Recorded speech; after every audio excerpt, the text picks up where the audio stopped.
Okay, good morning, everyone. I hope everyone is well rested and ready for a quite full day of discussions. We're going to start with the LCE project, then move to the 500 series, and then get an update from IAASB, and then go back to deal with strategy work plan. Excuse me. Sorry. So without further ado, I think I'm going to just hand it over to Jasper and Kazuko. Thank you, Tom, and good morning, everyone. So if we can go to the next slide. So it's so if it's so that's where the slide is once it comes up. I'll show you the team. So like anyway, you can see us around the table. So it's a bit myself, Kazuko, been working on it, and the two project board members are Greg over there and Hernan, who've been helping us with advice and good tips to further enhance the draft from what we had in March to what we have right now presented for you. Before we dive into the standard itself and the outreach which we have done, I thought it was good to go to the adoption of the standard first. So I would like to highlight this because and put it also on the public record, because we get regularly questions about how on the adoption of the standard.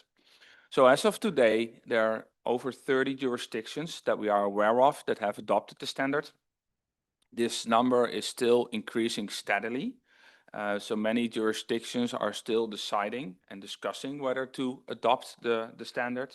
As Tom has mentioned yesterday, Brazil and India, but there are many more that we are aware of.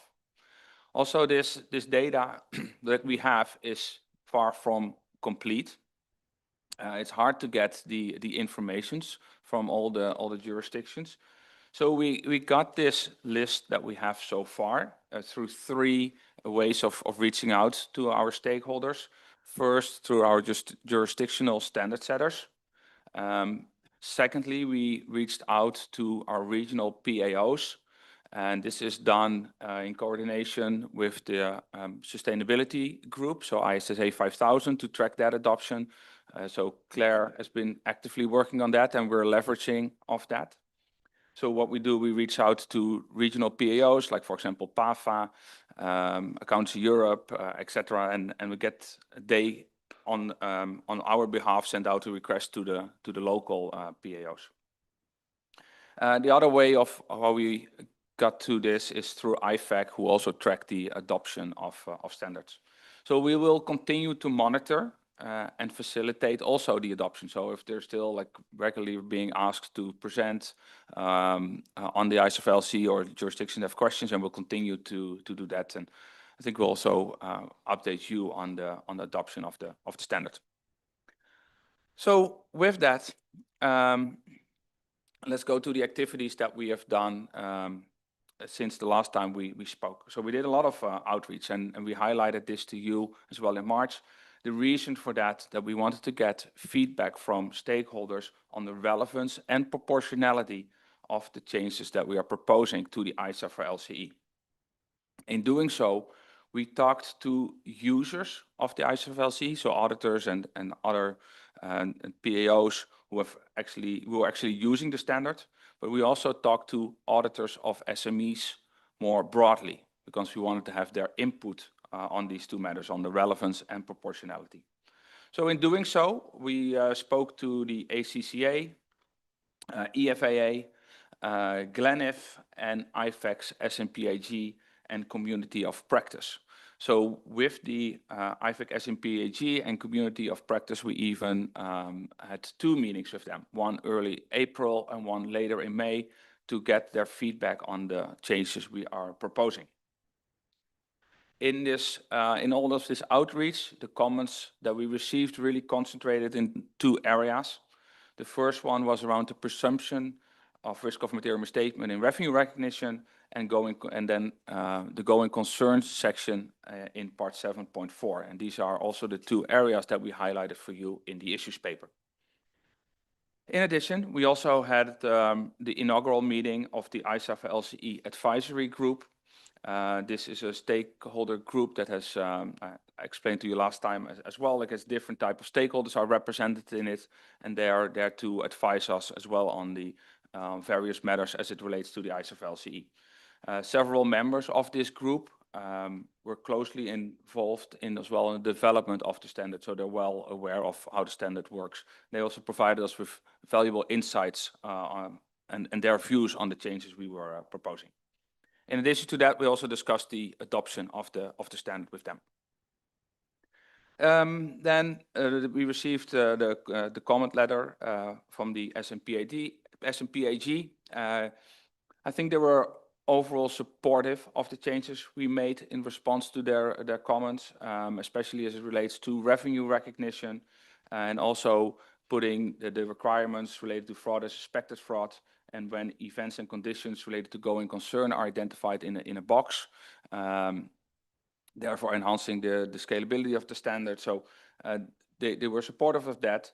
They remain to have a few areas where they have concerns. I think it's the going concern section in part 7.4 is that areas they continue to highlight that that assessment of going concern is generally less formalized in a less complex entity. Also, they noted that changes to the structure of the standard they are opposing. So the location of Appendix 4A they were questioning, and also the movement of requirements between parts. I think overall a concern they have is that we focus too much on the proportionality and not enough on the relevance in developing this in updating the ISAF LC, and that's something I think we need to reflect on in the future. So if we go then to today, the approach for going through the standard, we go through it in four batch numbers. This is here on the slide. So 4 batches. So the first one is part A to part 5. Then we go to part 6, then part 7, and then we do the rest. Reason for that we're taking these big chunks is that the board was relatively comfortable, I think, and broadly supportive of what we presented to you in March. And there haven't been a lot of changes in these parts. On part 6 and 7, we focus more, given that there are more substantive changes made there, and also because that was an area where we heard a lot from stakeholders in our outreach. So that's why we go through these two separately. I also want to thank everyone who provided us with offline comments for those. Really helpful for us to prepare for the meeting. Please share any significant comments that you have still here in the plenary, so we can discuss it, and also get the reaction of other board members. So with that,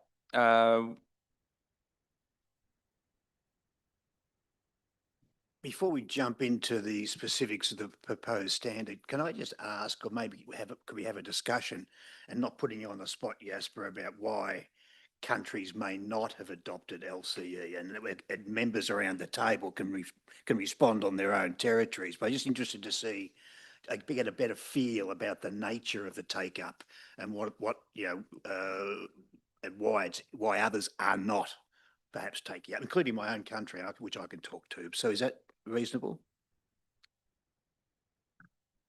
Yeah, I think that's fine, Bill. Before we, and Tom will call on the cards, I just wanted to add to what Jasper said. Obviously, we identify the ones that have been adopted. I think in last count, there were also 28 jurisdictions that were considering adoption. And what was key for me is when we had our JSS meeting, so I just want to put that out there as well, our JSS meeting at the end of April. If I look at within our JSS group that consists of 16 jurisdictions, those that have adopted and that were in the process of considering adoption, if that all comes to works out, then 50% of our JSS group would have adopted the ISA for LCE. So I just wanted to add that as another perspective. And And Bill, just to answer the question specifically why jurisdictions are not adopting, look, it's this, what I'm aware of is for various reasons. They already have their own standard. So that's a few jurisdictions. They don't think they have enough audits of they have high, for example, high thresholds for auditing. So they don't think the population of audits for SMEs is, or LCEs is sufficiently big. So I think those two are the two main ones. And often in outreach, when people are asking the question, it's really, like I said, look at your own jurisdiction and see whether it's useful for you. Don't just look at others who are not doing it or who are doing it, but look at the merits of the standards to your own jurisdiction, because it really depends per jurisdiction whether it's useful or not. So, Bill, I get this question a lot, and the way I've described it is that we were always bound to have three different groups of adopters. One would be early enthusiasts, and the early enthusiasts were largely jurisdictions that have, going back to Jesper's point, statutory audit requirements that go down quite low to very small entities. Secondly, you would have jurisdictions that were interested, but were didn't want to be the first movers and were waiting and seeing what was happening.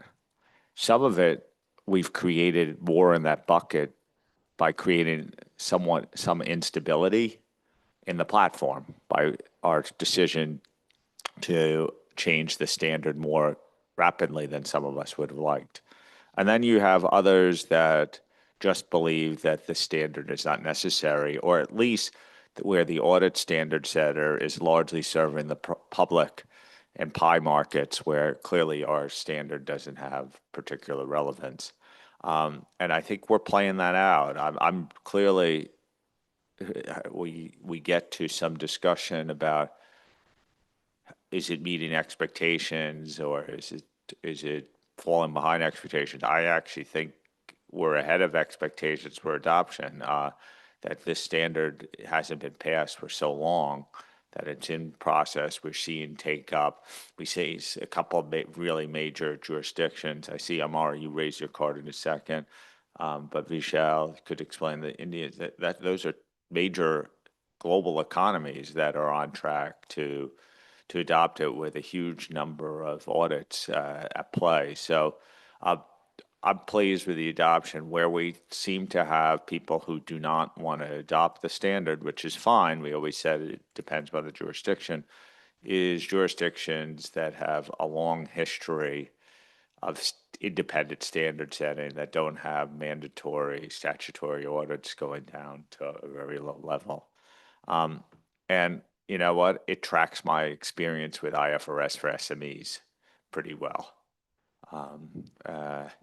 And maybe I'll ask Mauro, who lived through that experience a little bit longer than I did at the IFRS Foundation. But even your home jurisdiction that hasn't adopted the IFRS for SME standard in full, because there's some changes on the disclosure side, was not interested at first at all in the IFRS for SME standard. So, Amar, did you want to come in?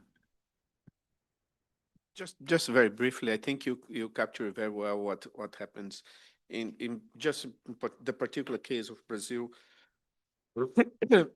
They adopted ISAs, and then they have a specific technical instruction to clarify LCEs or how to perform auditing LCEs. But for the specific ISA for LCE, we are in the final process to adopt in Brazil. Of course, I guess if we continue with the new project to update, there might be the case that they delay a little bit until the full picture with the new ads, with new requirements that we are proposing are approved or not. But we are very much aligned that it's just a matter of processing. Vishal, I don't know if you want to give us any update on the status in India. Yeah, thanks. So I totally agree, Tom, with what you mentioned, because in India, we have a large number of non-pi audits, which is a big multiplier as compared to the pi entities. And therefore, it becomes very important to have or adopt this ISA for LC, which is relatively easier for the practitioners also, and even for us to convince the regulators that this standard is very much useful, and it does not actually compromise on the audit quality, but it would help the overall I would say the audit ecosystem that is there, and that is how we have been able to move ahead on this standard in India. Thank you. Could I just add? Yes, yeah. In no way was I being critical. I was just trying to delve into what may have been the barriers, because embarrassingly, Australia didn't adopt it, made a conscious decision not to adopt it. And a lot of that was really around because there wasn't regulator support, and there was a fear of a two-tiered audit, which is myths, really. I just wanted to make that clear, that's all. Yeah, and remember, like, our board has always been of the view that our success isn't about universal adoption. Some jurisdictions it will make sense to adopt, and some it won't make sense to adopt. But however, like, we'll have to get into the substance of our proposals quickly here, but I do think our ED is an opportunity to ask some questions about the stability and pace of change of the platform. And I'll table that for now, but when we think about, once we get through the substance of, I'm not suggesting we delay the substance of our exposure draft proposals, but we should discuss, like, whether in the explanatory memorandum and questions, we ask questions about whether our decision to change the standards at a particular point of time is an impediment to further adoption, and whether we should have a period like the IFRS Foundation has had on IFRS SMEs of stability of about 5 years, and then you gather the changes and go forward.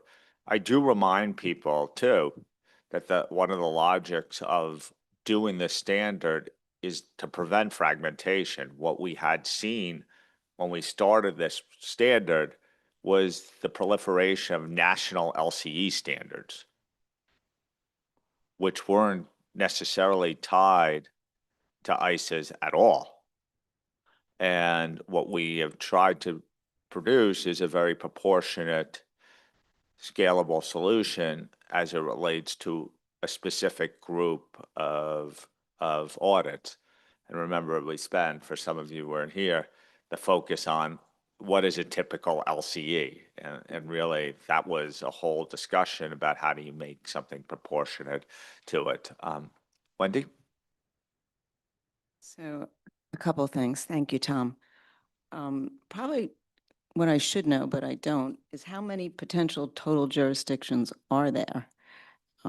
Because when we say 30, is it 30 out of 60? Is it 30 out of 40? So it would be good information to have, because similar to Bill, in the US, we just didn't have a need. We don't have statutory audit requirements, or Tom said it earlier too. We don't have statutory audit requirements. Banks, for the less complex entities, are more than willing to take a review, an annual review. And so it's not as if we would be in the population of potentially trying to convince. So it would be helpful to think about it that way. It would probably show a more positive. Well, I think about it in the way of what's our contestable market here, or our maximum market. We have over 130 jurisdictions using ISAs. And so the question is how close do we get to that? And then you sort of say, are there jurisdictions effectively, as you point out in the US, that don't have statutory audit requirements that you should remove from that population? And, again, I feel like we're on track to have a sizable portion of the population, and then there will always be second adoption. So it will look a little bit like a step function, but as we approach, we'll never get to 130 because there are elements of that marketplace that just have no need or interest in it. But, again, we produced a solution to avoid fragmentation, which I think we don't see a proliferation of national LCE standards anymore. And that was clearly happening.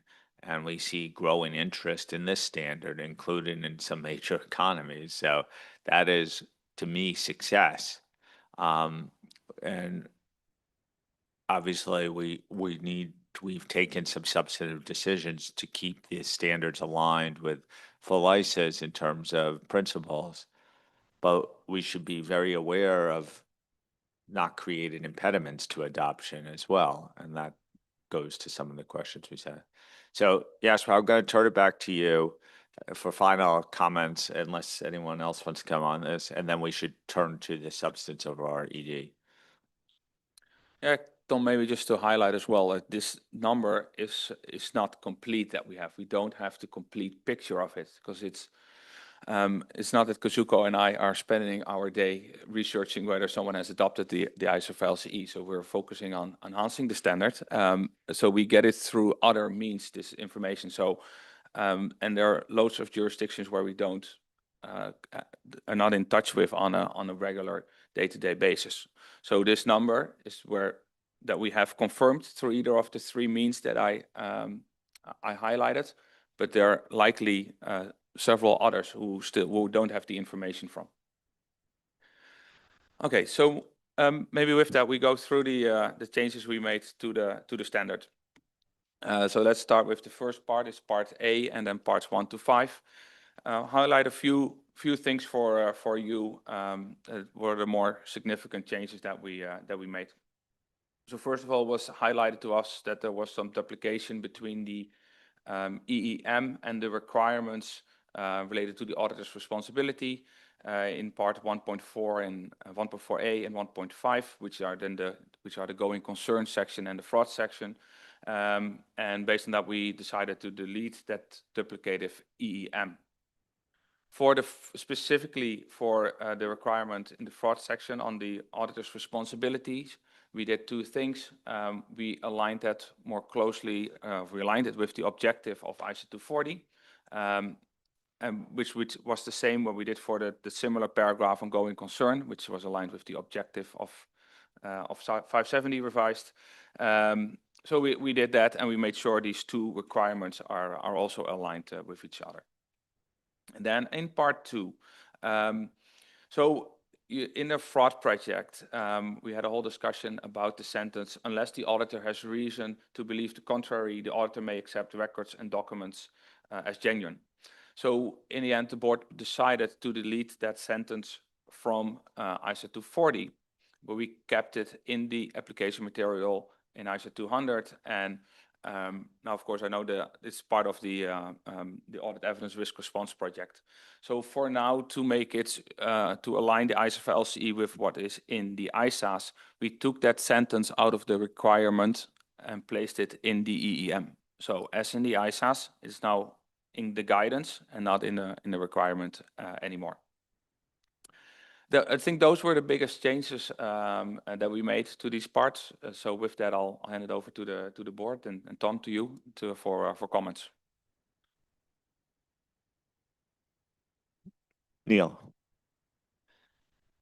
Thank you, Tom, and thank you to the team. I sent you a note. I think the team's done a good job at incorporating everything in here. I know it was presented in March. I don't think it's a change, but it came to our attention in preparation for this, paragraph 1.4A1. It leads in, although it's got the heading of responsibilities of the auditor, it then says the auditor shall obtain sufficient appropriate evidence. I feel like that creates an unconditional requirement that even if you now have a disclaimer of an opinion, you can never meet that paragraph because you're not going to get enough evidence. We've taken the bullet point from 570 that has the lead-in of the objective of the audit. And so I don't think you can lead it in with the auditor shall. I think it's the objective of the auditor or the responsibilities of the auditor, but having the shall requirement makes it difficult to meet when there's a modified opinion. The same also applies to 1.5.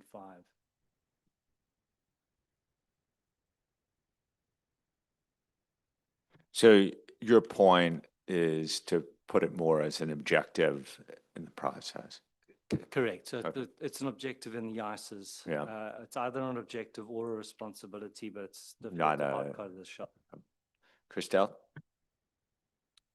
Thank you. My comment is on para 2.3.3 on authenticity.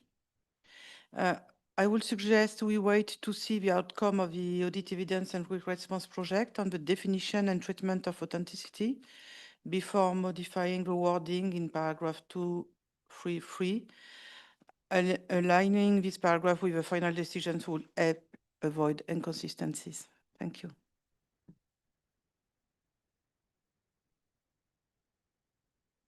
So Christelle, quick question on that one. Obviously, maybe there's some synchronicity in terms of consultations, but effectively, if we wait for the outcome of one process, you would be effectively delaying any change to the next round of changes. Is that what you're suggesting? Because then that could be up to another effectively 7 years of potentially of time. Yes, absolutely. Okay. Just wanted to understand the consequences of what you're suggesting. Wendy?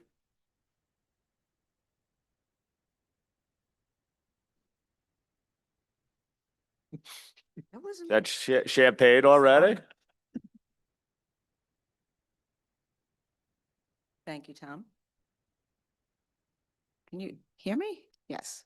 So I only have one comment in this section, and I did send this in, and it might seem just like an edit, but if you look in the blue box above 1.4A.1, there's a new section about the responsibility of management, and it sounds conditional.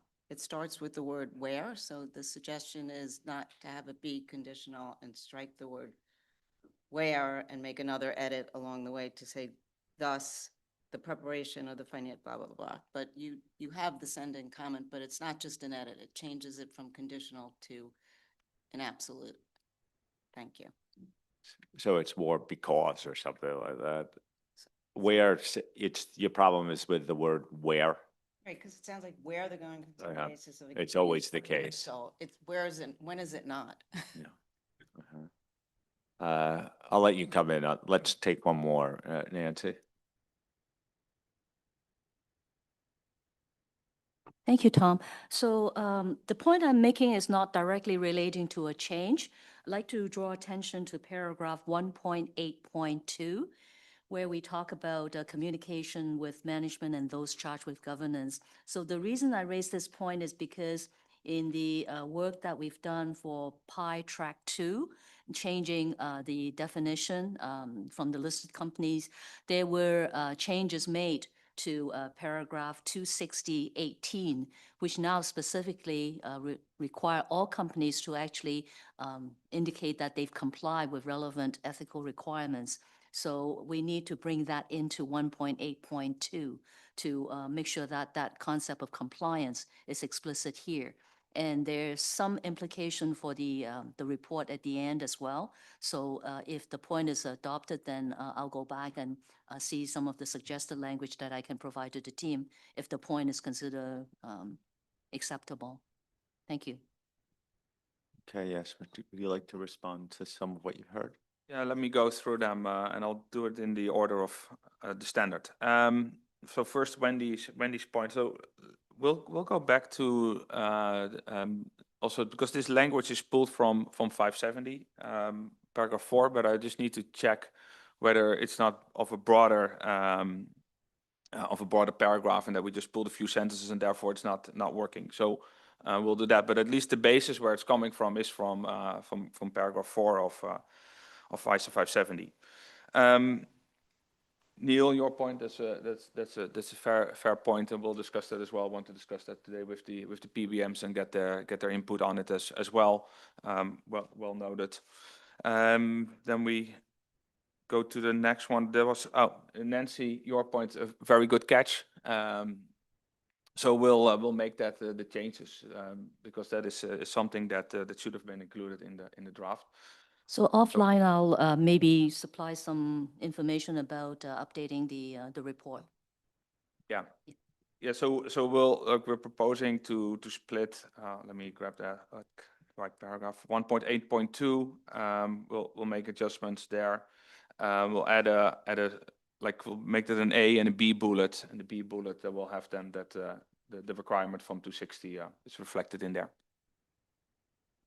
I don't think otherwise it's very controversial, but the idea was that it was first for listed entities, that requirement, and as part of the PIPE project, it became for all applicable for all entities. So therefore, it also needs to be brought in here, yeah, including the change to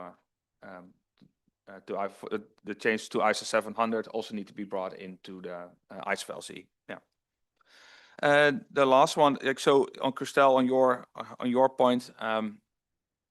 I think we need to, that's technically out of the scope of this maintenance project, and I think that's the hard thing. We are discussing things here, like this week on audit evidence risk response and other projects, but like this maintenance project is just focus on fraud and going concern, because otherwise I think there's never a moment where you can update the standard if you keep on waiting for each other. So what Christelle is basically saying reflect the current position, as I'm saying, and you probably need guidance on where the board stands on that, right? Really? So maybe if I can just clarify, so on paragraph 2.3.3, I think that's the one we're talking about. We've only reflected here the change that was made in the fraud project. So in the fraud project, the outcome of that change was that sentence is no longer in the requirement, but it was still in the application material in ISO 200, and that's what we're reflecting here. So it's now part of the essential explanatory material, but it's no longer reflected in the requirement. So we're only reflecting the change that happened in the fraud project. And remember then, as a result of the fraud project, the audit evidence and risk response project further dealt with that application material paragraph in ISO 200, but that's outside the scope of this update.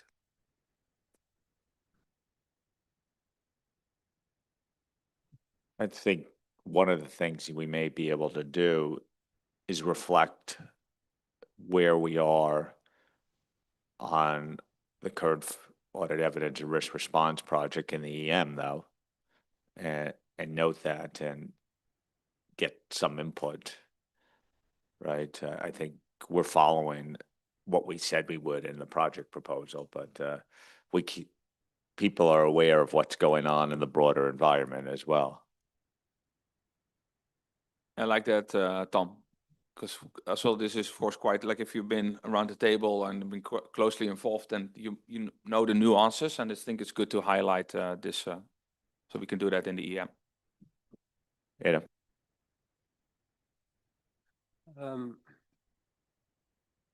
You mentioned maybe putting something in EM. I don't mind the idea. I actually think it's a good idea to articulate what other projects the board is working on, such that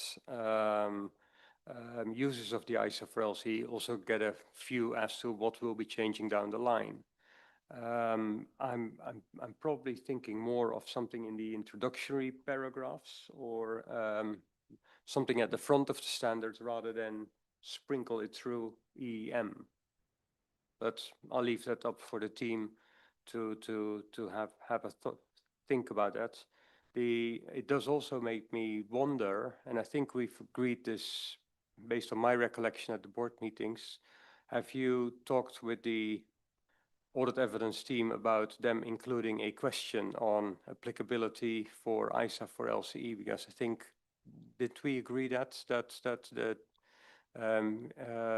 the explanatory memorandum for new standards ask a question about ISA for LCE? Or is my memory just failing here? think my recollection is, Edo, that we would ask, we just at one point discussed having a question in the ISA projects, but I don't think it was specifically on the ISA for LCE. It was more focused on SMEs more broadly, on scalability and proportionality. And that information could then be used as the basis for a new maintenance project of the ISFLC. But to your point, we did liaise with the audit evidence risk response team on that. Okay, and one other element, as you know, linking back to EMs and other ISAs is like, obviously, we will also ask questions about the impact or cost associated with adoption of new standards and revisions.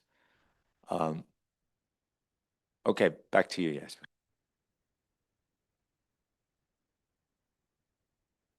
Okay, then we go to part 6. Let's first start with the presumption of the risk of material misstatement due to fraud in revenue recognition, which is one of the topics that was highlighted by our stakeholders. So what we heard is that on balance, the stakeholders, they were of the view that the risk of material misstatement due to fraud in revenue recognition that does arise in an audit of an LCE. So therefore, again, broadly speaking, they were supportive of having this requirement in the ISA for LCE. So what we therefore did is paragraph 6.4.2 is what we're talking about. We aligned that with what is in the ISAs, so in ISA 240.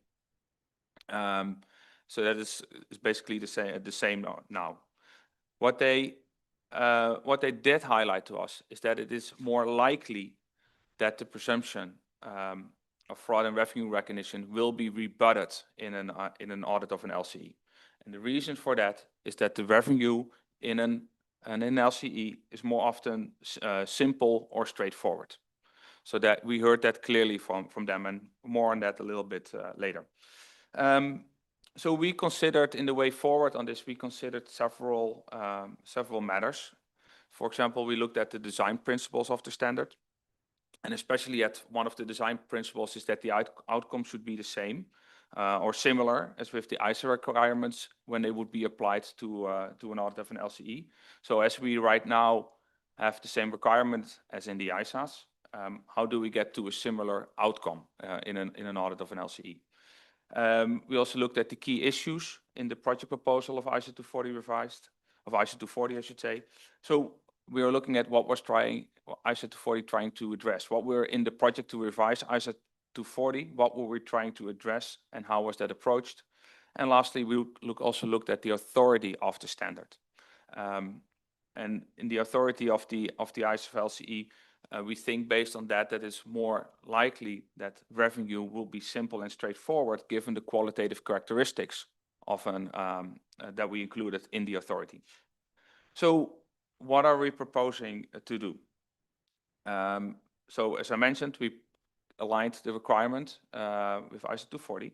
In the EEM, we clarified how risk of material misstatement due to fraud may arise from revenue recognition. We did specifically for LCEs, and it's similar to paragraphs that we have in ISA 240 related to that. We also explained the importance of professional judgment, that it is a matter of professional judgment, whether the presumption of risk of material misstatement due to fraud in revenue recognition, whether that is applies to an entity. And we also clarified that it may be appropriate to rebut the presumption.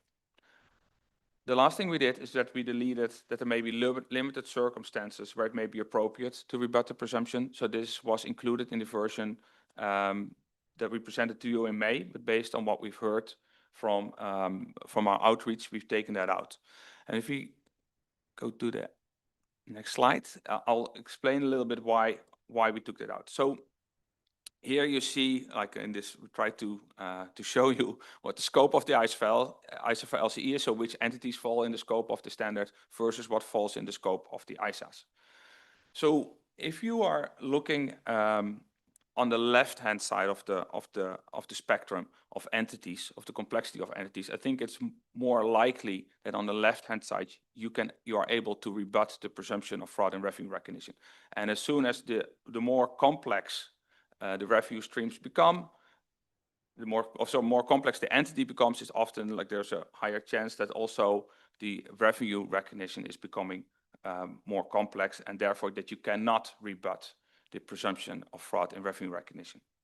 So while it's for all of the ISA, there may be limited circumstances, we do think that when you're just looking at the scope of the ISA LCE, we do not think that that statement is fair and is true.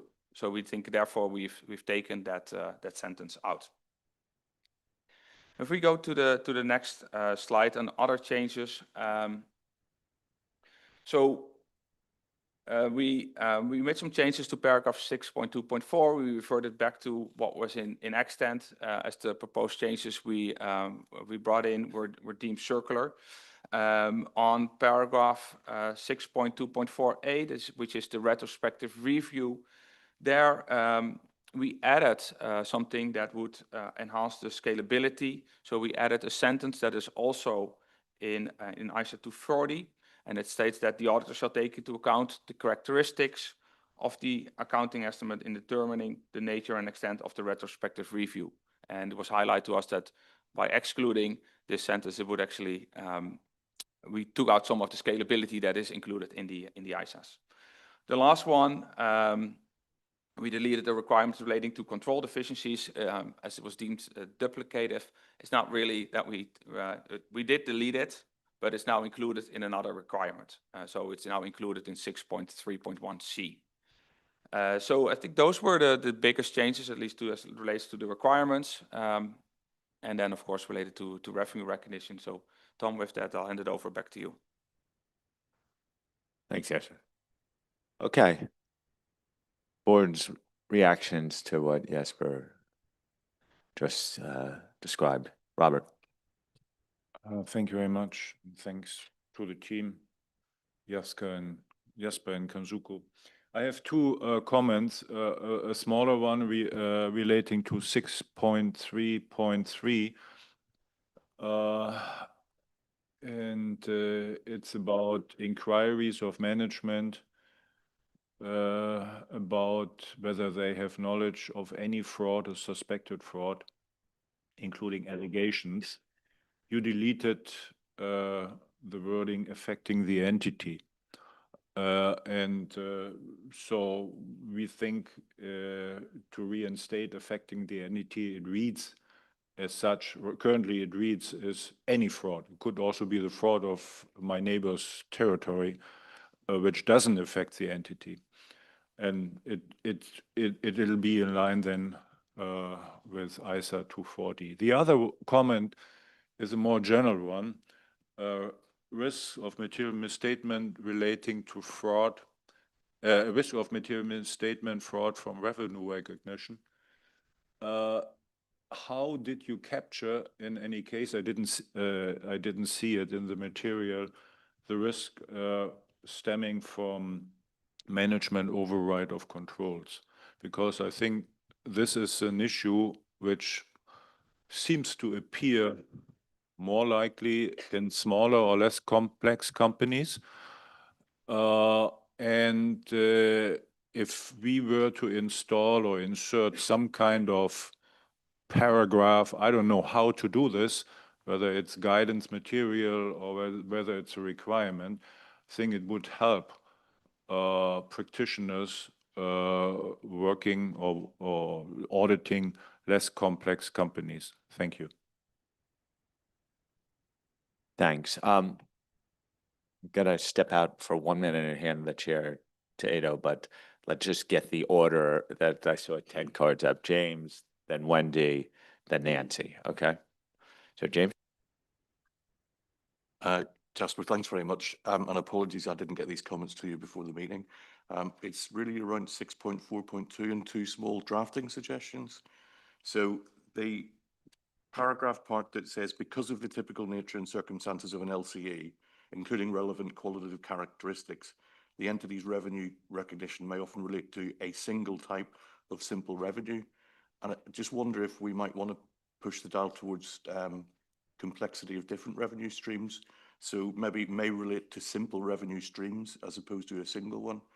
Because I don't know how often it would be that you've got a single type of revenue in that kind of entity. And the final point is just at the end of that paragraph, when we talk about there is no risk of material misstatement due to fraud related to revenue recognition. I wonder if it would still be helpful to have the language that talks about and then you rebut. So something like, and therefore rebut the presumed risk of material misstatement due to fraud related to revenue recognition. I just think what that means is you've done the assessment, but you still have to consciously choose to rebut. I just wonder if that would help.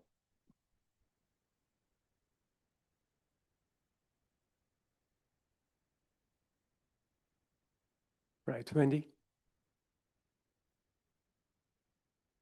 Thank you, Edo.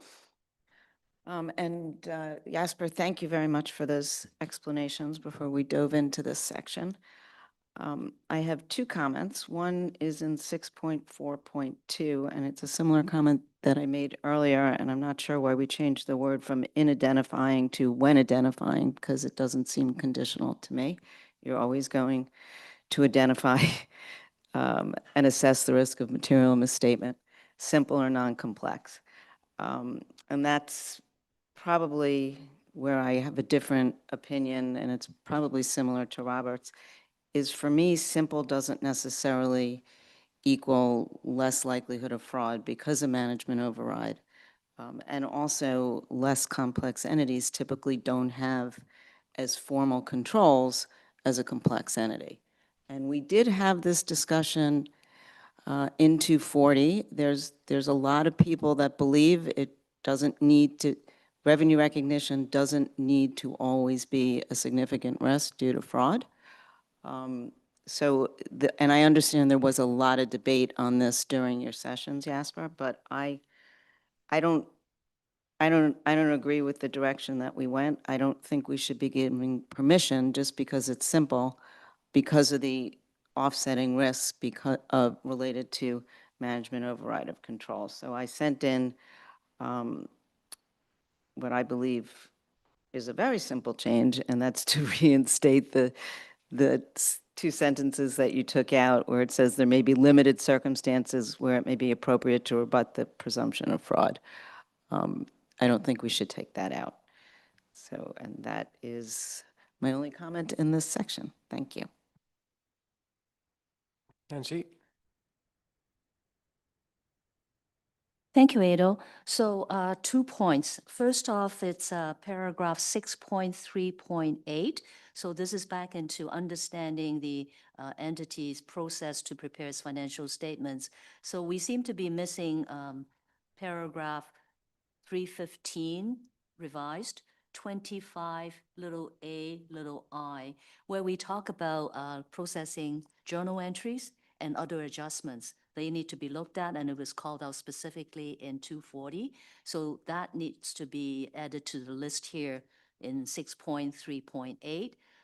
You know, the easy way seems to be combining it with B, because you already talk about transactions, and it's you could just say transactions, journal entries, and other adjustments.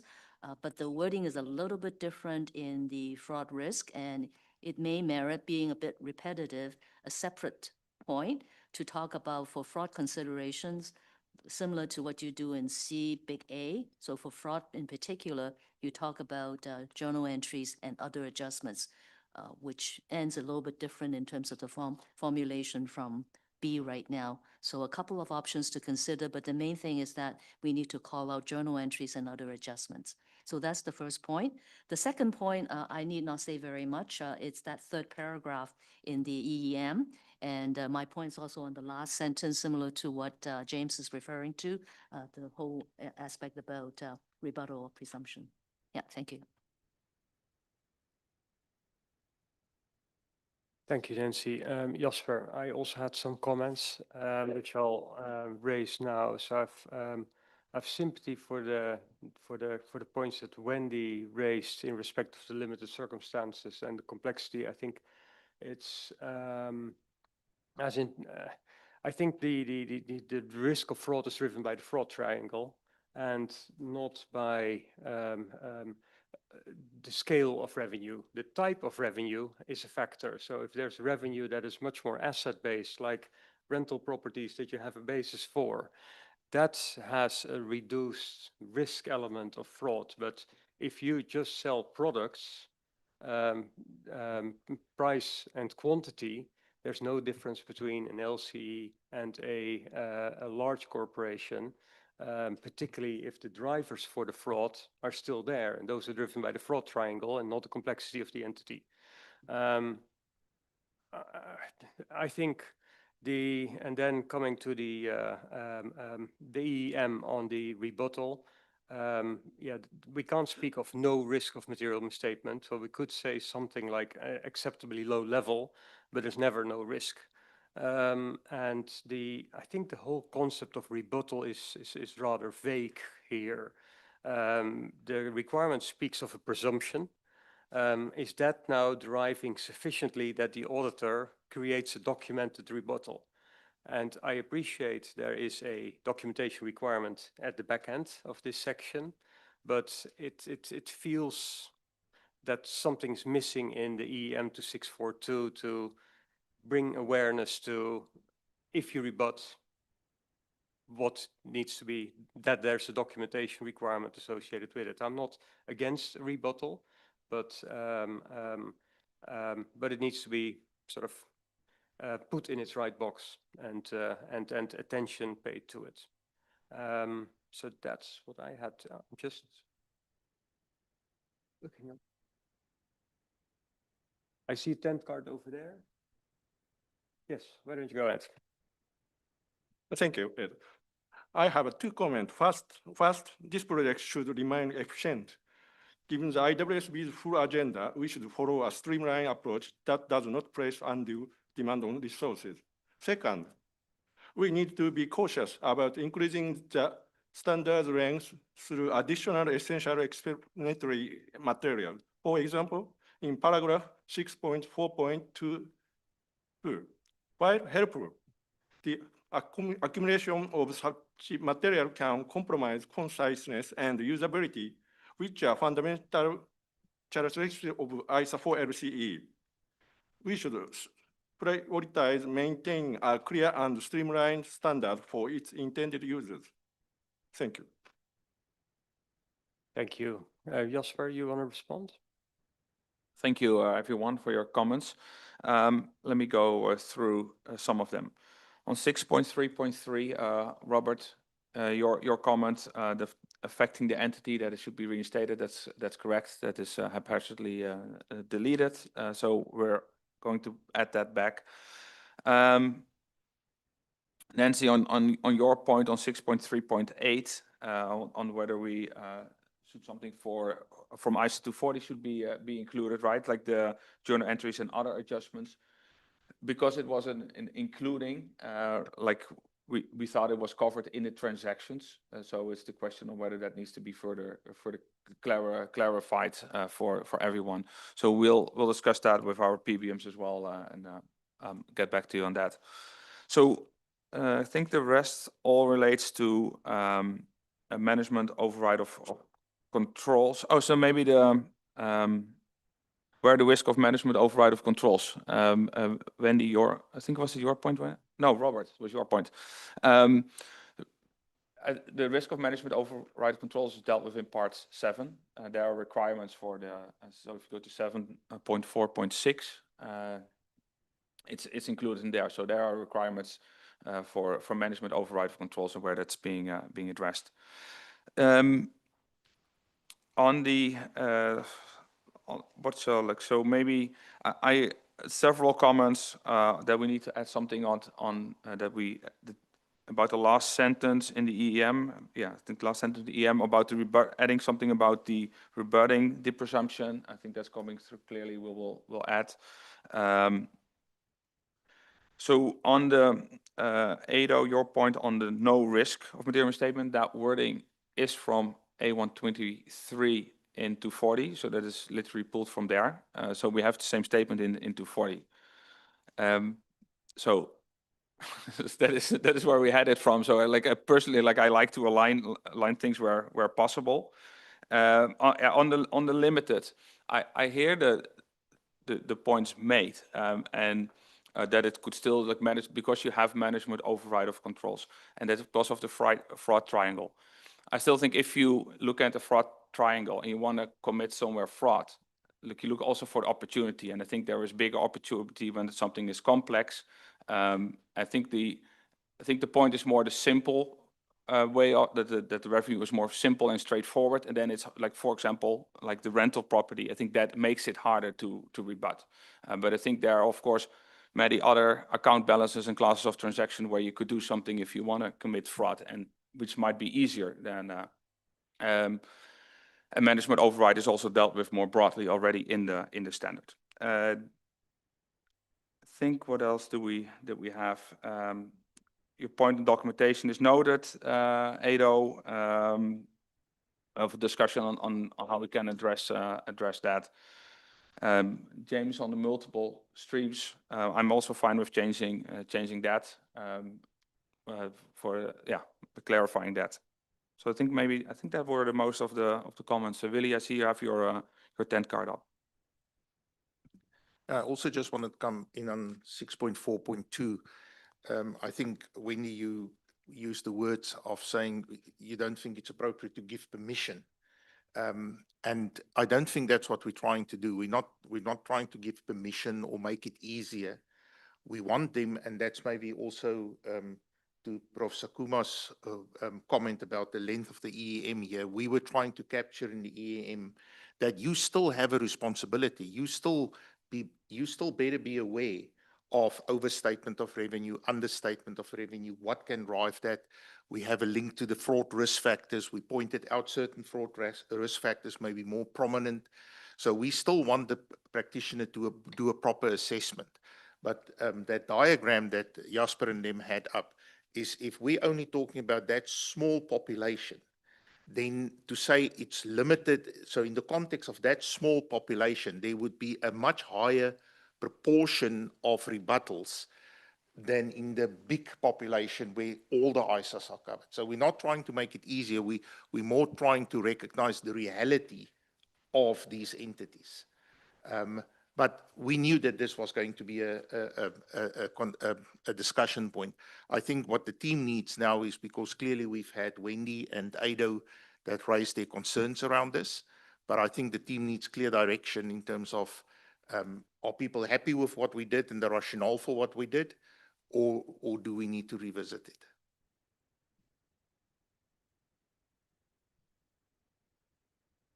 Any reaction? Is silence general support for what we try to do with Willy's explanation? That's how I'm concluding. Ada?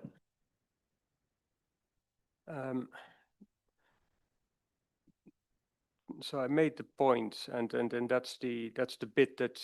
So I appreciate the sentence that on no risk that was taken out of 240, but that's also put more context in, and that made the point as to the type of revenue rather than the entity having entity being less complex, and I still think that is sort of the element that I'm missing here. Because that was the intent of the 240 standard that pointed to the type of revenue that may be rebutted rather than in general revenue can be rebutted. So that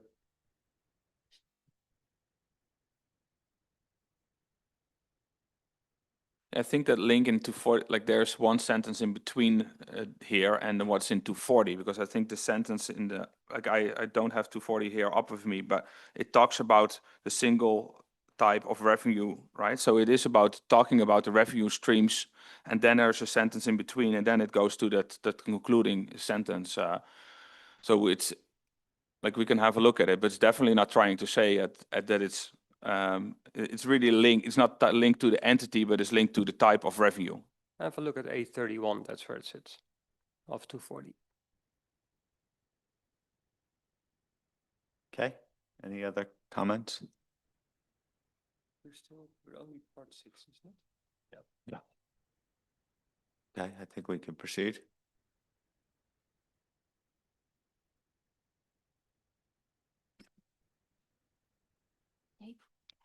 Moving on to part 7.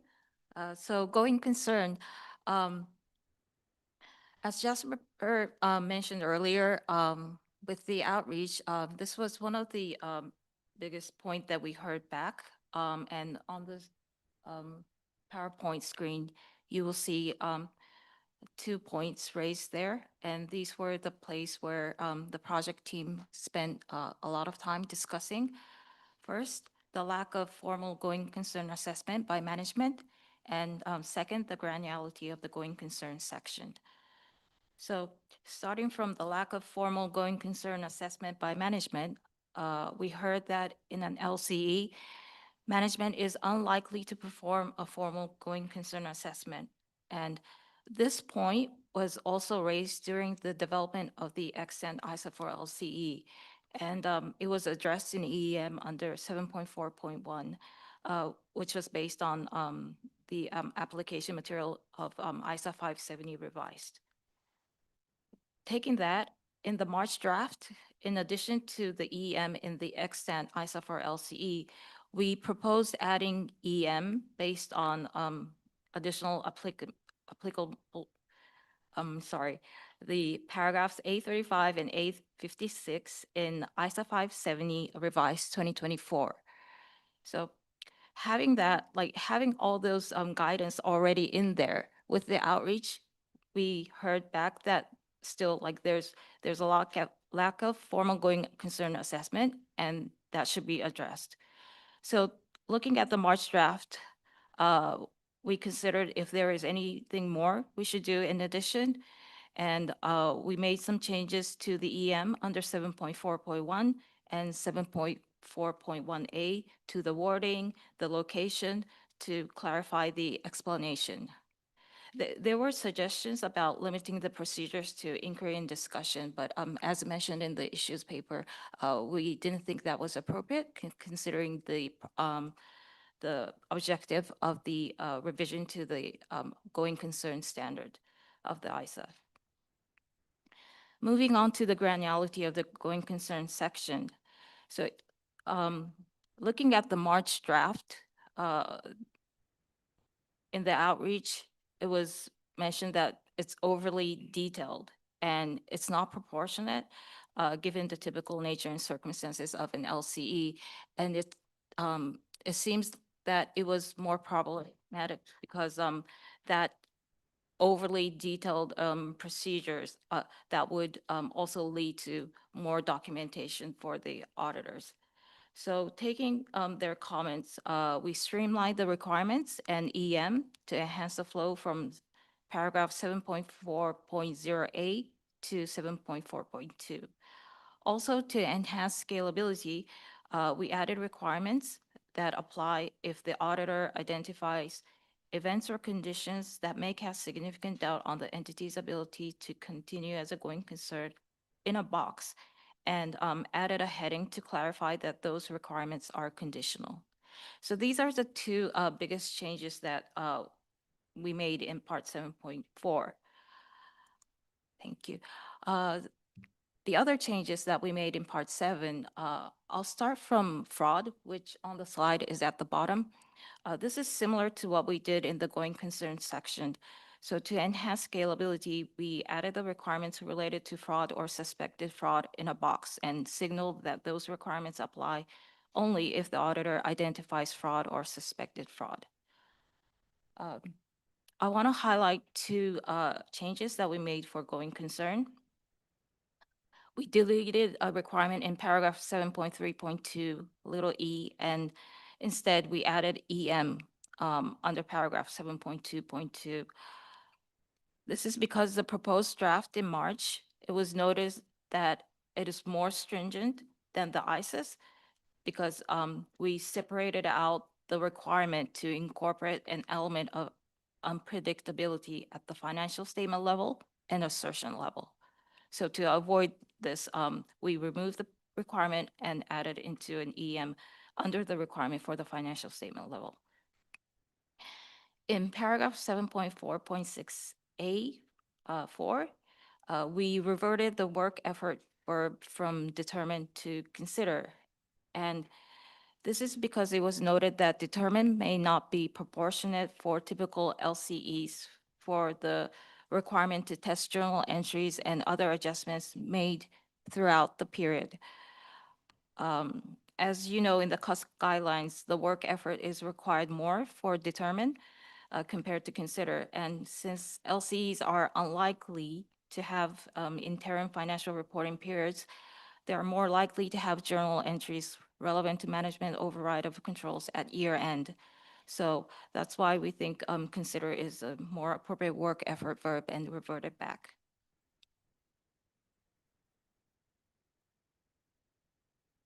Yeah, maybe one thing to add, like, so these items on the, all these items relate to fraud. So just before anyone picks up on this, these are all three, these bullets relate to fraud. Oh, did I?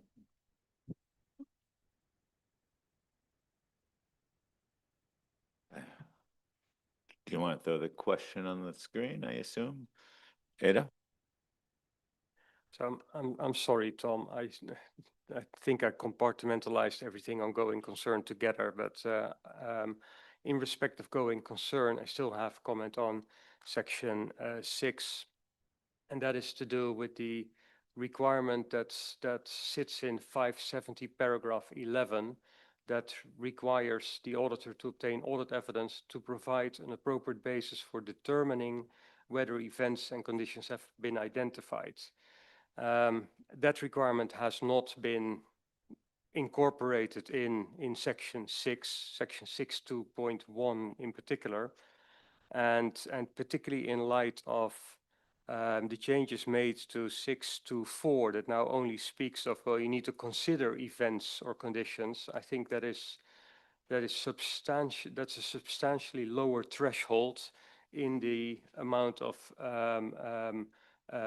planning work that needs to be done. It's a far cry from providing an appropriate basis for determining whether events or conditions have been identified. So I'd strongly suggest the team to bring that in. And then I'll go to section 7 for going concern. So I'm now in the EM just above 7.4.1, where it says, therefore, the auditor's evaluation of going concern. It's the auditor's evaluation of management's assessment of the entity's ability to continue as a going concern. And in that section, more principally, the sentence that says, well, it may be satisfied by discussion, inquiry, and inspection of supporting documentation.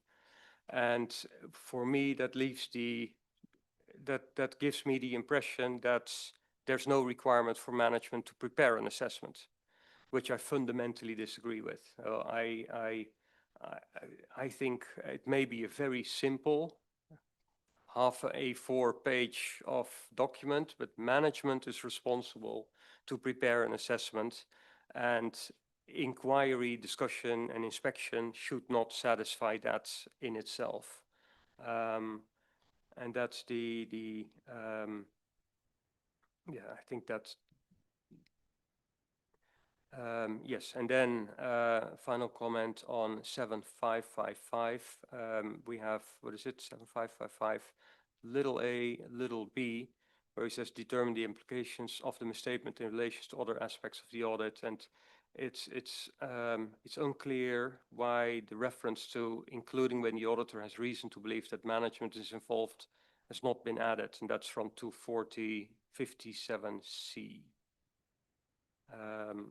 Oh, sorry. And then on 755 little b, a similar comment why the remainder of 240.57d has been left out, which reads, including when the circumstances or conditions giving rise to the misstatement indicate possible collusion involving employees, management, or third parties. I think those are also relevant for LCEs. Thank you.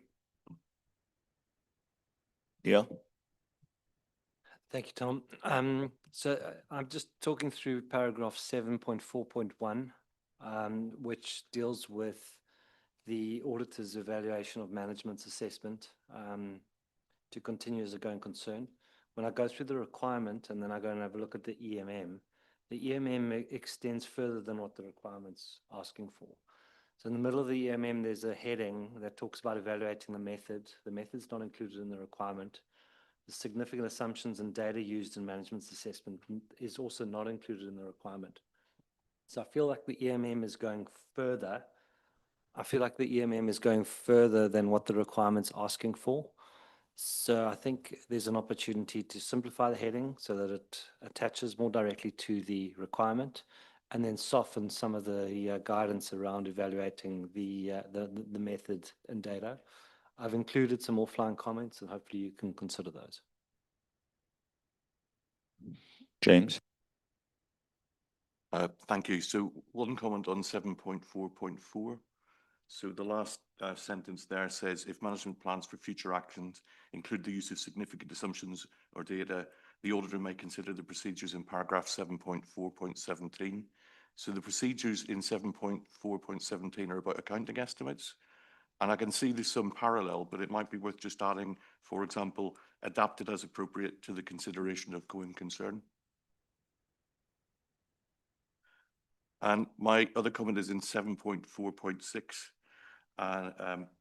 the fourth point, and trying to understand the rationale of changing from determined to considering. I don't really see what the rationale is for that, because we've talked already about the risk of management override, for example. So I don't see the justification for a lower level of work on journals than is required in 240. Wendy? Thank you, Tom. I was remiss when I made my first comments and I didn't thank the team for the great and thoughtful job that they've done. That said, I was on both the going concern and the fraud task force, so I have a lot of knowledge of some of the background as to what we debated, and it wasn't necessarily related to large or small. So, and I have a lot of sympathy for some of the comments. I like that word, Edo. A lot of sympathy for some of your comments on assessing going concern. So with all of that said, 7.4, there was a lot of movement in this section. And I feel very strongly that the sentence that it's not the auditor's responsibility. It's not the auditor's responsibility to rectify a lack of analysis by management should go back in, because it is not the auditor's responsibility in an LCE either. You know, and then we had sent in an example which does illustrate, you know, possible inquiries and how you document it, and, you know, relevant to circumstances, because we got a lot of feedback on where you have an obviously profitable entity. The presentation of the financial statements has clearly been done as a going concern, so whether or not management made a formal assessment is not really relevant. They did assert that it's a going concern. So, but it is certainly not, and we've had a lot of discussions about this in the US, because there is, in private entities, auditors can help the entity prepare financial statements, but nonetheless, it is not their responsibility to determine and tell management whether they're a going concern or not. Management still has to come first. So that sentiment, I believe, needs to be very clear in this standard. Thank you. On this point, though, reflecting on the LCE experience, as you point out, where the auditor has some role in preparation, I think what I guess I find a little jarring was Ado's suggestion about this sort of formality of an A4 presentation of an assessment. And like, I think we have to come to grips with sort of the reality of it. Like, I think the idea is management has to have an assessment, or probably management owner has to have a position and a case of why it's a going concern, but I don't want to give a suggestion that like there's the formality of even an A4 presentation in this. I think that would be proportionate.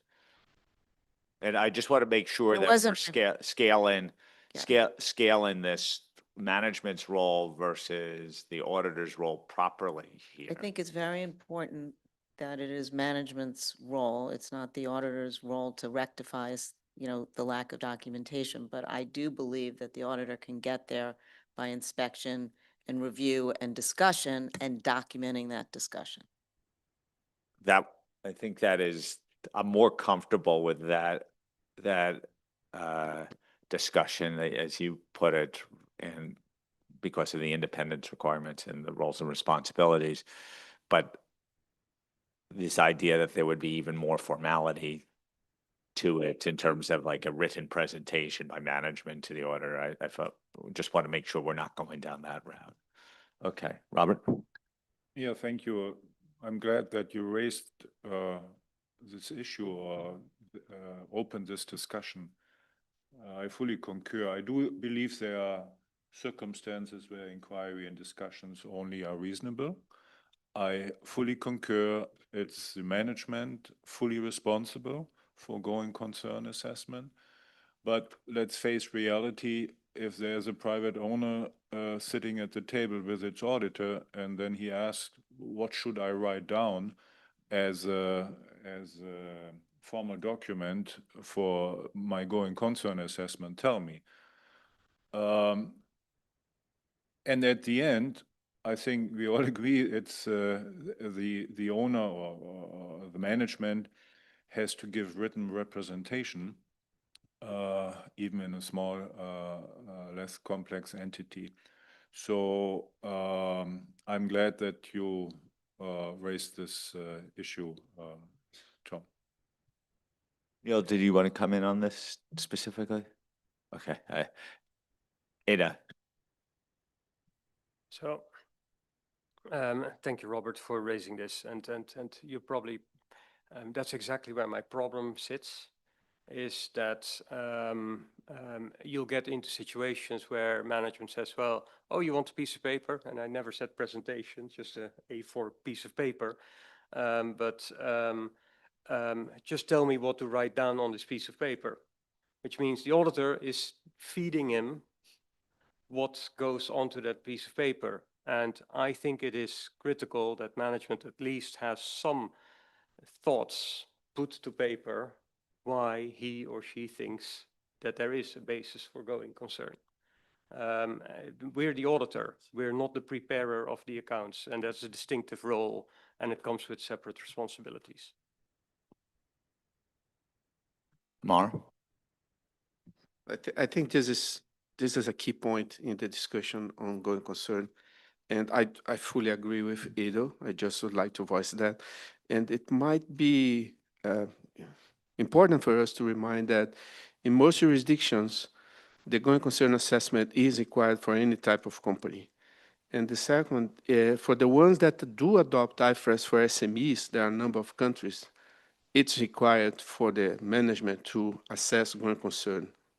So I think we are fairly aligned with what is the practice.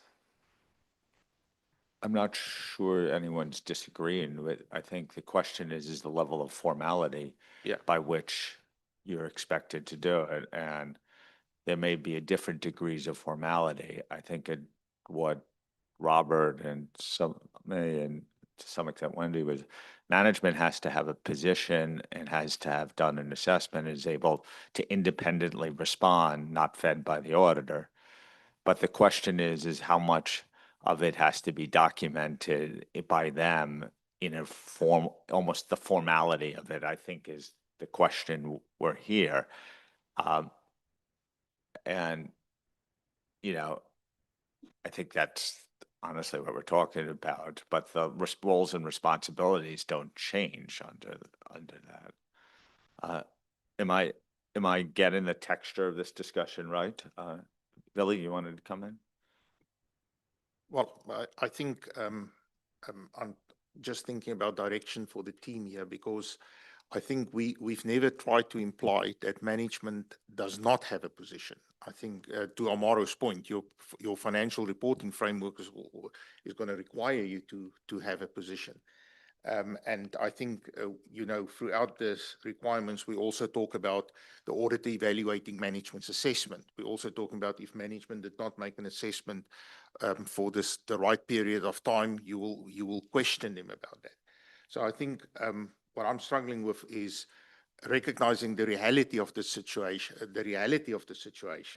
And I agree with Ado. I mean, if it's a question of the auditor is feeding management to what to write down on the piece of paper, that's also not the behavior we want to drive. But I don't think that's something, because that raises other issues in terms of ethical requirements and all of that. I don't know what to do to fix it here, because even the reporting framework requires an assessment, but it doesn't require the format of the assessment or the form of the assessment. So, I mean, I've heard Wendy's suggestion about reinstating that one sentence. Is that the fix? Would people then be happy with that? So I'm just trying to say, how do we bridge this gap? You mean the sentence is not the auditor's responsibility to?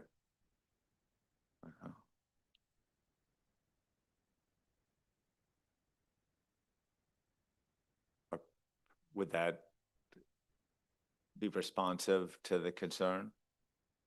Based upon your outreach, Jesper and Kazuko, do you have a view on this? Yes, so as Tom and Billy mentioned, as an overall, I don't from the outreach, they're not saying that they want to change the structure of the standard, which says that it is the management's responsibilities. As you see in part 1, we did add a management's responsibility related to going concern, and we did not hear any comment opposing to having that management's responsibilities itself. So the point is about this formality, and to me, it's very tricky because I'm not really sure if that is really the ISO 4 LCE standalone question, because it also relates, well, it goes back to 570 in my mind. So if we want to say like, what is really informal assessment, because in 570, it is also acknowledged about this informal assessment. The guidance, the EM that we have in here is coming from 570. So we're not trying to make it more easier to go to this informal assessment. That's not the direction we're trying to go. We are based on what is in 570 and just trying to clarify this point. But the reassertion of that sentence doesn't suggest that there needs to be more formality or not. I think it's really that sentence is really about roles and responsibility. So I'm not like we could explain what we mean by it in an explanatory memorandum, but the follow-up sentence, the addition sort of qualifies that there may be a less extensive analysis by management. So I think Wendy's suggestion about reinserting it may address some of the concerns, maybe not all the concerns of this board, but if the great majority of the board is happy with the reinsertion, I suggest we do it. Ado? Yeah, I clearly don't mind the reinsertion. I am absolutely fine with a less extensive analysis by management. That's not the issue that I have. Mine sits clearly squarely with the sentence, therefore the auditor's evaluation may be satisfied by discussion, inquiry, and inspection. So I would like management's assessment inserted in that sentence, because that drives you're evaluating something that has been provided to you. So that's where I am more critical about this piece. Thank you. Bill? I just think we should take some comfort in substance over form. A lot of the discussion about documentation and how formal it need to be is form. the substance of the principle is that management take responsibility for a going concern assessment. And so I just want to balance it back here so to keep our discussion around that responsibility is management's in the first instance, and that we need to make sure that that's in substance is a truth, whether you write the piece of paper for them or not. In substance, they need to take the responsibility for that assessment.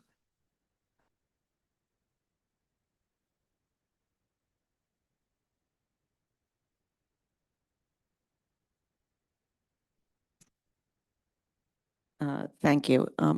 I like the addition that Edo suggests in the last sentence, but we also sent in a different, a change to the example, which is more broad and also a more likely scenario, not narrowing it down just to financing. And we thought we should emphasize a less structured process or extensive analysis. And then that would fit in to the last sentence, inserting the word management. And so you can take a look at it. Not going to take the time to read it, but I think it's a more suitable example for the population. And I was remiss, I did not tell you my comment in the blue box just above 7.5. And that is, we've inserted except in 7.4.27B, we've inserted, the discussion about except for fraud or suspected fraud determined by the auditor to be clearly inconsequential, but we have no guidance on what inconsequential means. There's no further, which in the fraud standard, there is some guidance in 162 or how you might get there, which I understand why 162, it talks about a whistleblower, is not perhaps relevant to an LCE entity, but I think we need to give the auditor some guidance on how you determine inconsequential. Okay. Thank you. Well, so let me try to recap where I think we are. In this second paragraph of the EEM, reinserting that first sentence, and then something will allow the team to wordsmith a little bit. But if you said something like, therefore, the auditor's evaluation going to concern, for example, may be satisfied by management's assessment through discussion, inquiry, and inspection. What you want is the connection to it being management's assessment, right? And even more simple than that, Tom. So it would be therefore the auditor's evaluation of management's assessment of the entity's ability of going concern. Okay. James? Yeah, I'm just reflecting on the guidance that we put out about audits of SMEs, which I shared with you, because what we tried to do is clearly balance a description of a less formal process with it still being management's responsibility. So, for example, one of the paragraphs says, the auditor can ask questions, challenge assumptions, and request evidence, but the auditor must avoid creating or approving the assessment on management's behalf. And I just wonder if some of that language might help. Just when you're kind of redrafting, if you do redraft. Okay. Jesper, let's try to conclude this section. I think we have some clarity about where to go. Yes, Tom, so I think we discussed like these paragraphs, so we won't come back to that right now, but we'll go through the other comments that were made. Do you want to go?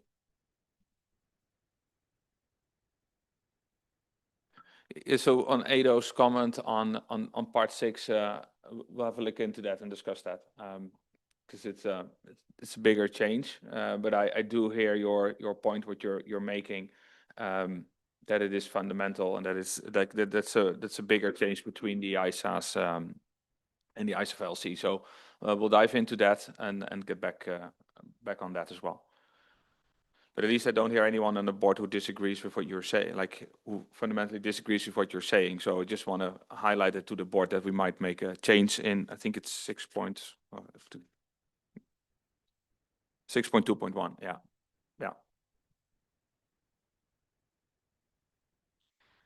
The other points, Ado, you made in paragraph 7.5.5, we will look into this, but just to inform our thinking was that, including, the word including means that it is including in the main, and we didn't think that it, for those two requirements, we didn't think that it was necessary to highlight, but we will go back. We don't disagree that it's relevant. It's just that we didn't find the necessity to highlight. So that's for 7.5.5. James, thank you for your suggestion on the wording, especially for 7.4.4. We will revisit this. For paragraph 7.4.6,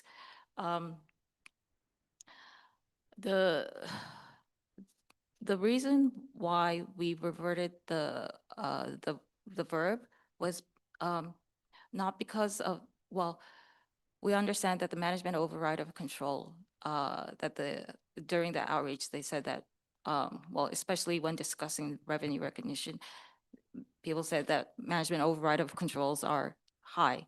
Like, that's somewhere that in LCE they need to focus. So it's not really, we're saying that the management override of a control is less. It's just because thinking about the timing of when the journal entries are made, rather than made throughout the year, it's likely to have at the year end.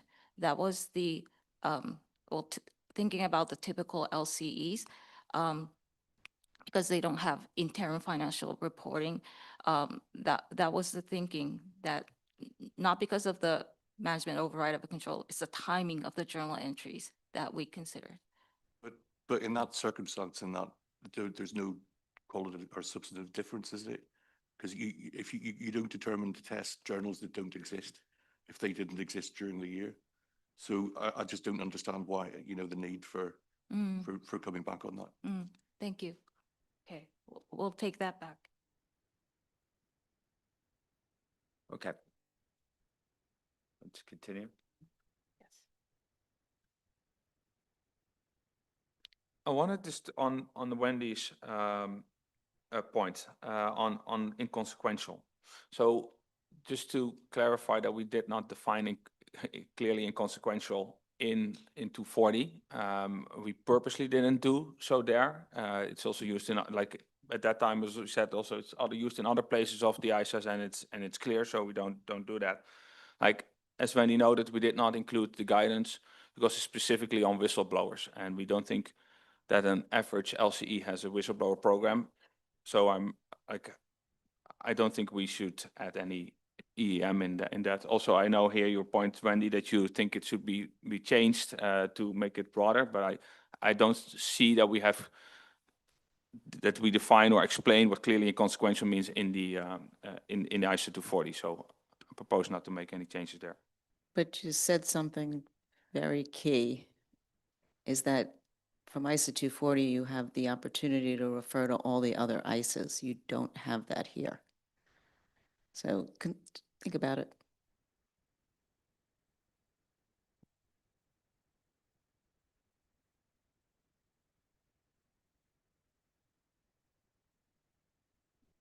Okay.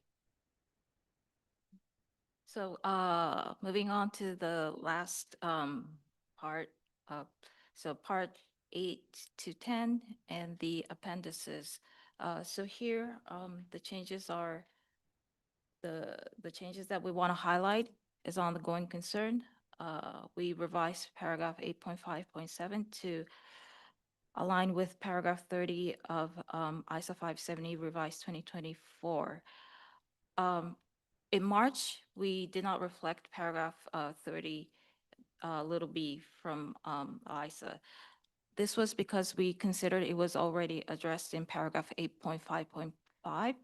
However, we noticed that actually paragraph 8.5 is an overarching conclusion.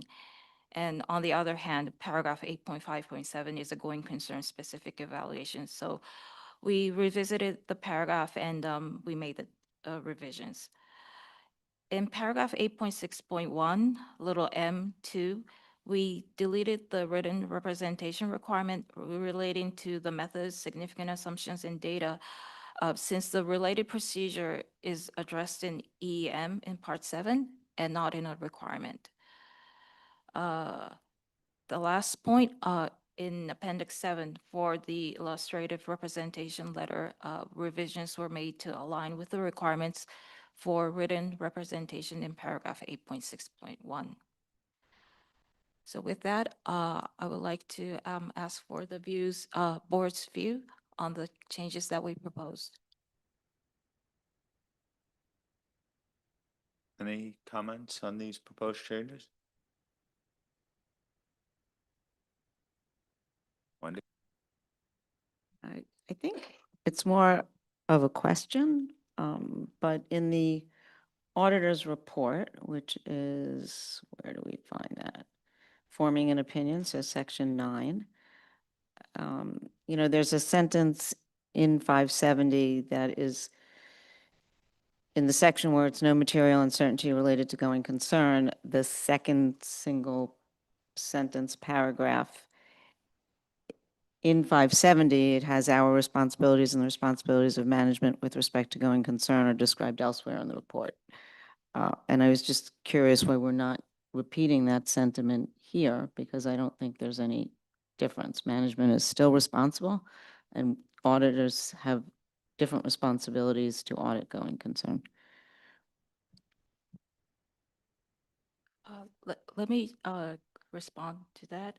So Wendy, we did acknowledge your comment back in March, and we did take a look.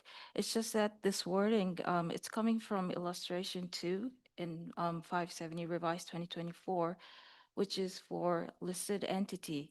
And when we looked at illustration 1, which is for entities other than listed entities, which is more related to ISA for LCE, it does not include this wording. So that is the reason why we decided not to include this sentence. So I hear that. I guess if we tidy up the other section that we spent some time talking about to make it very clear what is management's responsibility and what the auditor's responsibility is, then I think it'll link better to my understanding of why we don't put something like that in. Thank you. Yeah. Thank you, Tom. So my comments just related to the the EEM on paragraph 8.5.8. So the paragraph talks about events and conditions identified that may cast significant doubt, and then ask the auditor to conclude on whether the evaluate management's plans for future actions. I just think you need the extension on that as well, that including whether those actions are feasible in the circumstances, so that it's not just evaluating the plan. Okay. No other comments? Can I please ask Neil, so why feasible? I understand it is related to this evaluation, but if we go back to 7.4.4, which is a requirement for evaluating management's plans for future actions, it has 3 bullets, and this feasible is only one part of those 3 bullets. So I was just wondering, like, why do we need to highlight this feasibility and not the other items that are included in part 7.4.4? I don't have the paragraph in front of me, but I can go and get it. But the importance for me around feasibility is that having a plan is great, but if the plan isn't achievable, then it really isn't worth anything. And often we'd find that management would provide this plan, but actually when you just scratch a little bit deeper, you realize that it's not going to be achievable. So that's why I would emphasize it, but I can go back and check the other bullet points as well. Thank you. Okay. Should we try to conclude here?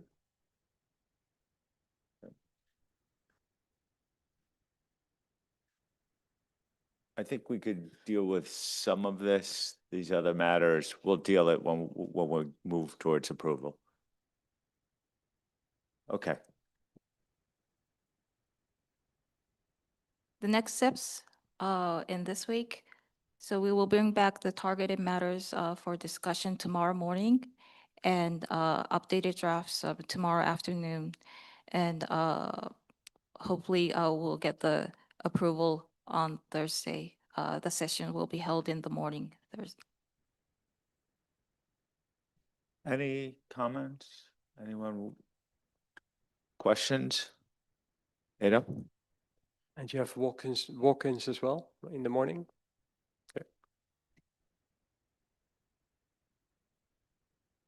Great. Really? Yeah, the question is, do you feel the need to bring anything back tomorrow? I don't know, to be honest. I'm not sure if the board, like, we discussed the 7.4 in quite a lot of detail, Yeah. and I think we concluded on that. So I think unless anyone wants to see that, but I think otherwise, I personally don't have something that jumps out at me, but I'm not That's sure if there are any board That's members my who feel like they- impression. Ada? Maybe the 2.1, because that could be a little bit more impactful. Well, we'll give the team some discretion on whether they bring something back. We could probably use most of the time reserved for targeted matters for the audit evidence and risk response standard, where we may have a few more. Okay, what I suggest we do right now, thank you, first to thank the team, but then take a break. We had always anticipated this would be a slightly shorter break, but we'll still give 20 minutes. So it's currently 10, well, we'll give you 22 minutes. It's 10:33 right now. We'll meet at reconvene at 5 minutes to the hour. Okay?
Okay, could we all try to get seated?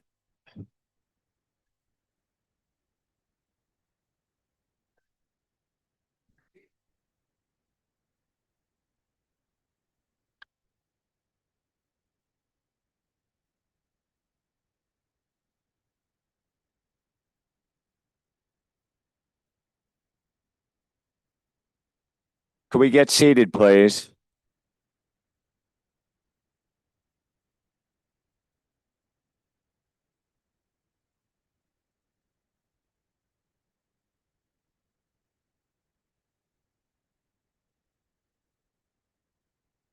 Okay, we're gonna turn towards our targeted amendments to standards in the 500 series now.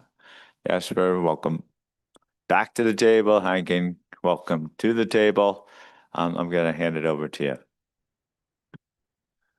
Thank you, Tom. It's a pleasure to be back after the break. So let me first start with introducing the team. So I'm doing this together with, we are actually doing all of this together, like with Henken sitting next to me, Natalie, who is hopefully still asleep in New York at this moment, and with Megan, who is our project manager. So today, it will be Henke, Natalie, and myself who are presenting. Natalie will join later, and she will present to us virtually. The project board members in this corner, James and Greg. Also, thank you for everyone for all your help in getting through all these issues. And we met once this quarter in person to go through all of the 13 issues and the drafting, and once virtually. So it was I thought it was really useful to meet with you and get your input on our proposals. We did not just meet with the our project board members and among the team. We also did coordination, especially with audit evidence and risk response team. Because the linkage of these standards in the ISO 500 series with ISO 330 and ISO 500, we liaised with the audit evidence and risk response team just to make sure that we are consistent. And of course, we'll continue to do so even when in the development of towards the ED, we'll continue to liaise with that team. We also coordinated with the technology QM team we provided input on the gap analysis on the issues that relate to ISO 501 and ISO 505. And we'll discuss those, you will discuss those more tomorrow with the technology QM team in that session. We also did outreach, as highlighted here on this slide. In April, we went to the inaugural meeting of the user advisory group. We gave them a general update and asked them questions about two of the topics. This was about negative confirmation. We had a question for them, and also about whether there is a need to mandate external confirmations for specific account balances. So in May, we met with the S&P AG. We gave them a general update in which we focused more on the 4 topics that we discussed in March. And similarly, 2 weeks ago, we did that with IAASB as well. Also 2 weeks ago, exactly to the day, we met with the Forum of Firms in New York. And there we picked some different topics. We picked the new topics that we will be discussing with you today, as we were really interested on the practitioners' views on some of these matters. And just to give you an example, for example, on the attendance at an inventory counting, we wanted to know from them whether there are already circumstances where the entity may not perform any physical inventory verification, and how prevalent something like that is in those cases. Also, how does management verify the existence and condition of inventory? So this is in a scenario where everything is fully automated. We also, other topics, I won't go through all 5 of them, but for example, we discussed with them with their views on whether there's a need for a stand back requirement in ISO 505. So we we picked 5 topics that are new that we're going to discuss with you today as well, that we thought it would be useful to get their input on. I think we had like a 90-minute session, so we had enough time to discuss it with them, and it got very useful input from that group. So here are the 13 issues we, as you may recall from the project proposal. We'll go through them one by one. We'll start with inventory, and then we'll go to external confirmations. We also have preliminary drafting, so for all requirements, and it's really this drafting is to, as I said, is preliminary, is to show the direction we're thinking of and get your initial reaction on that. So we have it for all the requirements, and we have it application material as well for the 4 issues we discussed in March. And just to clarify, so that is the alignment with the concepts for the identification and assessment of responding to risk of material misstatement, and inventory under the custody and control of the third party, and those relate to inventory. And for external confirmation, it is about negative confirmations, and the consideration about the need to perform external procedures. So for those, we also have application material. In doing this drafting of both the requirements and the application material, but mainly the requirements, we also look what other standard setters were doing. So we're starting from scratch specifically I'll highlight on the external confirmation side, the PCAOBs and the AICPA's standards, because they both recently revised their external confirmation standard. And we also looked what was which additions the FRC made in the UK related to these standards. So I said it's still in the early stages in developing this draft, and we're really interested in your views and get directions still. And then, of course, with the goal that we can present to you a full draft of ISO 501 as it relates to inventory and ISO 505. And with that, I think we can go through the topics. And Henken, I'll hand it over to you for the first one.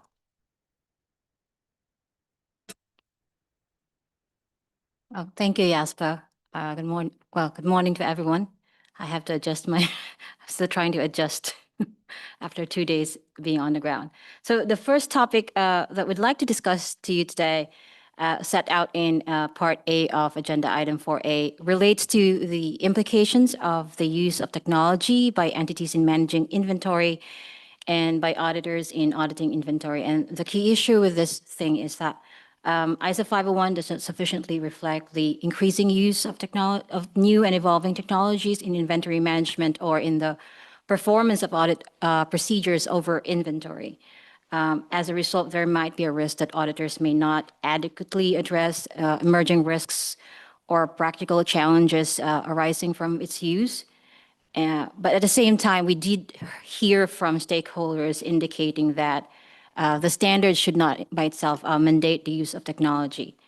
So with these sort of feedback, we are proposing enhancements to application material in 501, particularly in 3 key areas. So the first area relates to the impact of technology on inventory management and the audit. An entity, for example, may use a very sophisticated end-to-end perpetual inventory system, as Jasper has alluded earlier. There are indications that this actually is already happening on the ground, where we have fully automated warehouses where, in fact, management may not perform any physical inventory counting traditionally. In such circumstances, management may rely on cycle counts throughout the year rather than a single period and physical inventory count.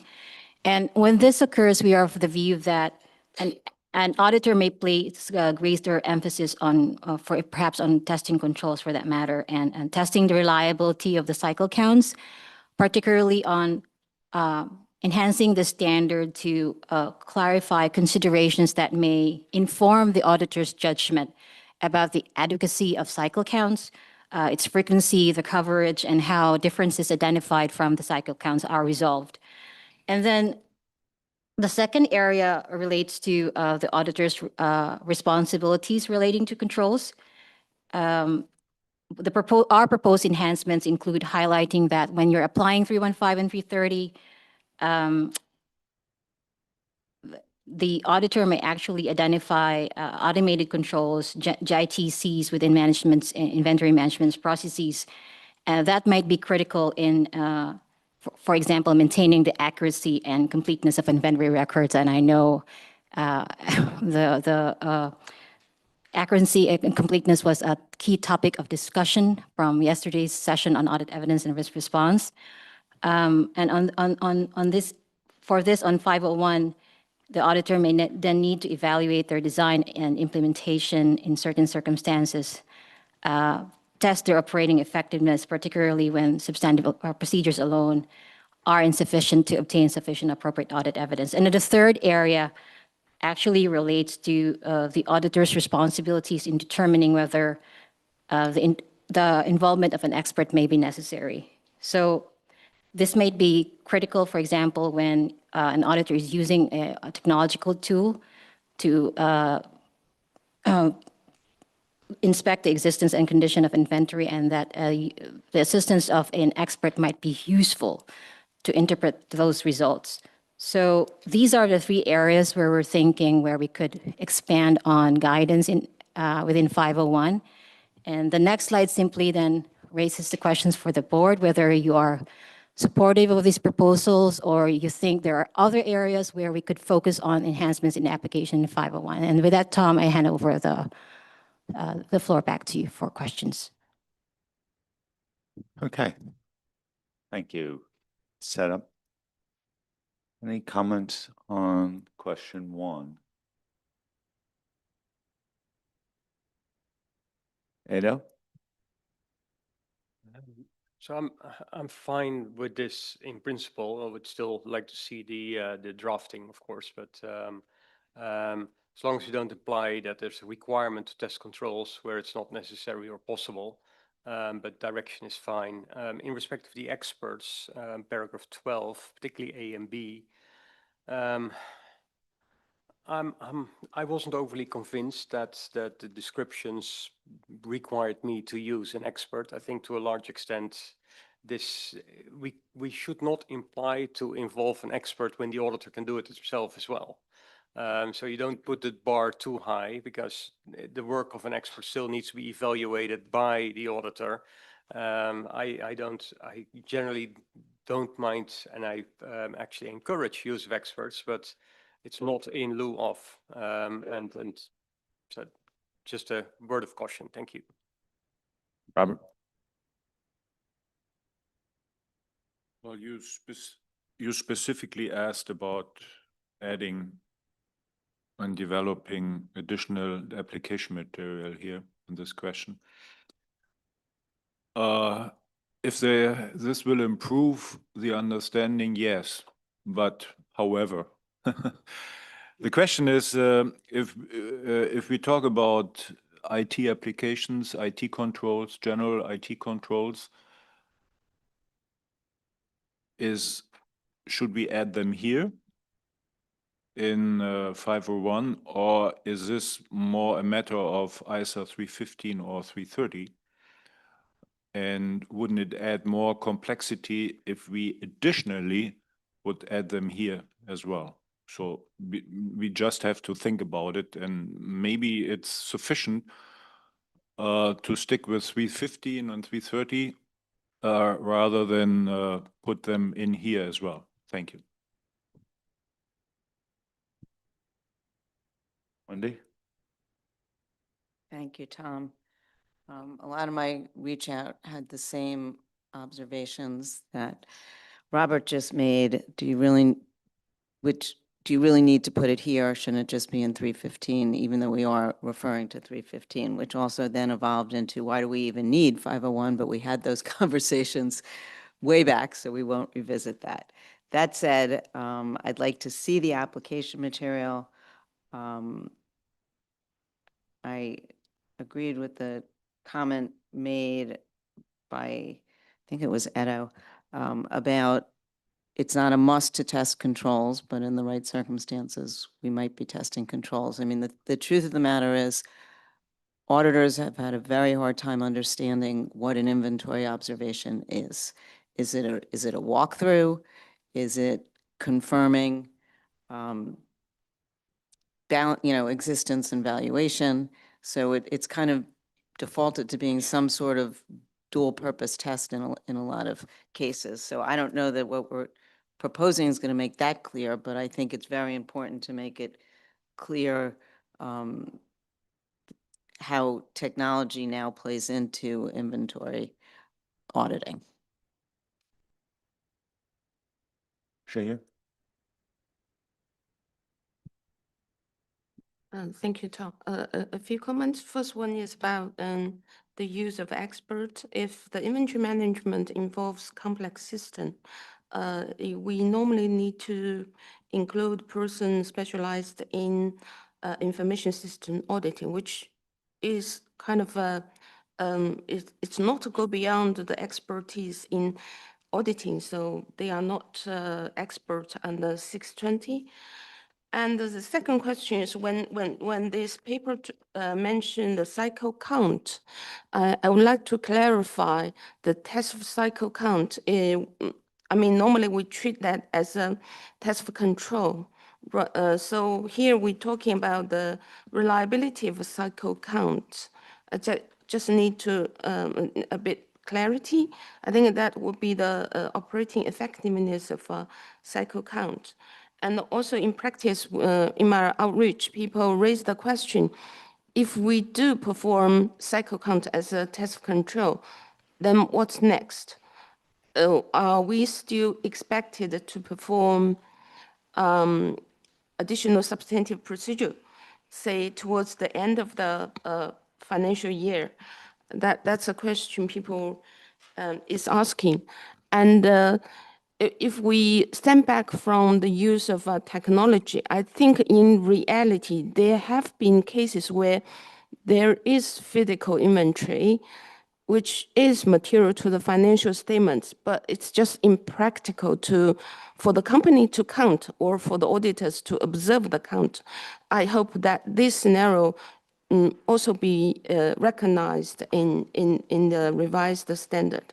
Thank you. Michelle?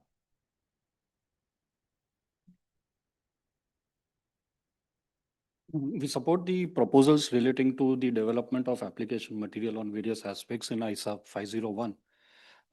Some thoughts on this, that when remote observation tools are used by management like cameras, drones to support its count procedures, the application material may include considerations to assess chain of custody and integrity of the imagery and the data, like tamper detection, timestamps, the geotags, auditors' ability to direct procedures in real time, completeness of the coverage, means like blind spots, lighting, the obstructions, the risks of manipulation, deep fakes, change timestamps, and compensating controls.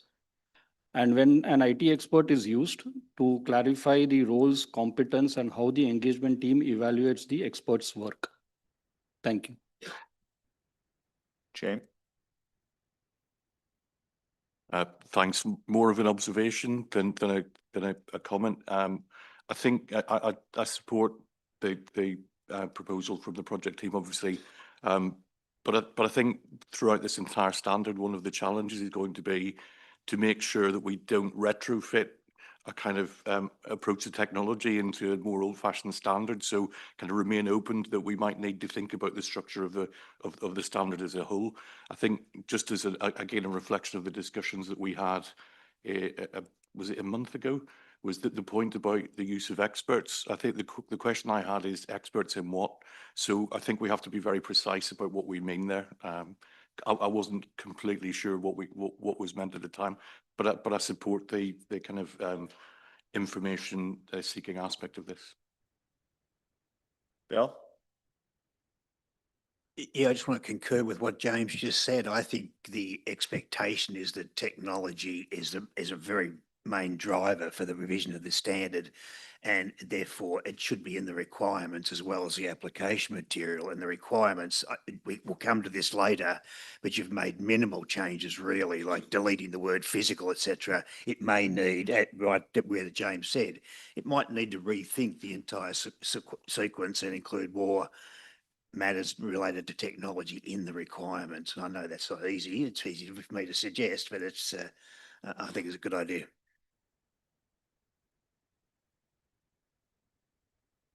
Renan? Thank you, Tom.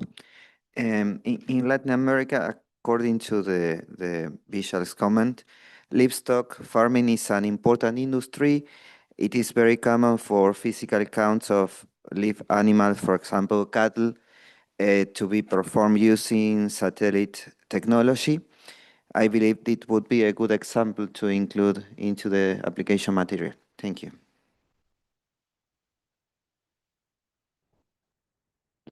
I agree with a lot of what's been said here, but one thing is too, is like actually we may need as we go through this to think about bless you again, of what's in a requirement, what's an application material, and what maybe we need to do from a non-authoritative material perspective simultaneously. Like one of the things we want to be wary of, and this sort of reflects our approach on QM too, is we don't want to hardwire too many specific examples in the standard. So I want to sort of think about the three buckets too as well, to have maybe have flexible guidance alongside of the actual standard setting process here.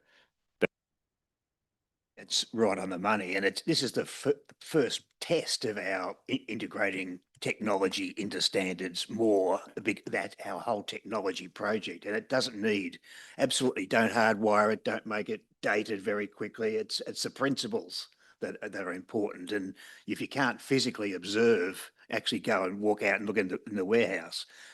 Just what are the principles around that, the options? And we'll get into attended short in a second, which is a great segue we're leading up to. But Edo, you want to come in? Yes, and I agree with the points made by James and Bill, and this is the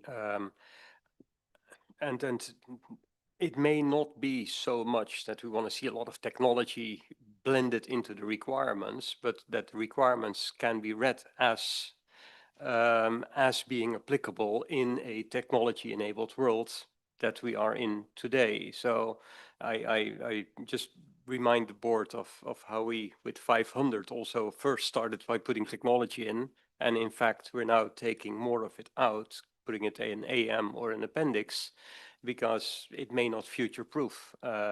It's probably more of a rethink of what are the fundamental principles that we need to satisfy, and then give some examples on technology and being reflective of how it operates. But thank you. Or whether the statement of the existing principles have created a sense of obsolescence. And like I think attendance is one of those questions about whether we need to adapt some notions on that going forward, which I want to hand it back to you, Hank, and one, whether you have any reactions, but two, also a little bit setting up the segue to the next topic. Yeah, thank you, Tom. And I just want to caveat that on aspects of technology, we are in the preliminary stage. And as you may have, if you have read the issues paper, we are exploring what's out there currently and making sure that we are future-proofing the standard when it comes to technology. So with that, the second topic that we are bringing with you today, as Thomas alluded to, relates to attendance at inventory counting. The key issue on this topic was basically anchored on feedback from stakeholder indicating that there's lack of clarity about whether the requirement for the auditor to attend inventory accounting, unless impracticable, how this can be fulfilled through the use of technological tools that enable remote observation. As a result, auditors currently are uncertain about whether and under what circumstances these technology-enabled approaches satisfy the requirements of the standard.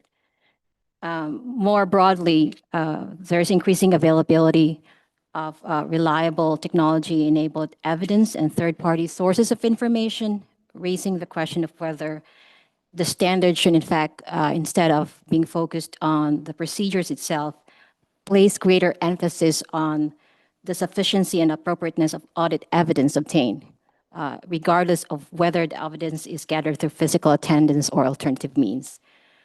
As we all know, the standard was developed in an environment where the existence and condition of inventory were typically verified through a single physical inventory count. And physical attendance, when the standard was created, was viewed as the most effective means of obtaining audit evidence, and obviously that has evolved currently. So against this backdrop, we are, as I've said, currently exploring whether there are current or future developments in inventory systems that may give rise to circumstances in which entities no longer perform any form of physical inventory verification. And if such circumstances exist, we are seeking to understand how prevalent these circumstances or practices are in today's environment, and how management obtains evidence regarding the existence and condition of inventory when physical verification is not performed. So as I've said, the results of these outreach will inform the development of the standard.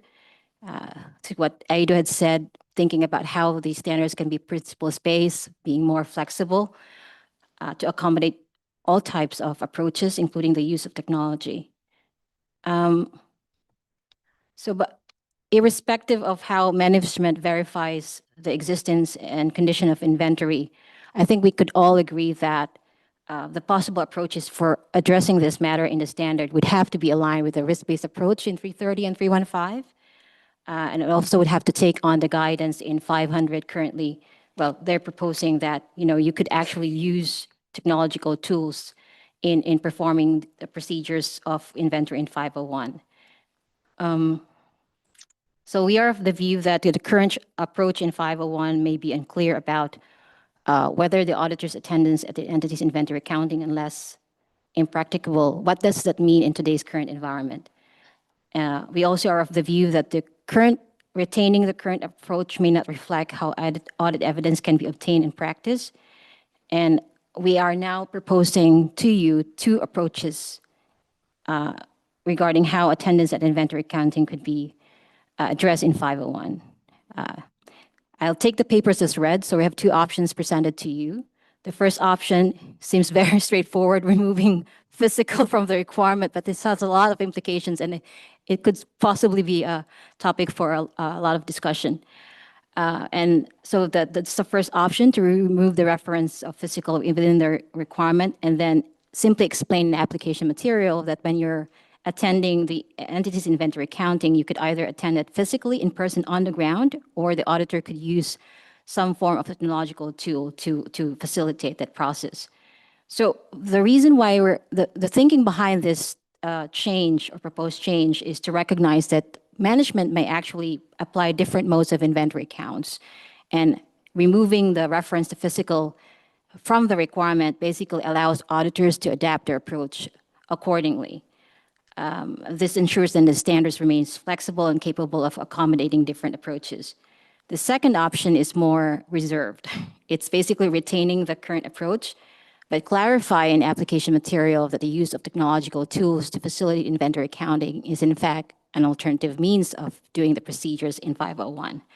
So these are the options that we are presenting to you, and the next slide simply sets out the question for the board.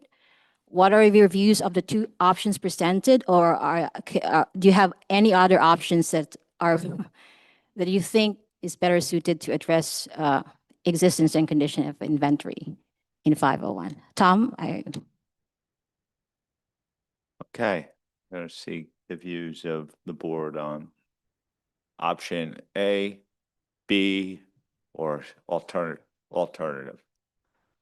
Neil? I'm in favor of A, so removing physical. I think that's the approach that I would support. I do think there would need to be more application guidance and further examples. And I think there'd be loads of examples that would come to light from our experiences during COVID, where physical attendance was often restricted.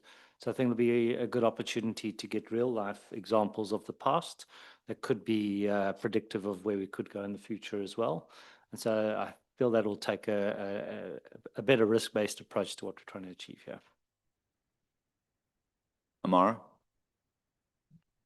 I will basically repeat what Neil just said. I'm clearly in option A. I think it's reflective of the present practice. Hernan?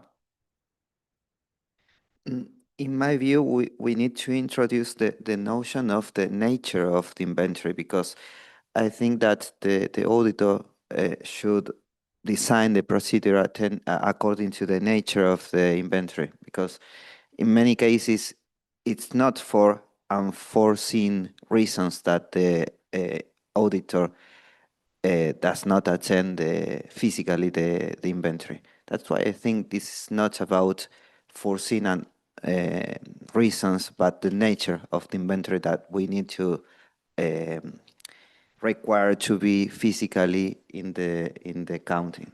Thank you. Nancy? So very short, clearly in the camp of A and what Neil said, which includes clarifying remote attendance, remote observation being part of attendance. James? So yes, like everybody else, in favour of A as a minimum. I think if we don't do that, this standard risks looking very archaic. But just to my previous point, I think it's a kind of direction of travel at the minute. But the more we find out about the actual technologies being used and the challenges for auditors, I think we just need to be a bit flexible to potentially pivot to maybe a blend or kind of some other option. Christelle? I support option A, which is, in my view, provides greater flexibility and is more consistent with modern inventory processes.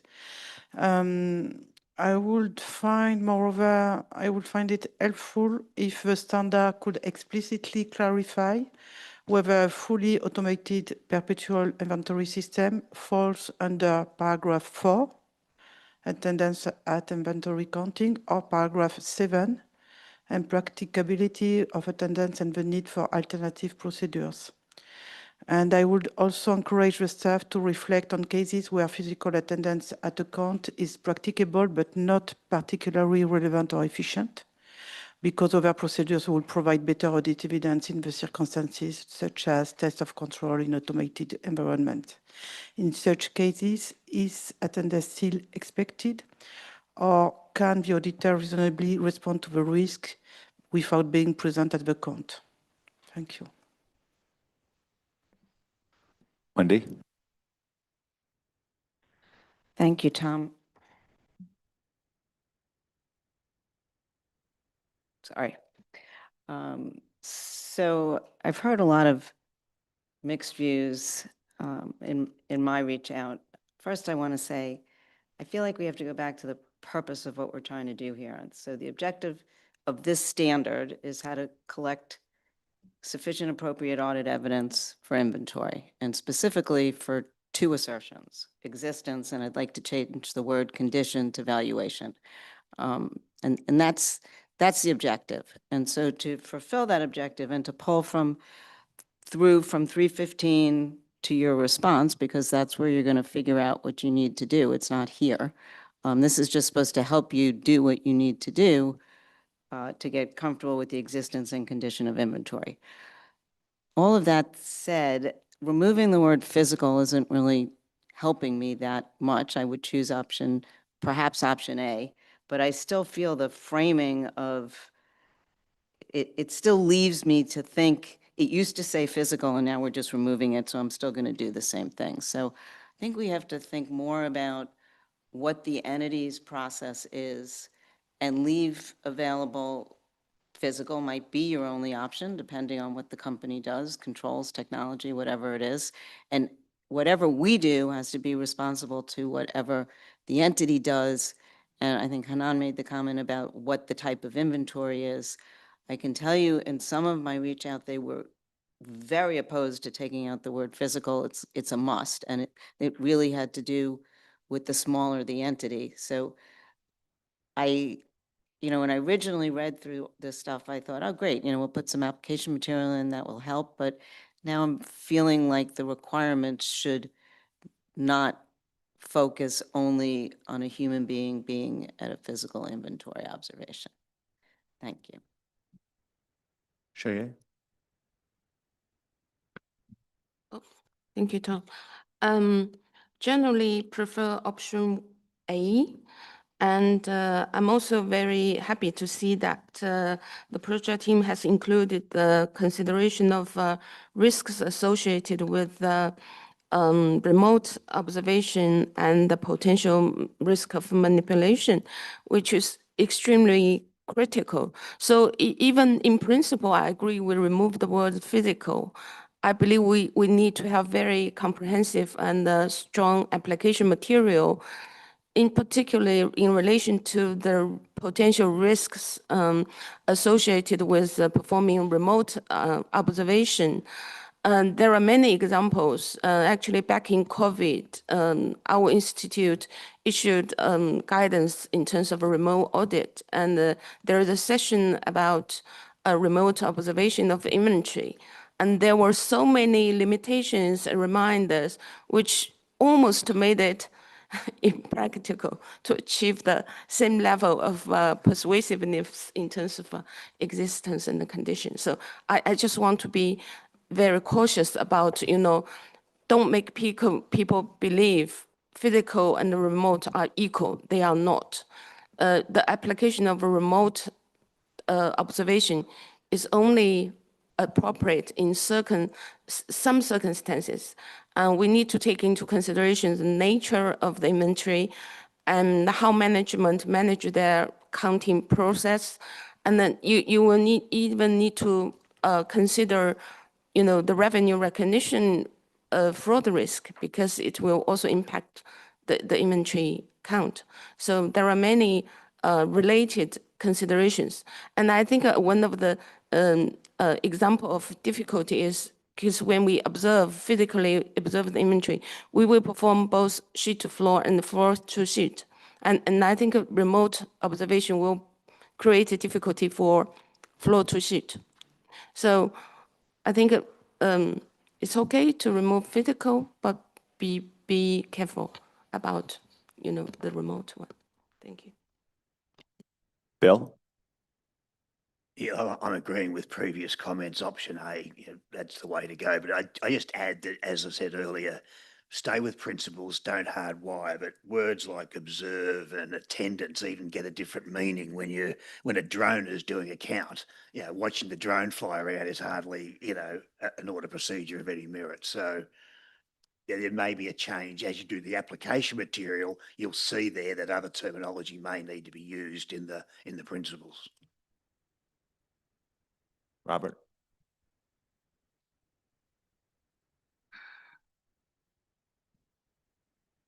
Well, in principle, I also for option A. However, as Wendy and you, Gio, said, I also have to pour some water into the wine. If I read the existing wording, and it says physical inventory counting, it wasn't quite clear for me what this really means. Does it mean the counting of physical inventory, or does it mean the physical counting of inventory? Could mean both. I'm not a native English speaking person. So removing the word physical would help on the one hand side. You substitute it with attending the entities accounting, inventory counting. On the other hand side, does it really remove the potential confusion which I tried to phrase? So this is one comment I would like to make. The other comment is we should also think about the possibility of dual purpose testing to be included, maybe in application material. And the third comment is in the introductory sentence of paragraph 4, where we think it should be differently aligned with 315 and 330. And For that, we will provide to you some comments or wording suggestions. Thank you. Yeah. Thank you, Tom. I'm also supportive of the direction suggested, so option A. And given the comments that already have been provided, I don't need to remind the team of how how critical inventory sits in the value chain that runs through the company. Or it's an anchor for the auditor. That's something that they at least observe or take note of rather than just following paper trail. So that element of the audit is important. We need to keep that emphasis. But I'm fine with taking physical out, not least for the confusion it may cause to some non-native speakers. Thank you. Akiko? Yeah, thank you, Tom. Yes, regarding option A, which removes the word physical, I believe it is crucial to ensure what is stated in a agenda paper 34B, saying remote attendance does not automatically provide an equal persuasive audit evidence as physical attendance, as we now discuss. So at this stage, I'd like to reserve my position on whether to support option A or maybe go to option B, as the current draft in the agenda for B, this seems not yet to incorporate this concept, but I understand it will come in the next draft. So in my view, we should clearly state that the auditors need to evaluate the reliability of the audit evidence obtained from both physical and remote attendance, and the evidence obtained remote always involved IT system, as we discussed in the previous section. So this should be the key when we think about the robustness of the audit evidence in remote attendance, especially. So, and also it's really important to be in line with what we discussed in 500. Yes, and or maybe 330. So we need to be in line with that. But as Robert said, not too much overlapped with that standard. So but clearly what really needed specifically for inventory in 501. So I like to see the draft to think about if I can be convinced with the option A. Yes, and my other comment is that I think it will be also important to learn from experiences during the COVID, not only the positive side, which is maybe, okay, remote attendance was effective, but also the risk side, okay, so there were maybe a deficiency in the remote attendance to create an effective draft. Thank you. Thank you. Hernan? Thank you, Tom. Just a reflection about the Robert comment. I think that we need to add a definition of inventory into the standard, because we are talking about physical, not physical, and we are assuming that the inventory is always physical, but inventory is not always physical. For example, if a company purchase and sell cryptocurrencies as its main activity, cryptocurrencies are inventories. That's why I think that we need to add to the standard, to the ISA, a definition about what we mean with inventory to be clear of the scope of the standard. Thank you. Nancy? Thank you, Tom. So just to recap it in my mind, essentially, we're talking about two aspects, right? So first off, how's the management doing its inventory count?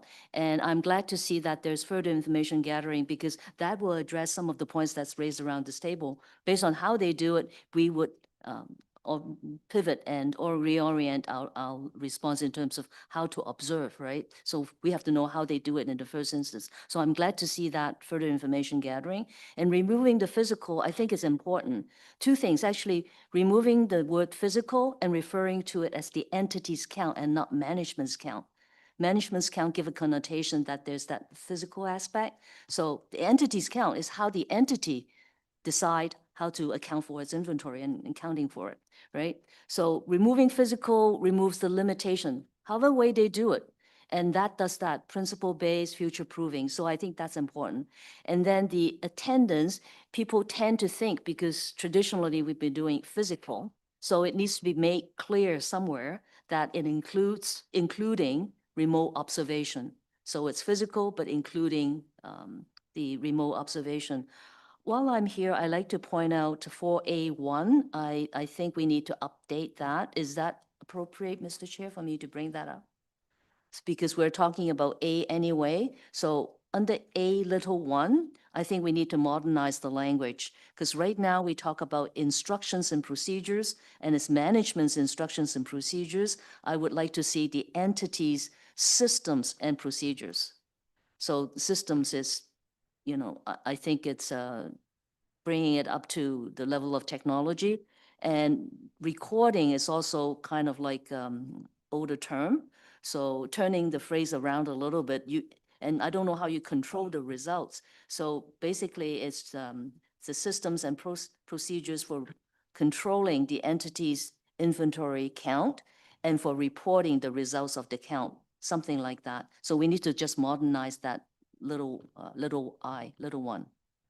Thank you. Okay, on the drafting note, we'll note that for later. We haven't quite gotten to the language of the standard, but it's not lost on us right now. So let me try to characterize what I've heard here. Is that there's general support for pursuing option, I guess we call it A, in this instance, because it will provide a more modern and flexible approach. But there's some cautions about how sort of the spectrum of persuasiveness of the evidence. And I think we got some good recommendations from Hernan and others in relation to the nature and purpose of the inventory. And then there was a number of suggestions for you of how to clarify language in such a way that would make the standard more useful. I guess I get the point. Like one of the things that my mind goes to is what is actually attendance in this world of digital, and how do you satisfy yourself? Like there's an element of still being in person is the most persuasive.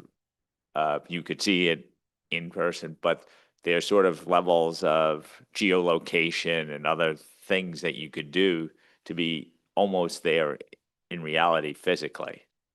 And what agents, and so like how we balance that technologically input. And I thought the point about the physicality of assets today is a really important point too, particularly in the world of financial services, where things are not tangible. Back to you, Hank. Oh, just want to thank the board for all the rich comments that you have provided. We're very pleased that you are supportive of option A with some caution on just the level of persuasiveness of audit evidence provided by remote observation approaches.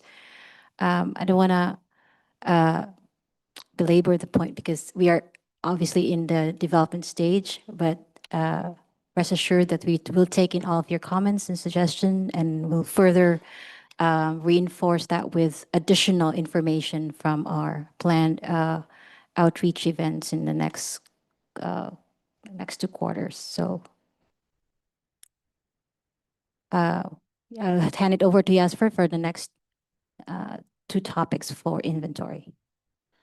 Thank you, Henk. And yeah, it's indeed a balancing act in adding examples and making it up to date, but also keeping it future-proof, right? Especially given that such a specific topic, this standard, therefore it's more quickly outdated than if it's more higher level and principle-based. So anyway, with that, this is a topic more on the drafting. Let me go to the next slide.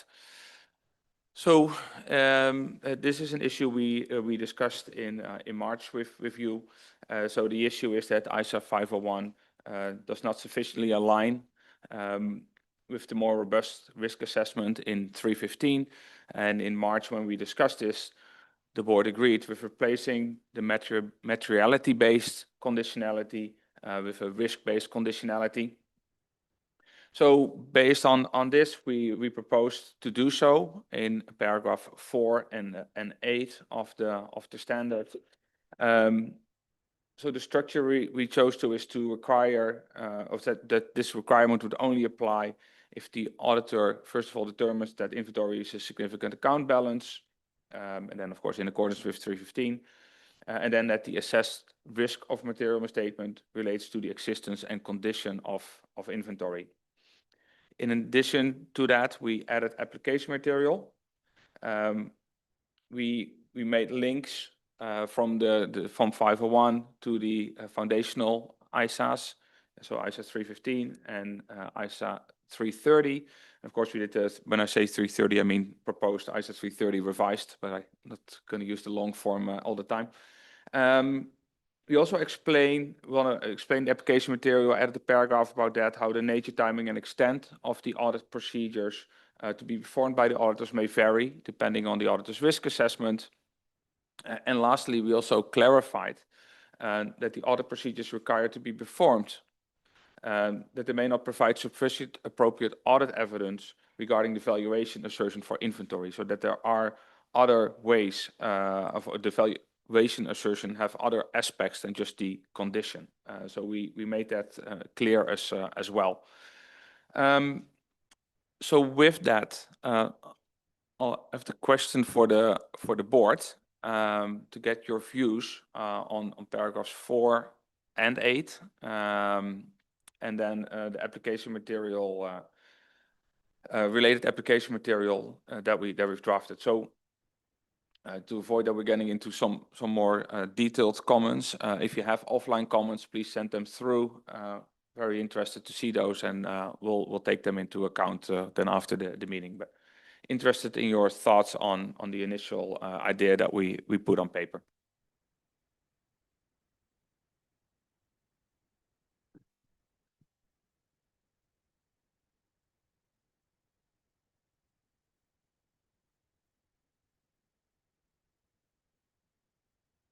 Shaya.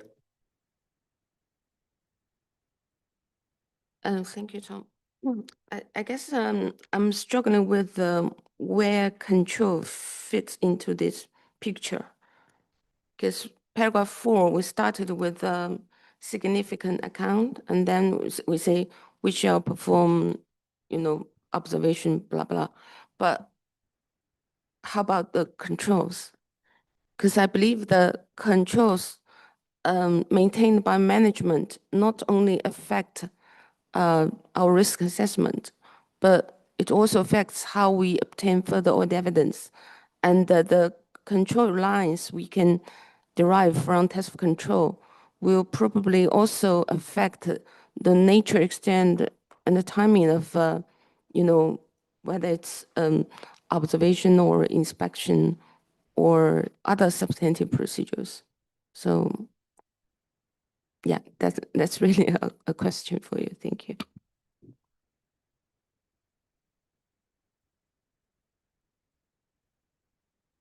Akita? Thank you, Tom. Yes, I support the shift from the materiality-based approach to a risk-based approach generally. And I have one point regarding the phrase existence and condition of inventory that I think Wendy already mentioned that, but which appears in the paragraph 4 and 8 and also throughout the application material. So yeah, I'd like to understand why the word condition is used here clearly, because considering the risk assessment is performed at the assertion level, the term condition seems ambiguous for me. So I believe it might be clearer to use existence and valuation to be in line with the assertion wording, or does the project team choose the word intentionally to incorporate something beyond assertion. I like to clarify that.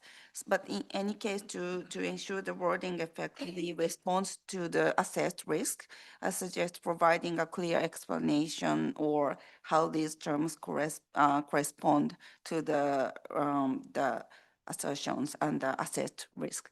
Thank you. Hernan? Thank you, Tom. I support the proposal A, the replacing the materiality-based conditionality with the risk-based conditionality. And I like to add another point. I'm not sure if it is strictly related to this part, but it's on the paragraph 6.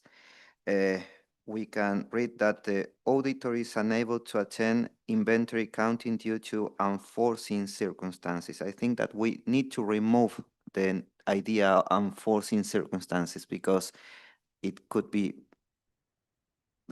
foreseen for the auditor not to attend to the counting, but it's not specifically related to this point, but I wanted to add that. Thank you. Wendy? Thank you, Tom. I certainly support taking materiality out and adding in 315. I just, the risk of being repetitive, when I look at paragraph 4, I still don't think it's driven towards how you collect evidence in a number of circumstances, whatever the entity does first, to support existence and valuation. Because the words, I said this earlier as well, the words still feel like you have to attend, be physically there. Even if we take out the word physical, it still implies the same thing. So I feel like we need to step back and think about, the requirements for auditing inventory or cryptocurrency or whatever it is, although I thought crypto is moving into cash, but different subject. So I think we have to look at these words and maybe think about not trying to fit into what's there, but where we are today and have the words reflect what an auditor needs to do. And 2 other points, I think we need some more application material on cycle counts. I think regardless of the size of entities, I don't think this implies it's at a end of a period. And there's a lot of cycle counts, and auditors have always struggled with cycle counts. So I think we need some guidance on that. And then in paragraph 8, I think we also, or the application material related to paragraph 8, I think we need to recognize that these third-party warehouses don't necessarily send confirmations, and then you're also stuck with relevance and reliability of the confirmation, which often you don't really know what the controls are at the warehouse. So I think we need more requirements and application material that helps an auditor through understanding third-party warehouses and how to get comfortable with the existence and valuation at a third-party warehouse. Thank you. Ada? Thank you, Tom. And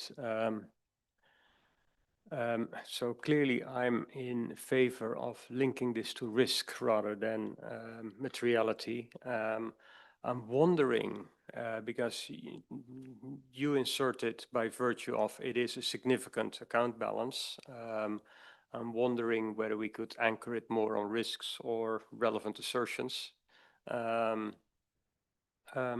But this standard, and we'll also get there in the context of confirmations, there's an interplay with 330. Well, yes, if the risk is identified in 315, 330 tells you what to do. So either substantive testing or controls testing. We've already discussed controls testing and confusion in the marketplace. Well, is a cycle count, is that a physical observation or is that a test of controls?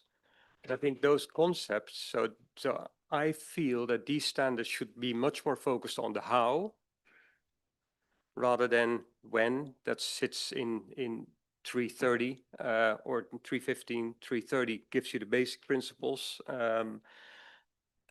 So I think it's more than just a couple of words here and there to Wendy's point as well. I think we have the opportunity to rethink how we go about this and to future-proof it in light of the developments that have been around us. And I have lots of comments on this and we'll send them through. But just to, there's also a question, disagreement in my outreach of what the date of the count actually referred to. So there's confusion, but also in the context of if it's conducted at a date other than the date of the financial statements. And yes, that is fine in the context of when you do substantive procedures of that inventory count near the end of the year. But if you are dealing in the context of perpetual inventory systems where it's really a test of control, this doesn't apply. So I don't envy you with the task ahead, but it does. I would challenge the project team to think along the lines of, okay, we have 315, 330, and how do we do this in the context of where we are? And also agree with, well, attending, removing physical. Well, I think this was in the context. I've always read physical as being we're attending physical inventory of the entity. Also, that goes by, that doesn't include the whether it's CO2 rights or cryptocurrency or etc. Thank you.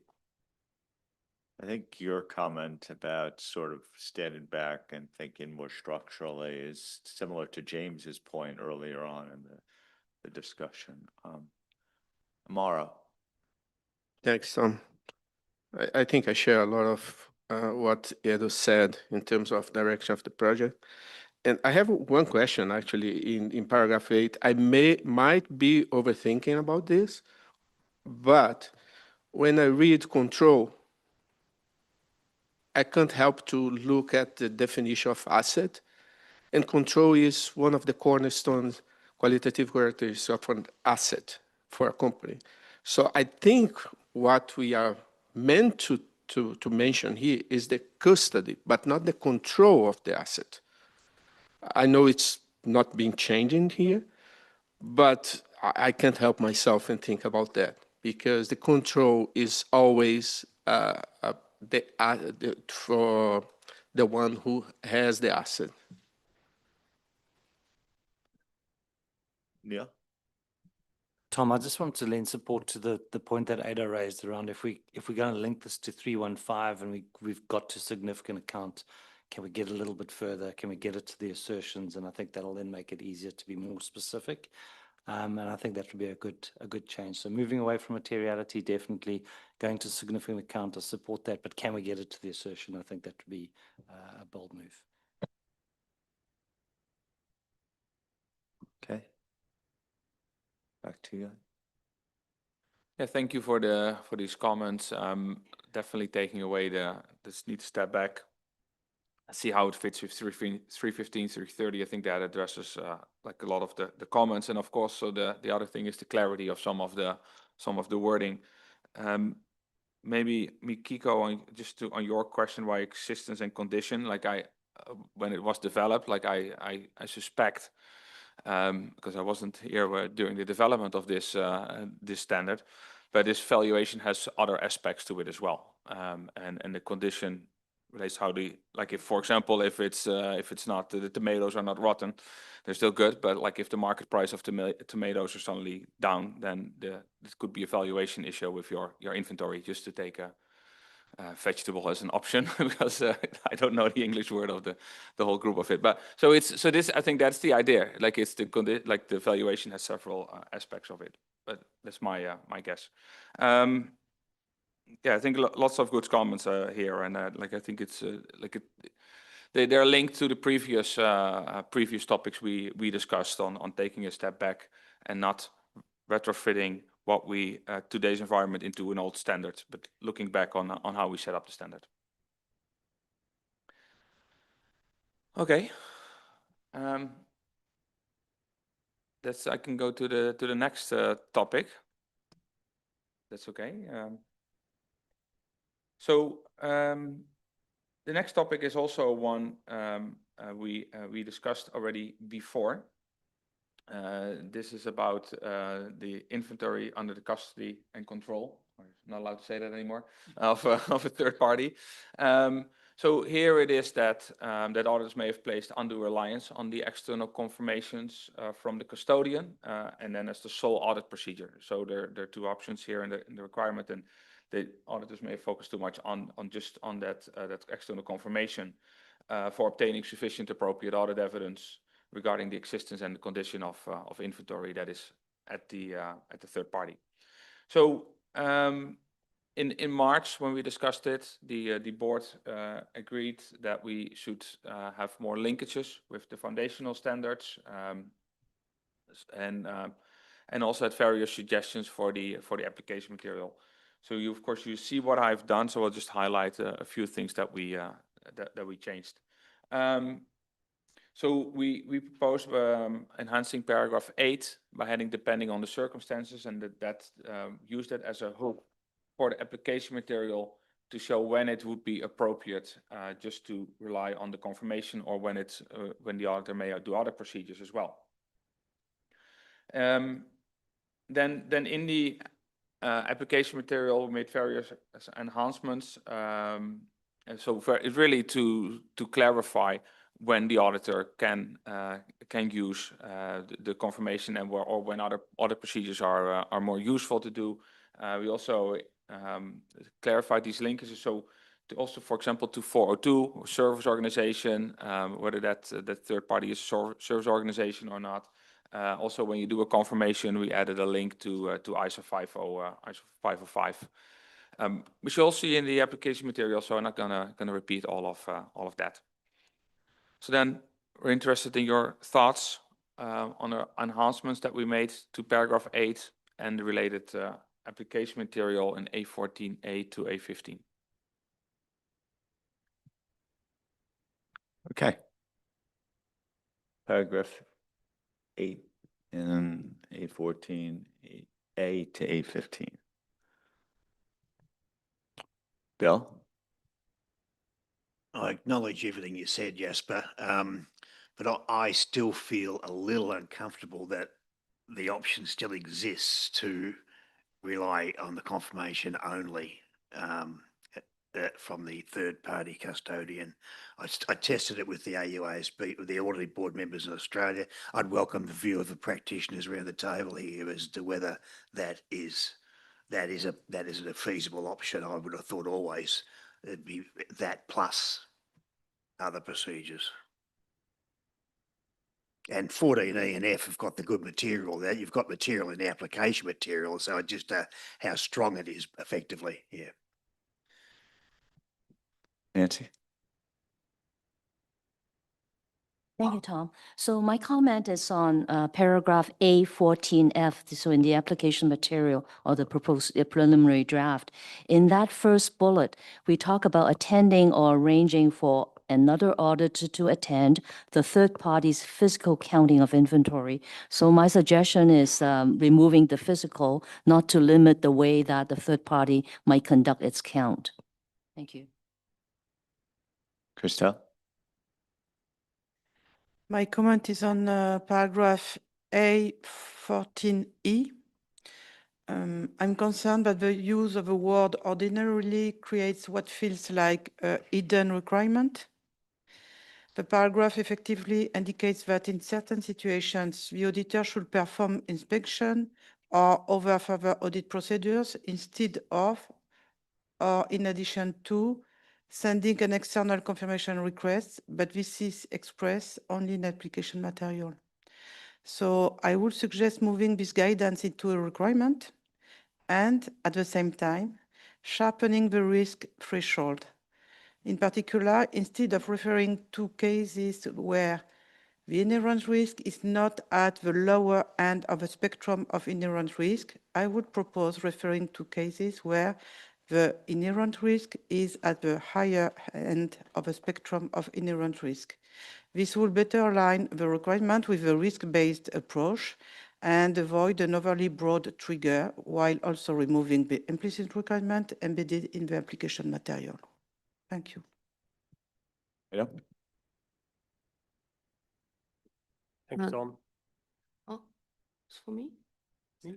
Oh. Okay. Oh, yeah. Sorry. Sorry for coughing that. The, in respect of paragraph 8, again, we'll maybe refer to relevant assertions rather than calling it significant account balance. It also removes any misconception if people don't disaggregate this enough. So the inventory in custody of third parties from their own inventory, whether it's separate account balance from that other inventory. And again, as I said, I'll send comments through. But I was interested in the in some of the examples that you had where inventory is commingled with that of other entities, and it may be difficult for the confirming party to distinguish. So I think we have much bigger issues then. Because the entity will have issues. So how do they know, or the third party know what is whose? So not sure that is the best example to use. But again, as I said, there's some elements of practice that it doesn't really gel with the words, but we'll send those comments in. Thank you. Yeah. Thank you. First comment is that in practice, the inventory under the custody of a third party, there could be many different scenarios, and they entails different risks.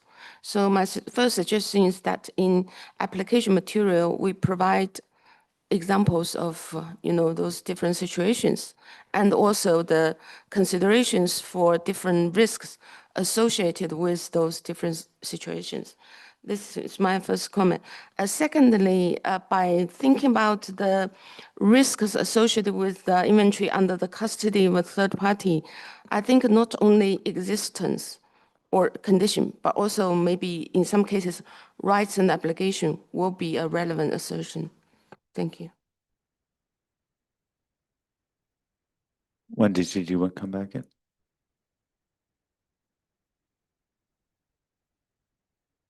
Wanted to echo the point that was just made, and that the decision on what you do with inventory at a third party depends on many factors. It could be 10% of the inventory, it could be 50% of the inventory, but also what the entity does to track their inventory at the third party helps you determine what you need to do in your procedures. So that's a broad comment.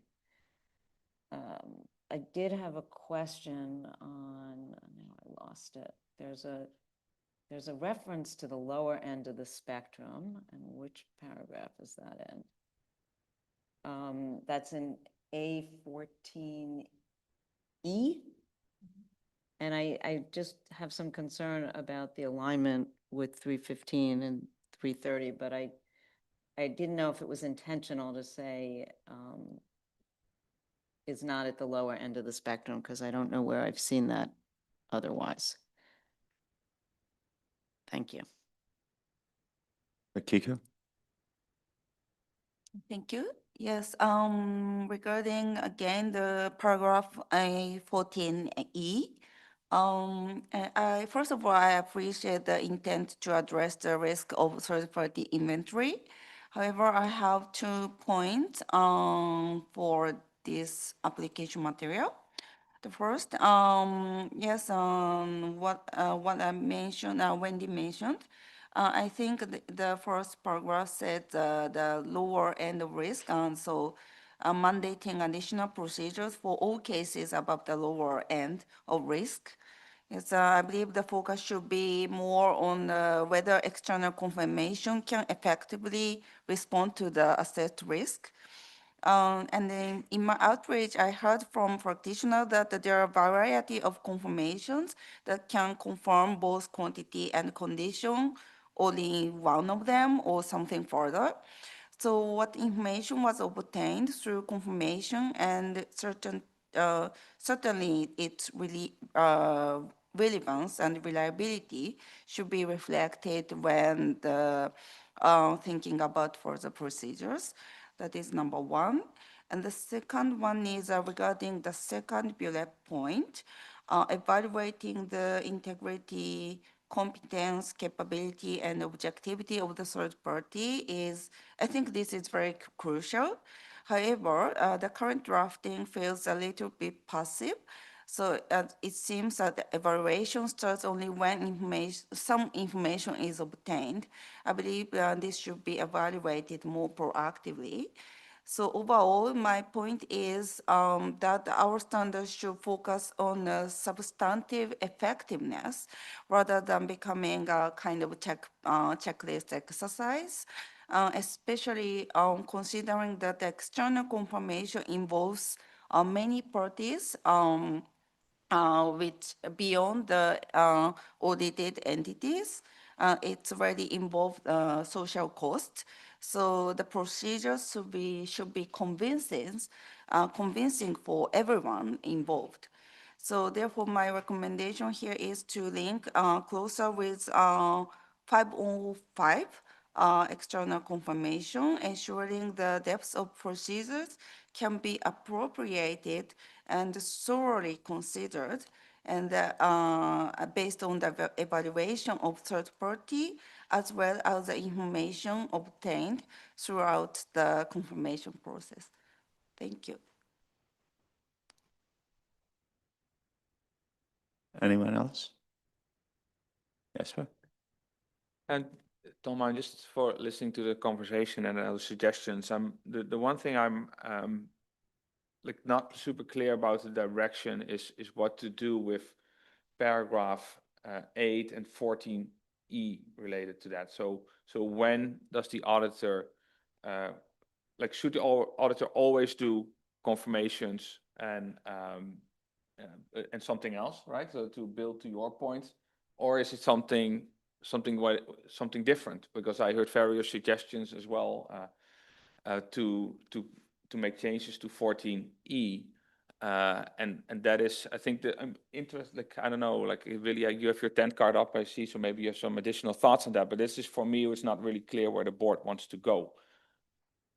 Yeah, that was my takeaway as well, Jasper, that I thought we need some clarity on this because on the one hand, we have Bill that said he's even uncomfortable that we allowing any situation where you can only rely on the external confirmation.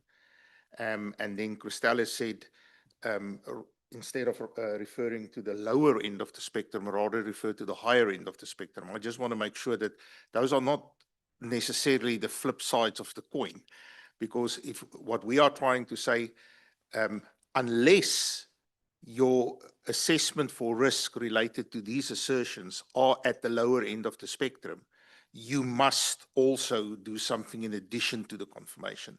Whereas we flip it around to the higher end, then you're only doing this when there's very high risks, and you may have a big spectrum, depending on how the methodology works, medium, right down to low, where you may also then just do external confirmation. And we were trying to say, no, we're only allowing the external confirmation alone when the risk is assessed as low.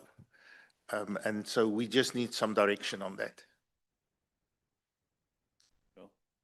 I could live with that. I just wanted to hear what other practitioners said in terms of their own practice. Yeah. Thank you, Tom. Just minor comments on the wording of the hidden before A14D. We were talking during the document about other further audit procedure, and we in the teacher we use as other audit procedure. We need to be consistent. Thank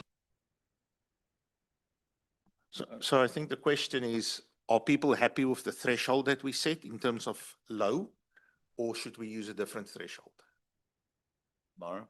Thanks, Tom. I very much appreciate the way you describe it. I think it captures exactly what was in my thinking. Thank you. Just for the record, I support the threshold as it's currently set. Bill? Oh, I was going to wait for other comments, but the compromise is, but can 14E go into requirements then as part of the the full story about what you would do for third-party custody. Sorry, I think that was also a suggestion from Christelle that we think about elevating it to the requirement, yeah. So in respect of your question of whether low is the right level of threshold, it is about the risk associated with it, and low feels, yeah, I wonder whether it's too low. That's the so can't put my finger on it, but we also need to put effort where it's most beneficial and not wasted. So I'm on the fence. Let's put it that way. I haven't made up my mind yet, but low feels a little bit too low. Let the record note, yeah, you'll allow us to explore low, but you hold in reservation. Wendy? I guess I have a question from Reach Out. How often are confirmations being sent? I mean, in my experience, it's very infrequent that a confirmation is being sent, and if it is being sent, it's kind of a negative confirmation because you're doing other procedures. All, of course, depending on what the entity has already done on their end to monitor the inventory that's in the third-party warehouse. If I may take that on, Wendy. So the feedback that we received on this one didn't necessarily come from a stat, but from the inspection reports that have highlighted that basically if a client has inventory held under the custody of a third party, they default to performing external confirmation procedures rather than really thinking of whether they need to do more. So that was where it came from. We don't so being fully transparent, we don't have an idea of how prevalent that is. So I do agree with that. I'm not sure it's coming through in this application material. That's probably what people are struggling with. We will send in some comments. We will most welcome that. Okay. You feel like now you have clearer guidance here. Okay. Okay, should we move on to the next section?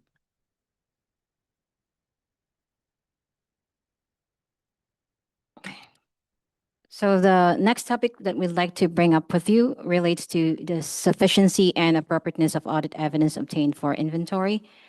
We have identified 3 areas where we could possibly enhance the standard. The first area relates to the accuracy and completeness of the entity's inventory records. And I know that this topic might resonate well with you because it is still fresh off our discussion coming out of the audit evidence and risk response project discussion yesterday.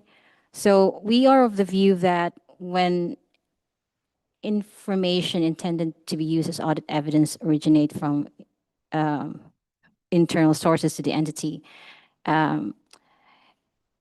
the completeness and accuracy of inventory records are relevant in performing audit procedures in 501. However, we do not consider that there's any additional revision that's needed with respect to this matter in 501 because we believe that the enhancements in 500 sufficiently addresses this. So other than referring to and enhancing the linkages to the relevant requirements and application material to 500 in 501, we are not intending to address this matter in the standard. The second area that we're thinking on enhancing in 501 relates to changes in inventory between the count date and the date of the financial statement. To address this matter, we're also enhancing application material relating to situations where management uses perpetual inventory systems supported by cycle counts. And then the third area relates to inventory held at multiple locations. We are thinking of enhancing application material to highlight the risks associated with these types of arrangements and then provide guidance as to what audit procedures the auditors may perform to respond to those risks. And with that, Tom, I hand it over to you for feedback from the board. Okay. We move to question 5. Edo? So I think that's all reasonable to explore, but I just want to remind you of the comments I earlier made, is the connection with 330 as to we're going to have a substantive approach or a controls approach, and that's where the perpetual systems may come in, where a controls approach may be more appropriate, or inventory multiple locations, how to deal with it with coverage and etc. Thank you. Anyone else? Shaya? Yeah, thank you, Tom. My comment is on paragraph 56 about the roll forward and roll back. In my experience, I think the so-called roll forward, roll back creates a lot of confusion for practitioners. And actually, in my experience, it's not very common for auditors to actually perform the roll forward or roll back. Not the entity either. Because if you imagine the company perform their account, say 10 days before the balance sheet date, what typically exists is that they just live their normal life. They keep their perpetual inventory system by recording the movement in the remaining 10 days. Nobody is doing a roll forward or roll back. What actually happened is that once we confirmed the quantity recorded by the entity on the count date matches what we performed, from the physical count or inspection, then we test the in and out transactions within those 10 days. So actually there is no roll forward or back happening in practice. So that makes me, you are saying that it's a common audit procedure, which is different from my experience. Thank you. If I may respond to that. So I think what we're saying are the same thing, Xiaoyu. So basically, if you count it, say, for example, as you said, 10 days before the end of the year end, then this auditor then perform procedures to basically, as to your point, the ins and outs of those 10 days between the count date and the year end. And that is what we refer to as roll forward procedures in this case, because you're roll forwarding, it might just be use of how we describe the procedures, but that's exactly the concept that we're trying to allude to. Mar? Yeah, I do understand. I think I agree with staff. With my experience in paragraph 56, I think it's very common, but I understood the concept as you just described it, the process that Xiang described it as the practice. But do we have a definition of roll back, roll forward somewhere? Yeah, it will be helpful to actually explain the meaning of roll forward, roll back. Yeah, thank you. Okay.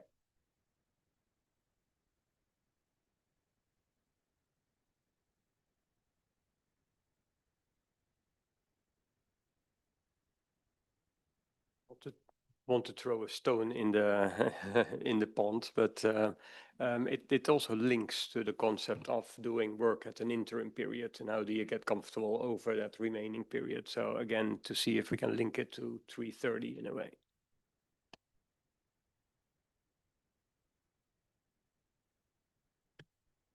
I had the same comment. I'm not sure that you need it here because you have it in accounts receivable, you have it in other accounts. But we don't use in 330 now, we use interim period. We don't use the words roll forward and roll back. So maybe we want to look at that. Thanks. Well, we should certainly avoid terminology that confuses the market. I think I totally agree with that, Tom.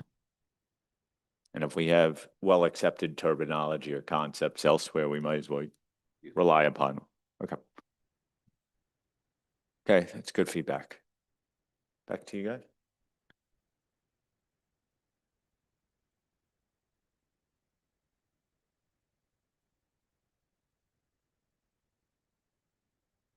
The next topic is my favorite subject matter.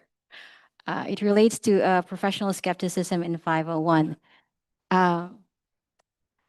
After considering this matter, we've had discussions about whether there's a need for adding a separate requirement addressing professional skepticism in the standard. And quickly, we've decided no. And then that's because we believe that the proposed enhancements that we have made already reinforce the appropriate exercise of professional skepticism in the context of auditing inventory. As explained in the paper, there's a number of proposed revisions that emphasize the need for the auditor to critically assess and evaluate audit evidence, particularly in areas where professional judgment is important. And these enhancements reinforce the need for, and I guess I think it's more important to also note that 501 addresses specific considerations relating to inventory, and that the foundational requirements relating to the exercise of professional skepticisms are already embedded in 330 and 500. So rather than introducing a separate requirement in 501, we believe that it's more appropriate to reinforce the exercise of PS within enhancements to application material, and then through stronger linkages to the relevant requirements in the foundational standards. So if, with that, Tom, I hand it over to you to hear the board's feedback on the team's approach to address PS in the standard.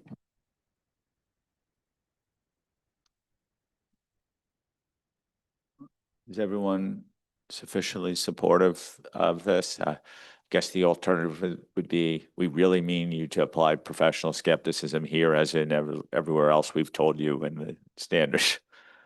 We really mean it. No. But I think this also, to some extent, your final bullet relates to the general point that Ada and James made up front, is like, we have to think about it in the context of the broader framework of standards too. So people are supportive. Okay, great.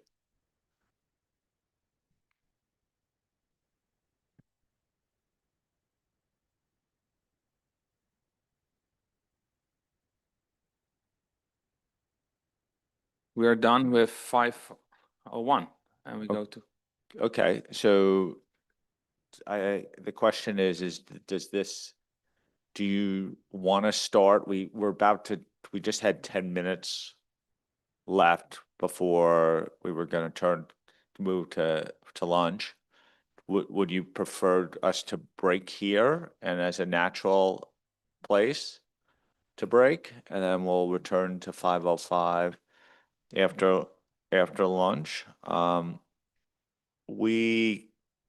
I still think we could keep the amount of time for lunch and reconvene, since we're doing things 10 minutes before the hour these days. So we'll reconvene at 1:50. This allows, now I have to get everyone, hold 1 second, where people are meeting during lunch today. There are, this is where I don't have my paper copy. So the ISA for LCE group will meet in Rhine 2 meeting room, and the AERR team will meet in room 6 at lunchtime. So good start on this. Well done to the team. And we'll reconvene at 10 minutes to 2.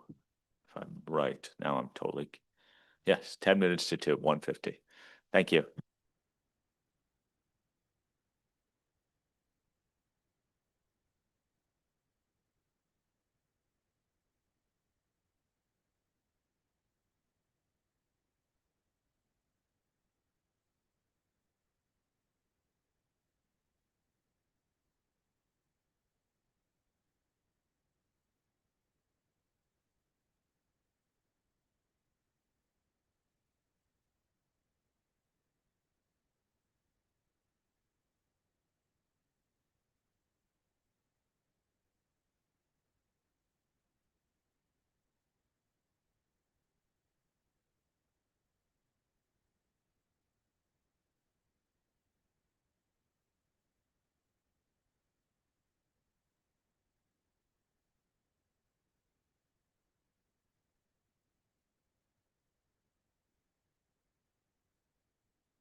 Okay, could we take our seats, please?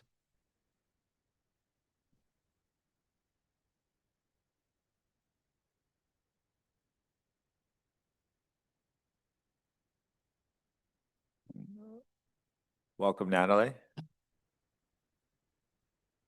Thank you, Tom. Hi, everyone. Good to hear you and see you. We can't see you on screen. I could see you on my laptop screen right now, but Okay, I'm not talking for the first topic, so I'm coming topic E, so okay, great. thank you. Perfect. Now you're in the corner of our big screen in the room. So you're with us, not just, you just be happy. It's a very big screen, so if they blew that up, you would really be with us. Okay, we're going to turn to 505 now, I think, right? Is it Jesper Hanken? Okay, great. Yes, so the next topic is we're going to ISO 545. We start with the first topic we'd like to discuss is the implication of using technology and third-party intermediaries in external confirmations, and get your input on that. So a little bit of history on that for you. In the past, like an auditor sent often a confirmation request to a confirming party and got it back directly for it. However, because of technology, this has all changed, changed this process. So what you see often today is that confirmations are facilitated through digital platforms and other third-party service providers. So this is creating a little bit more a complex ecosystem and with more participants involved.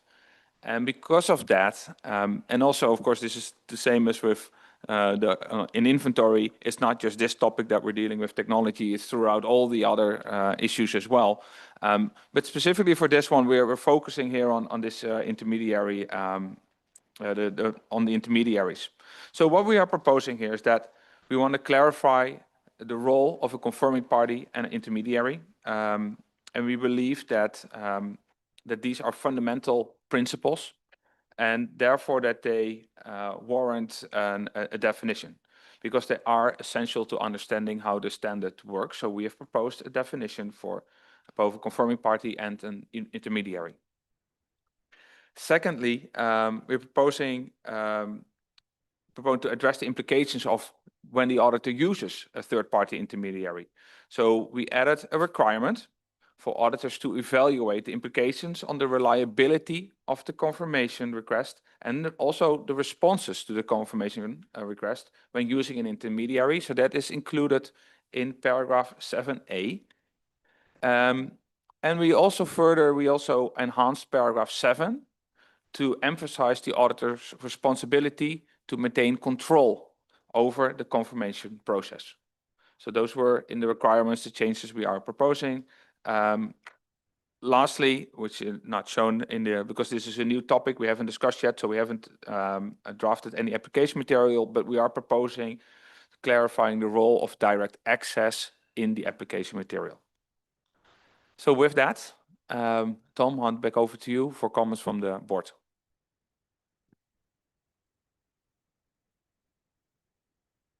Okay, you want to get the question on the screen, question 1. There we go. And I assume we'll take all parts of that together.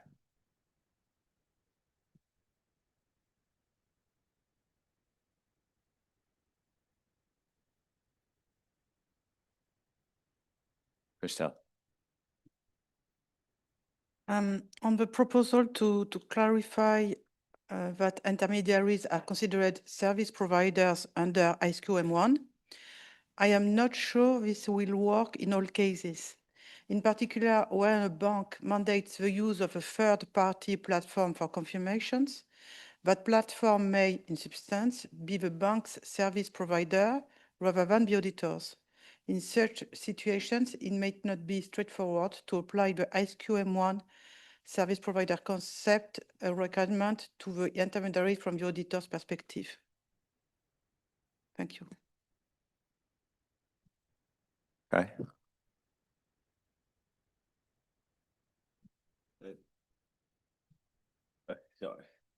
Yeah, Thank you. you're here, sorry. Thank you. As the use of, well, I want to comment, as the use of digital confirmation platforms, intermediary is increased, a high level of dependency on a limited number of providers may pose new risk to the continue of audit engagements.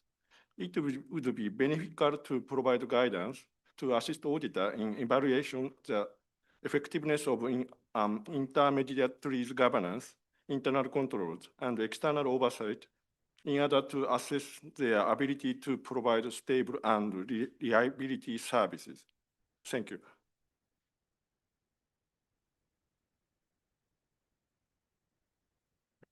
Eda? Still gathering my comments, but we did stumble upon, and this is in the context of paragraph 23, where you talk about the enhancements that are in addition to the reference to directly accessing information. So I feel that if the standard wants to explain that direct access is not a confirmation, you just do that explicitly in the scope section of the standards. Yeah, doesn't make as much sense here in the way it brought it in here. In respect of question, what is it? So we have various comments on 4D, which we'll send across, but maybe in respect of 1B, the third party intermediary, I felt that I think we should focus on why the intermediary is an appropriate party to deal with. I think that's how so what are the conditions for them for their use? And I think that may be a more logical way of approaching it. So, okay, you're using intermediary. What are the conditions that an intermediary needs to satisfy before they can be an intermediary? I think also and I don't have that document open yet, but when we come to the draft standards, or the way it is defined, the post office or the Royal Mail would be an intermediary in accordance with the definition. That's clearly not what we intend to, because they also facilitate the confirmation. So that's also not what we mean. And I was so in respect of maintained by a knowledgeable external source. Of curious in my mind, why is knowledgeable inserted in there, and that. Anyway, I'll provide further comments to you on these questions, and we'll take it from there. Thank you. Makika? Yeah, thank you, Tom. Regarding the definition, I have 3 comments. Firstly, the definition of confirmation party.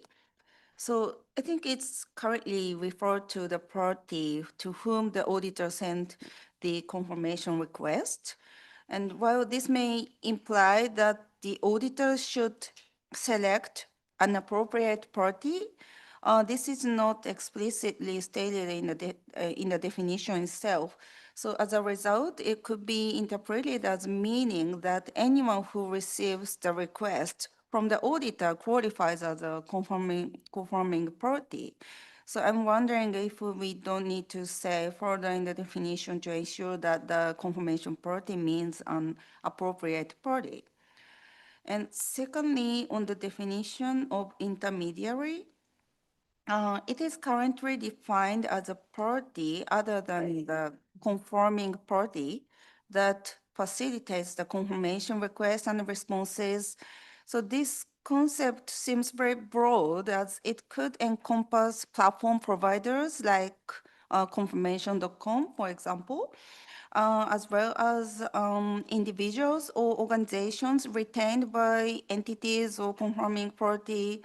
So, and on the other hand, when I look at paragraph 18C of the agenda, it describes an intermediary as a service provider, which suggests a narrower scope than the definition itself. So it was, for me, ambiguous on what the definition actually intended to scope. Yes, and lastly, considering that many stakeholders would expect this revision of the 505 to prevent that case such as a Wirecard one in the future, it is not entirely clear for me on how it has been organized under the current draft of definition. So was the confirming party wrong, or the wrong party was intermediary? So I believe providing a clear explanation or maybe organization, including how the wrong party is defined in the new standard to prevent that case would significantly increase the persuasiveness of our proposal. Thank you. Shea? Thank you, Tom. For the intermediate, it just makes me think about, because in the paragraph 7 little c, we are listing out directly to confirming party or through an intermediate. But I'm just wondering if intermediate is treated as a service provider, how about the courier companies? Because when we say directly to the confirming party, it's not like auditors put the confirmation letter into the hands of the confirming party. We actually use a courier company. Are they also considered service provider? What makes the intermediate, triggering those additional requirements or attention? Of course, I can understand that. I mean, maybe implicitly, we've done such assessment in the past. We trust the courier companies. They are public service providers. We don't worry about that, right? But now, with those intermediate, we have something to worry about, which I can understand. But I mean, it's not like directly or through an intermediate. And are we also supposing commenting on direct access? Yeah, in terms of direct access, there are two comments. One is that can we clearly define direct access? Because in practice, there might be two forms. One is that the auditors are granted their own account or user ID to log in and then obtain the information. Another way is very often we have the entities, they have a account with their transaction counterparty. And in the case where we cannot get the confirmation replies, we actually use the entity's account user IDs to log in and inspect those transaction information. I believe we are referring to the first one, not the second one. So these, but actually both can be served as alternative procedures when there is no response from confirming party. And then the second comment is that the current drafting is putting the direct access immediately after the discussion about, consider sending cash or accounts receivable confirmation. But if you think about what direct access really is, it is one of the alternative procedures. Maybe with a better persuasiveness, I would suggest we relocate the discussion about direct access to the part when we talk about the alternative procedures. Thank you. Okay. Robert?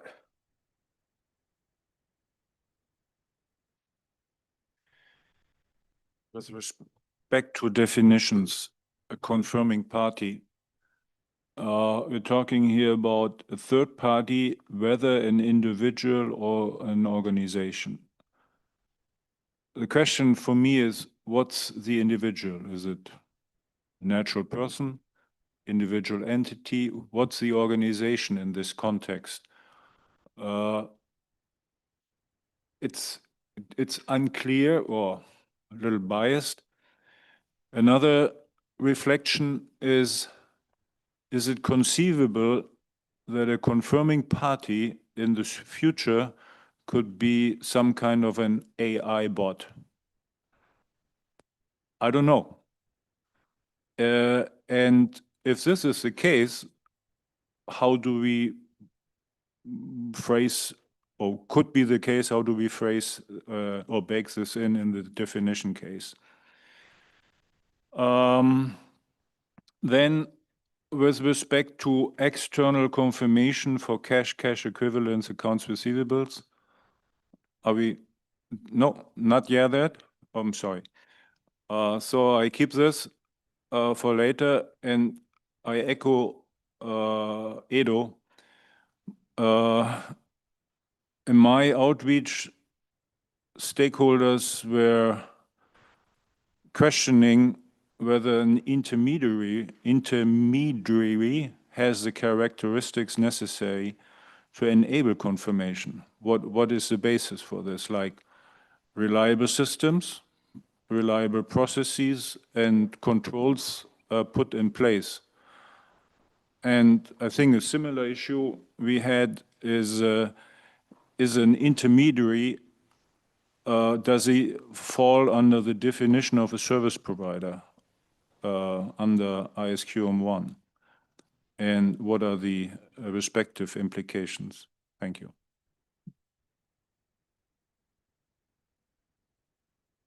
Okay. I think that's everyone on question one.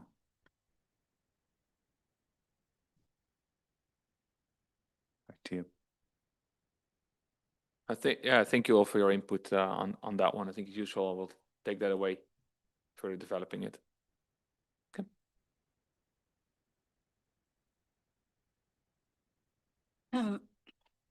So the next topic for external confirmation is a familiar topic with you because it relates to negative confirmations. And as you recall, we brought it to the board for discussion last March. The proposals we're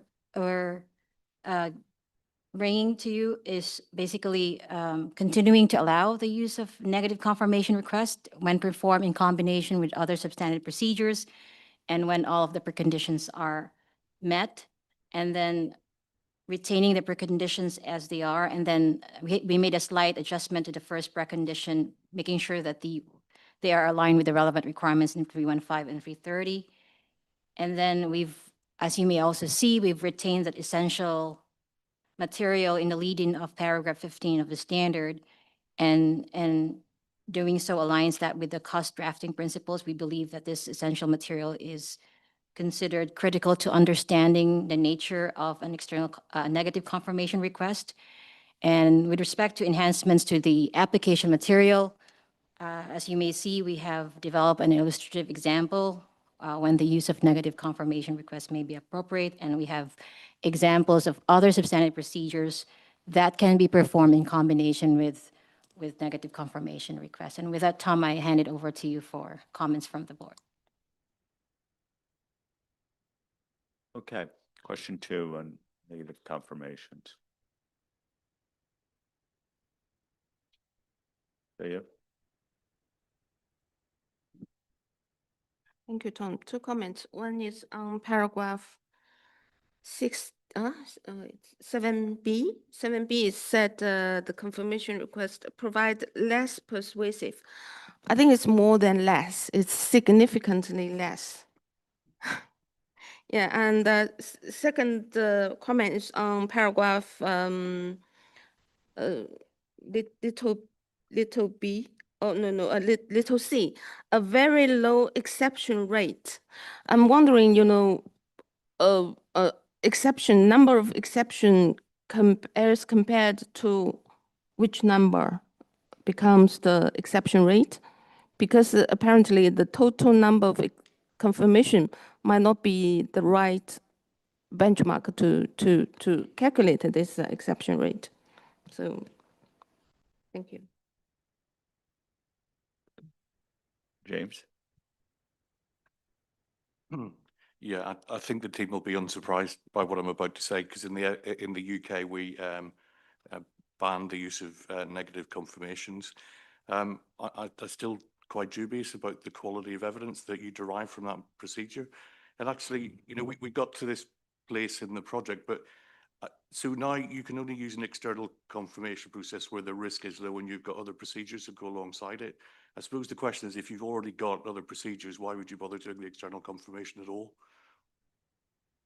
But that, just to state, that's what my position is. I would probably prefer to just prevent anybody using them at all. Adam? Thank you. So I'm probably there as well. Well,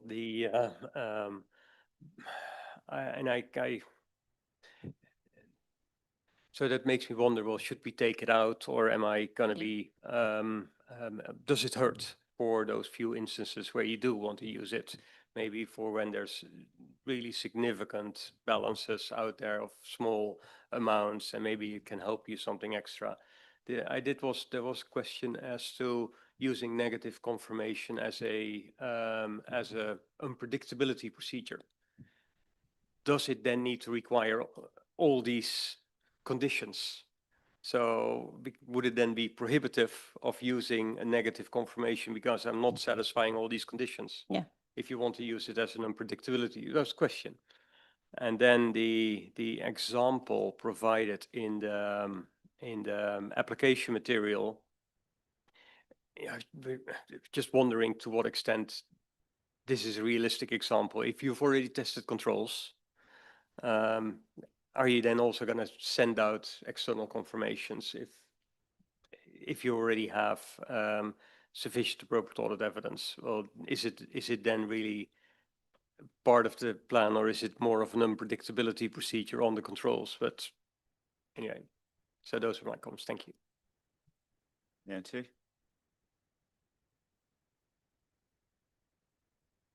Yeah, thank you, Tom. So I wasn't going to intervene on this point until my my nice neighbor here talked about maybe not allowing the use of negative confirmation. So just again, I think I mentioned this point in Canada, for investment dealers, they're required to send out negative confirmation. So it would be nice if we don't prohibit the use of it.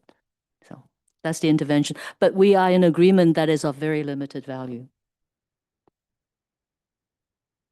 Yeah, and an easy fix to that would be unless required by law or regulation.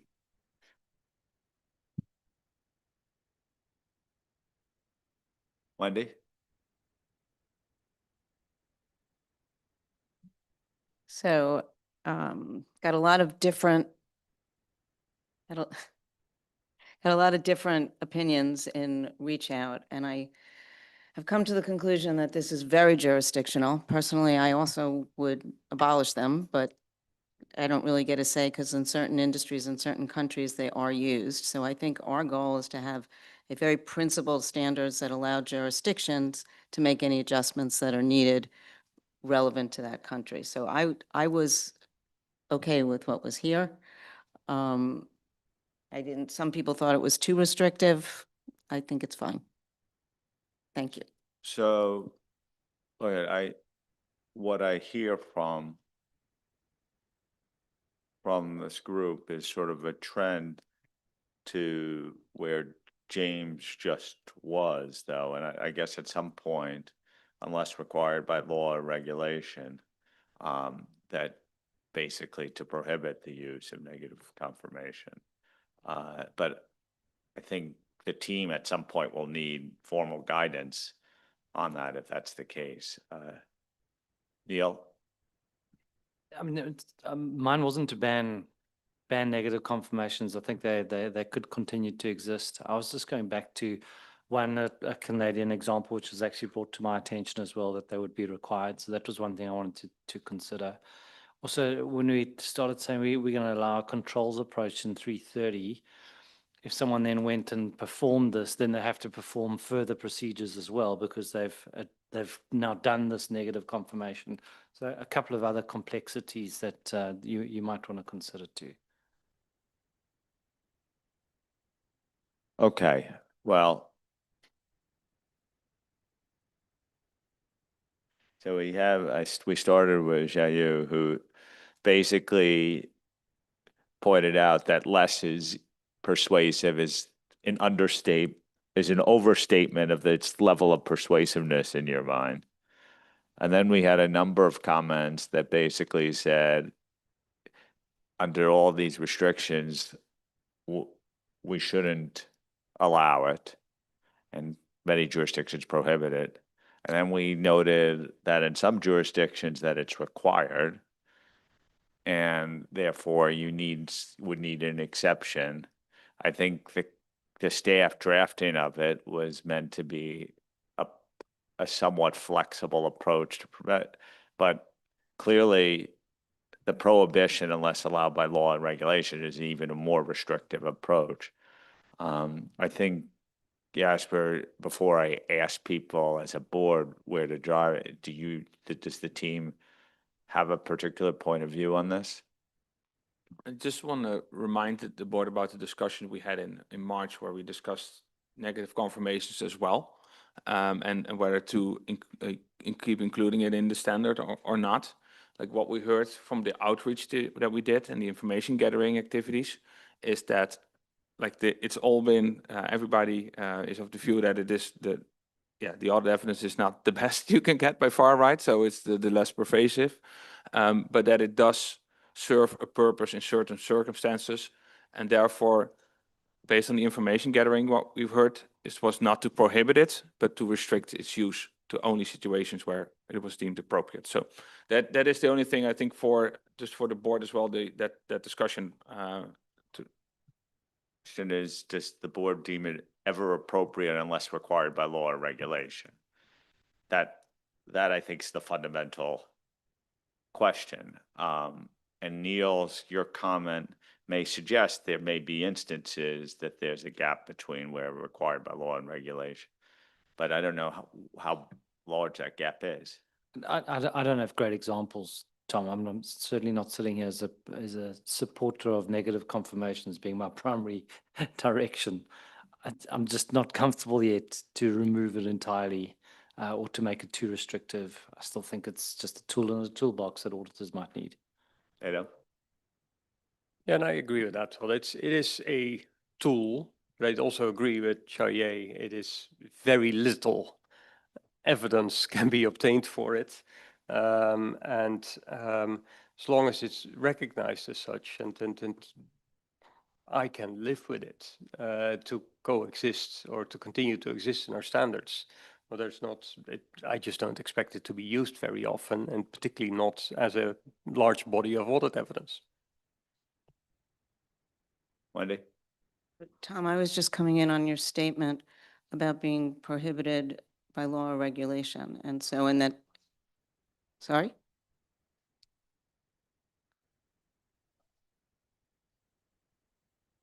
That's what I want to come in on. And Neil had said that there's, and it is true, there is prohibited in some countries, it's prohibited, but then there's also common use, which is not necessarily fitting into prohibited. And my question really is for Nancy, where it's required, but it's required by law or by industry practice?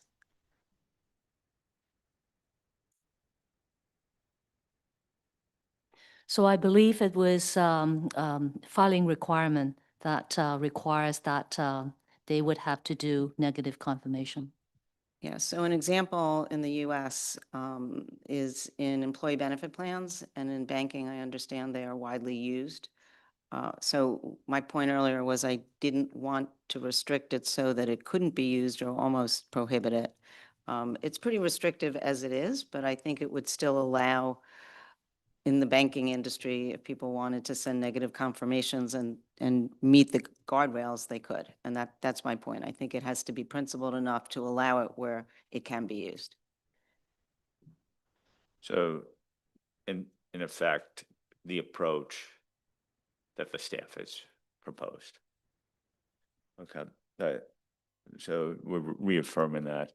Whether you need an adverb of significantly in it or not, we'll let you debate that. I don't know how that conforms with our CUS principles. We will consider it, Tom. People would agree with the sentiment, probably. Okay, let's proceed. Okay. So the next topic relates to audit evidence obtained from external confirmation procedures and the assertions that such evidence may address. We do recognize that external confirmations can be a highly effective source of audit evidence. However, we can all agree also that the evidence that you obtain from them may not necessarily address all relevant assertions. So to address this point, The project team is recommending enhancements to application material that clarify which assertions may or may not be addressed by external confirmation procedures. And with that, Tom, I think I'll hand it over back to you.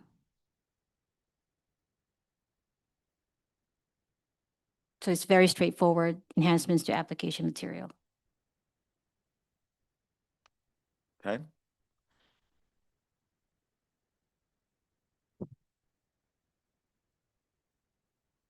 Okay, I'll take the silence as agreement. Nancy? Oh.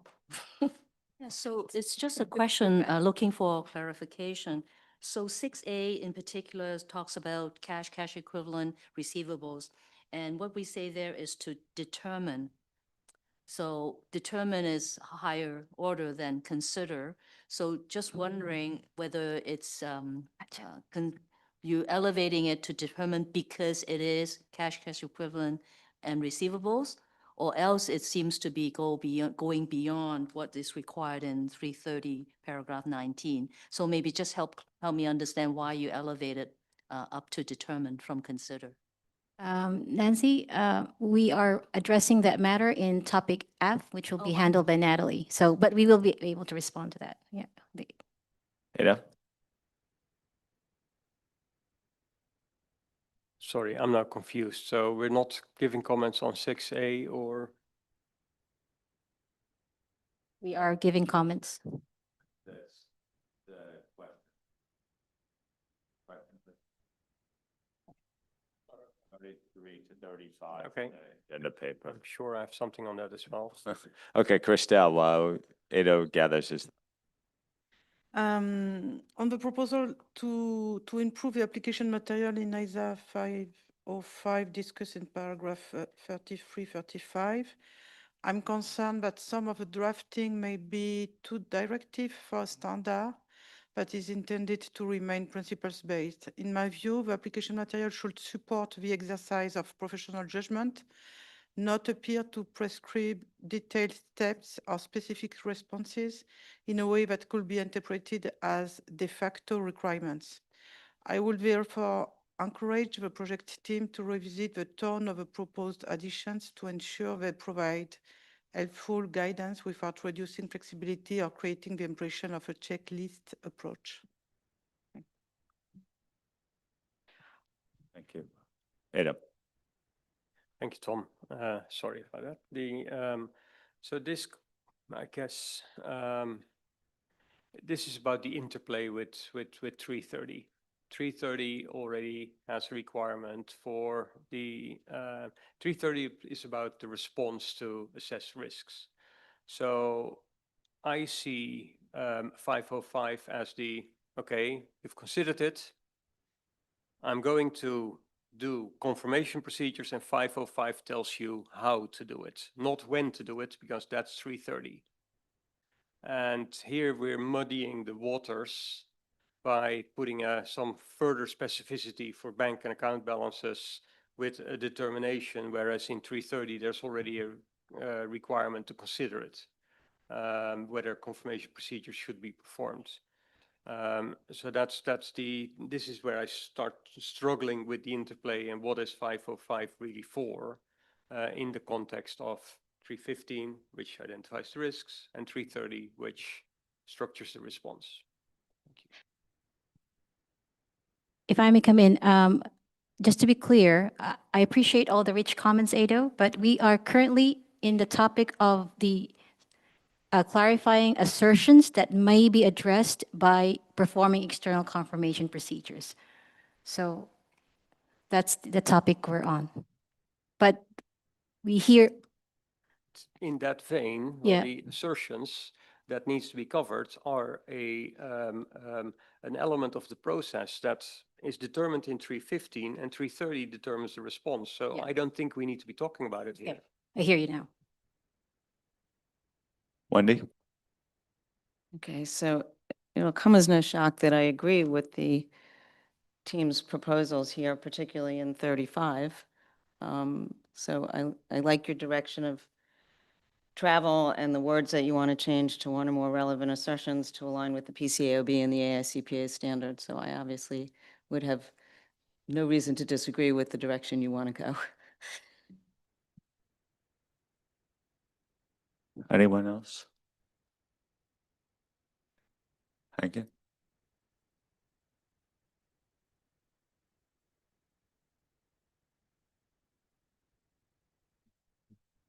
Yes, Piston, for the next topic. Great, thank you. So let's go to the next issue. So this is about the reliability of responses to external confirmation. It's an issue we have not discussed yet. So I think it's, before I dive into a bit more of the details, I think it's important to highlight that this is an area where we think the exercise of professional skepticism is particularly important when you're using confirmations. That will come back later as well when we talk about professional skepticism as the last issue, but I want to put that on your radar beforehand as well already. So external confirmations of what we hear are often regarded as highly pervasive audit evidence because the information is directly confirmed by a third party. Even because of that, like we have seen in quite a few high-profile corporate failures because confirmation requests or the responses actually to be them that are not immune to fraud and to manipulation. So because of these events, we think it's important to place more requirements in this area, and so we are proposing a total, like on a high level, 3 changes. So first, we're proposing a new requirement that builds on the principles in ISO 500, and that requirement would explicitly require auditors to consider information that comes to their attention that may affect the reliability of the confirmation response. And then to add to that, there are 2 specific considerations in there. Information that may impair the credibility of the selected confirming party, and then information indicating that a confirmation request or response may have been intercepted or altered. So this is building on 500, but it's more specific, been added given that we've seen in the last decades some of these more high-profile corporate failures. The second one is then to more about the requirement to resolve doubts about the reliability. This is an existing requirement already. That is paragraph 10 of ISO 505. What we did here is we aligned this more with the principles in ISO 500 by requiring the auditor to determine what modifications to external confirmation procedures or what other audit procedures are necessary to resolve any doubts that the auditor may have. And then finally, this is also based on an existing requirement. It's paragraph 11 that deals with situations where the doubts cannot be resolved. We also are proposing enhancements to that requirement and to further clarify it. So those were, I think those are 3 requirements that we are proposing changes to and that you've seen the initial drafting for. So I think these are the main factors addressing this issue. And we're interested in the board's view on that.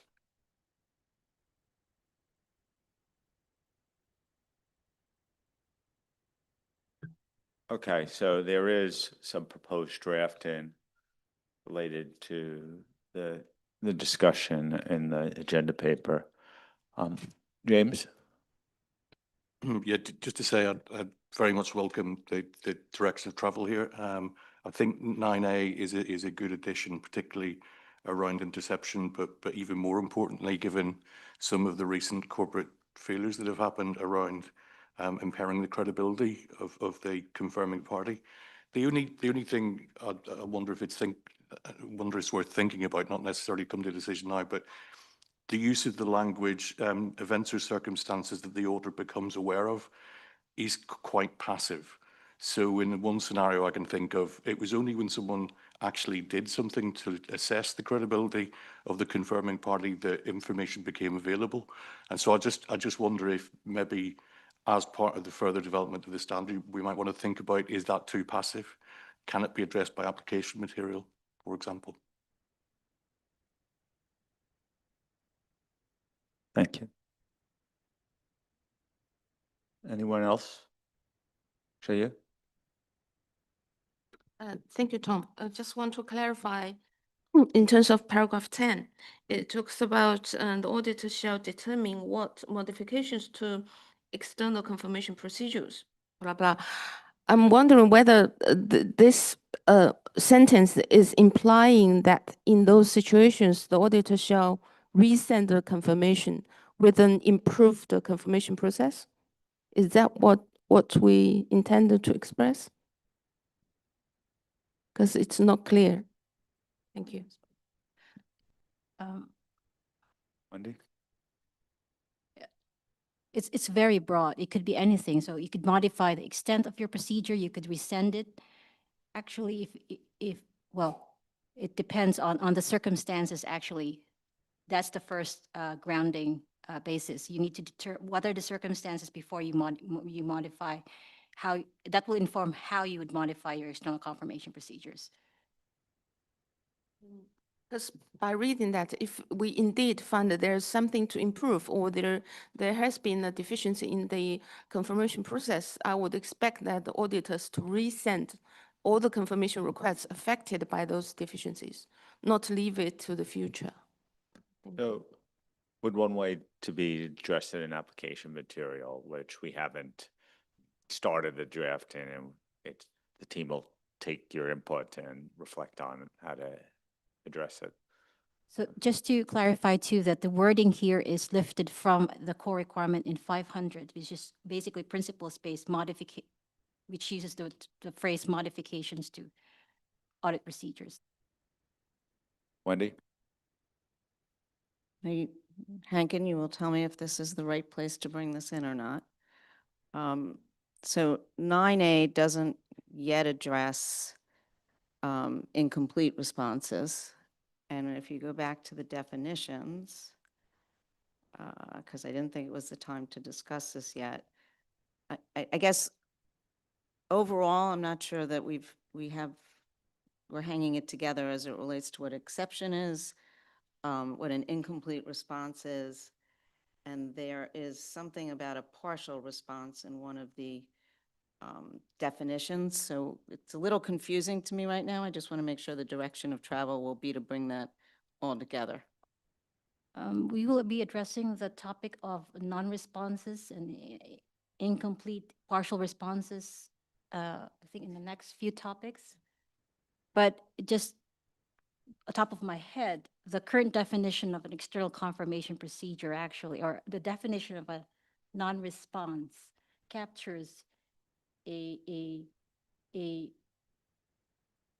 response that doesn't fully, incomplete or impartial responses, if you read the definition of a non-response currently. We have an opportunity to have a broader discussion of that later. Okay, but noted that maybe a non-response and an incomplete response may connote different things. And I think that's why so if we want one to be all encompassing, it may fail. Ada. Thank you, and I appreciate the effort of the project team to align this with ISA 500. Maybe in a suggestion, rather than just state a matter of facts in the first sentence, so bring this together, so more along the lines of evaluating the reliability, or in evaluating the reliability of confirmation responses in accordance with 500, the auditor shall, just to bring it together. I was also wondering, rather than go into may have been intercepted or altered, whether we can just refer to may not be authentic, to target directly the attribute.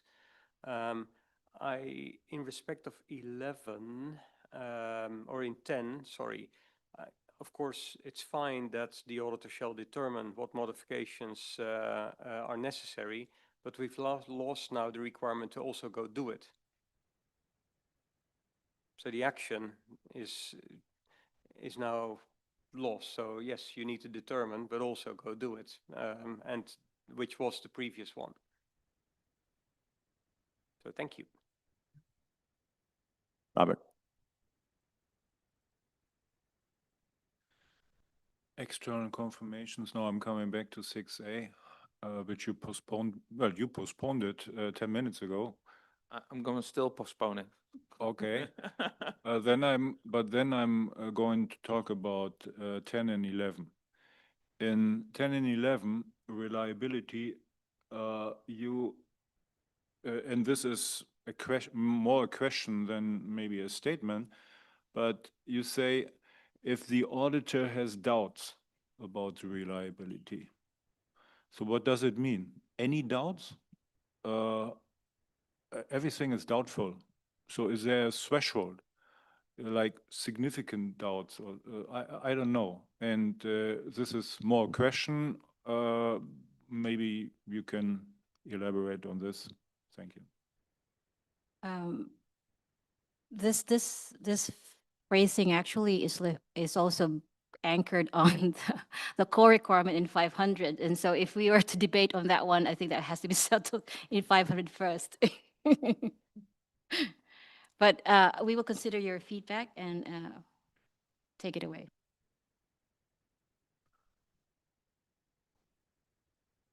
Any other comments? Okay. Can move on to number 5. Oh, sorry, Sammy. My apologies. Just to mention something here, I don't know, I guess, Jasper, you mentioned something about considering professional skepticism. I'm not sure if we're going to discuss it later, but referring to what James had mentioned about this issue have been related to a number of corporate failures recently, and it's a sensitive area. I was wondering if it is good to consider adding something about professional skepticism after paragraph 11, or adding something about a stand back, for the auditor to consider the whole confirmation process and what happened in there, and to look at the confirmation not as a separate piece of evidence that goes there by itself, but to look at it as part of one whole transaction at some point in time, and link that to the whole transaction, the whole agreement that stands behind it, and what kind of conclusion that can be made accordingly, and what kind of red flags that can be determined, if any, at that point. Thank you. Yeah, Sammy, on that, there is kind of a stand back, and now in paragraph 16 of ISO 505, and we'll get to talk about that later as the last topic today. But yeah, so to your point, that there is currently something in there, but the question is then whether it can be enhanced. Okay, so with that, we go to the next topic. I think this is the topic of so Natalie, good luck. Yeah, thank you. Hi, everyone. So the next, can we go to the next slide, please? Next slide. Yes, thank you. So the next topic is the consideration about the need to perform external confirmation procedure. So that topic has been discussed with the board in March. So the board support requiring the auditor to consider whether to perform external confirmation procedure for cash and cash equivalent and account receivable when the risk of material misstatement is not on the lower end of the spectrum. So there was also directional input to address the use of a direct access, and to consider whether it was better to add that new requirement in 330 or in 505. So the project team proposed adding the requirement in 505 in paragraph 6A for the auditor to determine whether to perform external confirmation procedure for cash and cash equivalent and account receivable. So that requirement builds on the requirement in paragraph 19 of proposed ISA 330, but with, as you mentioned, determine to more emphasize the what we want the auditor to consider for those specific accounts. So like to determine it's higher than the consider that is like the general requirement in 330. We also believe that it's better placed in ISA 505 than ISA 330 because it avoids adding a requirement in 330 that would be too granular for a foundational standard. And it is also consistent with the approach used by the PCAOB in the AICPA in their recently revised standards. So in addition, but we already discussed that earlier. So the team is of the view that direct access is an alternative procedure. And so it was also already discussed. And then we also recommend enhancing application material as drafted in the draft standard that you had. So in paragraph A0A to A0C, to link the relevant guidance to the relevant guidance in proposed ISA 330 revised and proposed ISA 500 revised, to clarify circumstances when the auditor may not use external confirmation procedures, and to clarify that further other procedure may be necessary for cash and account receivable to reduce the audit risk at an acceptably low level. So that's our proposition and recommendation. So now the floor is over to you for your questions and comments. Back to you, Tom. I feel like, Robert, this is your moment. Thanks. Well, it's just a reflection. If we had this 6A paragraph 10 years ago, this would not have prevented the high profile case as such, which we are all referring to. It only would work in combination with paragraph 10 and 11, which we just discussed 3 minutes ago. And so this is all I want to say here. Thank you.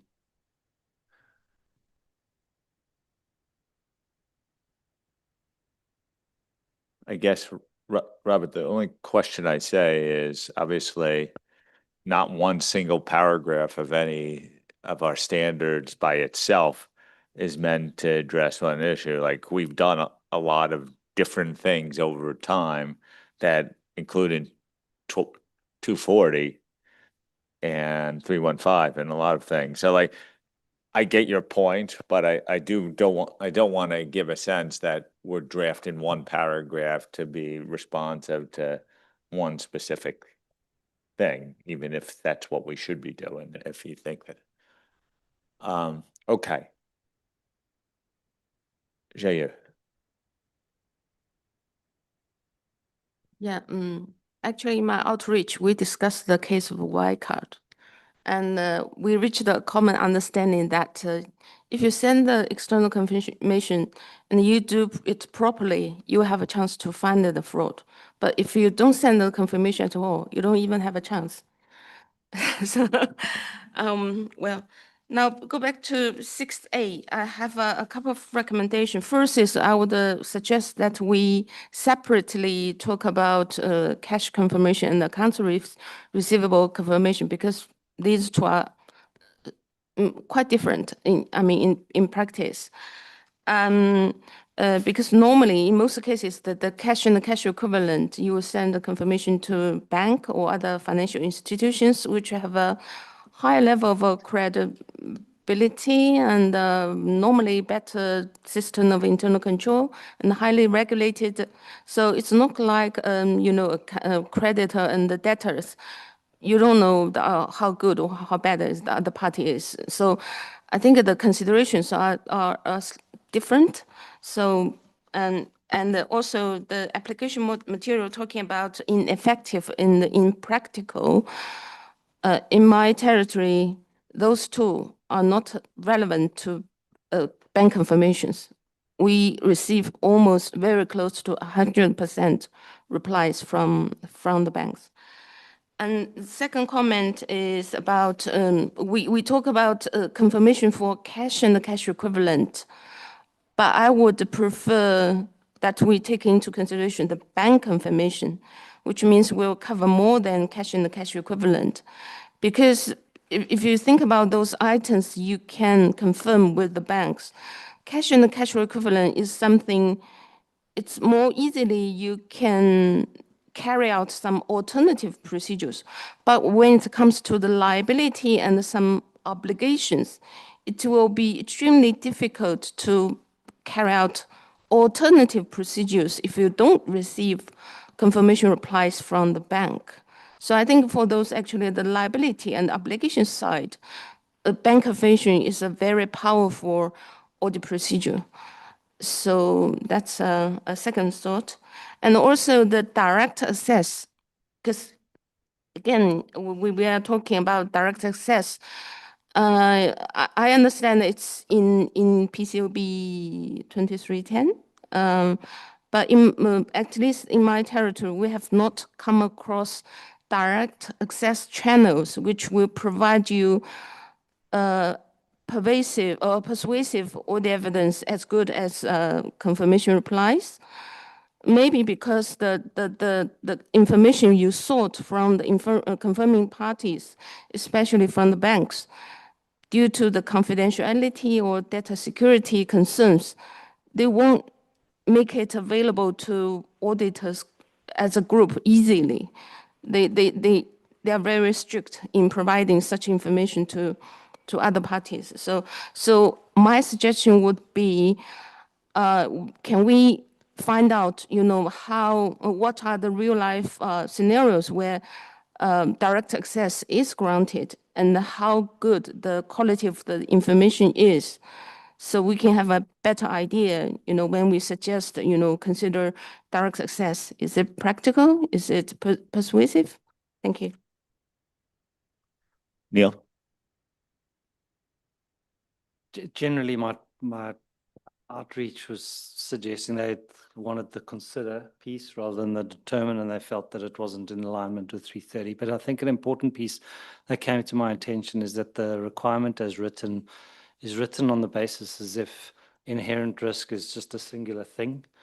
And so there might be different assertions that one needs to consider, and which is the assertion that's actually causing the risk to be not at the lower end of the spectrum. And so as soon as you then choose a different assertion, whether you do or don't do the confirmation might not make any difference, because that's not what the risk is about. So I think you've got to be more, if you're going to have this in this way, you've got to be very specific about the assertion that's driving the risk, so that before you force the confirmation. Ada? Yes, thank you, Tom. And I have a similar observation as Neil. So with inventory, we turn more towards the risk-based model. And here we turn the other way around, where we say, oh, look, there's a couple of balances, you always need to do this. And we've packaged it a little bit different, but by introducing a determine. And it just, I think it falls a little bit flat on its face, because in 315, you identify the relevant assertions for significant account balances, transactions, etc. Then you already need to consider whether you need to confirm, and you design your response either through test of details, test of controls in 330. That documentation provides you the determination of whether you whether you're going to use external confirmations anyway. So I don't see the need for an additional determination, because it's already being made in the process of the audit. And I am not convinced by the argument that this is in applying 330. So that's and I prefer this standard to be much more on how to do it rather than when to do it. That was the intent of the original standard as well, I think. Thank you, Tom. I do agree with what Edo just said, but I wanted to come in on the same concept as with negative confirmations, that in some cases, even positive confirmations in certain countries are not allowed.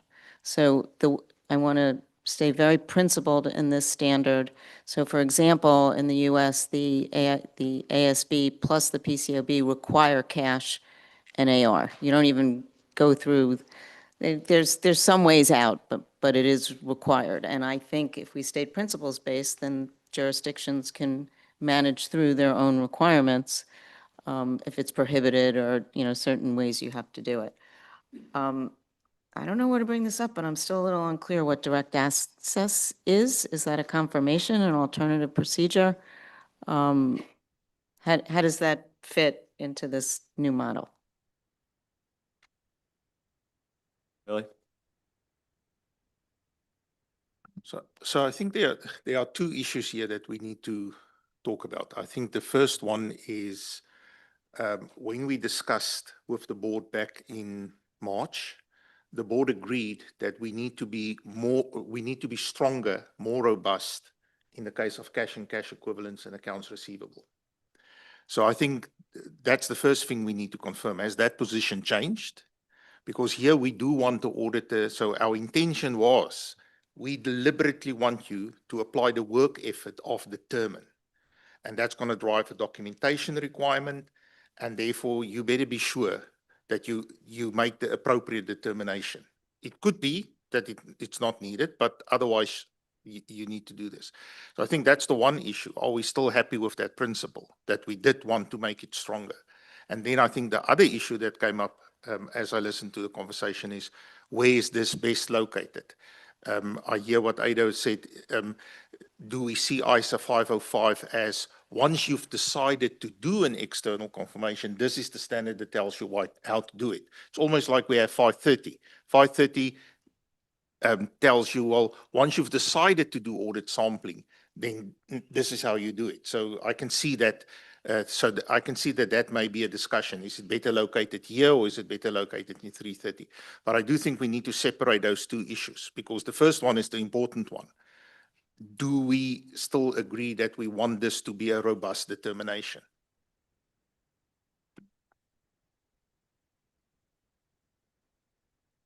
Any comments on that? Neil? So will you just help me? If I go through 330, 330 says I need to consider whether I'm going to do an external confirmation. I consider that, I decide that I'm not going to.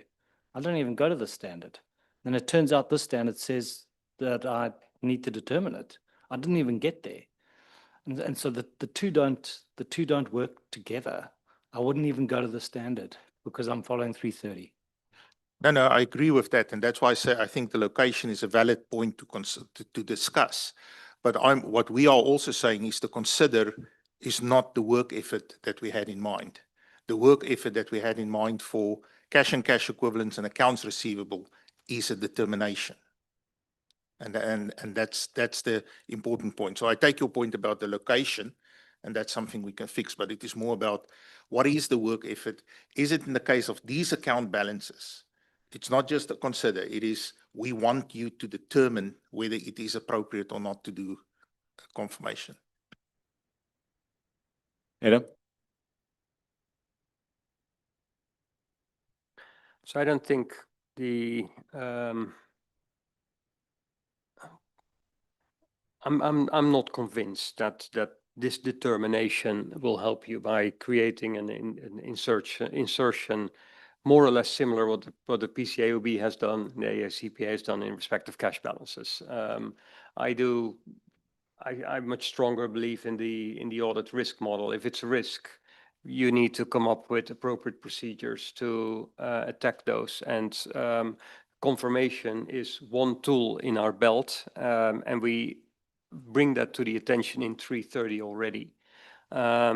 So I'm not convinced that an additional determination is going to make the world of difference in this area. And I hear you really well. And I think based on what you said, you may be inclined to also think that this is more a 330 location than a 505 location, which I'm pleased to hear. And I would not be. I think some additional application material in 330 may help to firm up that consideration. I think that would be enough, rather than to introduce a determination for certain account balances. But, okay, so the question then becomes, there was a reason we went for a stronger work effort. I guess the issue is in our mind, are these categories so important that it requires something more than a consideration? And I think that was the original logic, and we do that in our standards, right? Yeah, so I think you're quite right, Tom. So yes, obviously you need to rely on your risk assessment, but there are instances in our standards where we say, you know, certain things in our minds are just important, sometimes non-negotiable. This is not completely non-negotiable because you still determine whether or not, but it is often for purposes of clarity, consistency, compliance that we do make it a little bit more strict in terms of the requirements. And presumably that was some of the logic behind the PCAOB's requirement, right? Okay. I'm not telling people where they need to land on this, but I just want to remind people of why we got to where we are. Whether this is in 330 or 505 is another question, but it seems like if you were going to do this, it's better, there's sort of a lean towards maybe 330 as being the more logical place. Do people have a strong view that that we should keep it at a determination?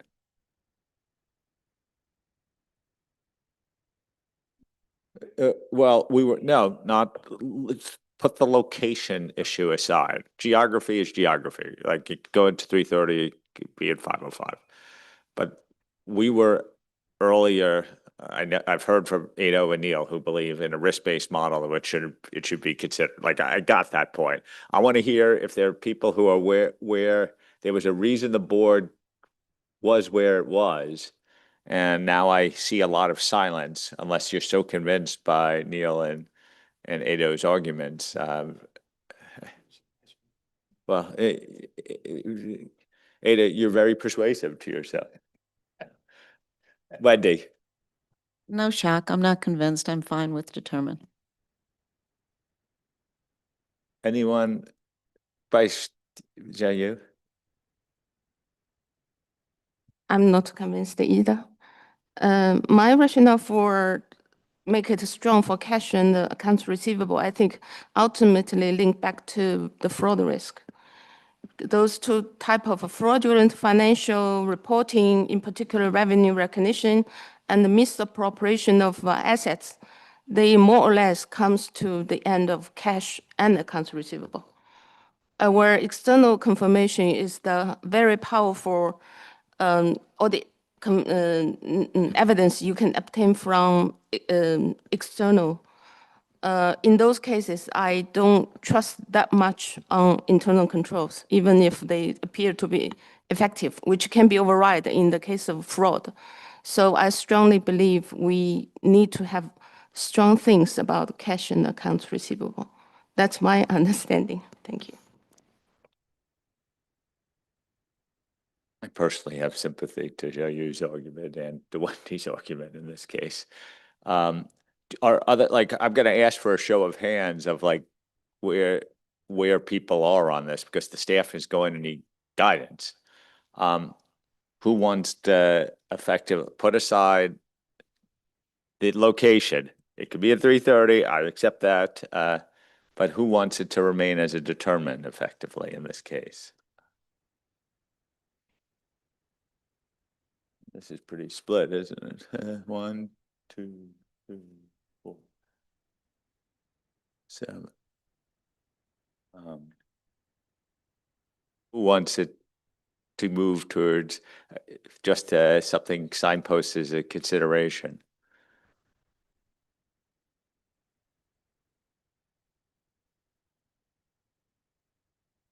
It's a very narrow majority, right? 9, yeah. Look, I think this is not I'm a little concerned. Why don't you come in, Ada, and if you have some nuance to share to this, because I'm worried about 9 versus 7. It's not a very strong majority, and it's not a majority to pass an ED if this is a fatal flaw. No, and So the discussion reminds me a little bit of what we've done with 500. So in 500, we have the principle of you consider the attributes that are of significance, but for a certain category, information produced by the entity, accuracy and completeness always needs to be evaluated. And maybe I also struggle with the word determine whether, because that is already implicit in, after you've considered it and you've done your approach, there's an implicit determination that it's either there or not, but that the determination is implicit, and whether the work effort needs to be different, more along the lines of an evaluate, and whether that would help in here. I am not. I can see that for certain balances, an more active consideration could be appropriate, but there's a couple of things that bother me in the way it's structured here. That and hence wanting to bring up the analogy to what we've now done to 500, or what you will see tomorrow, what we've done to 500. Thank you.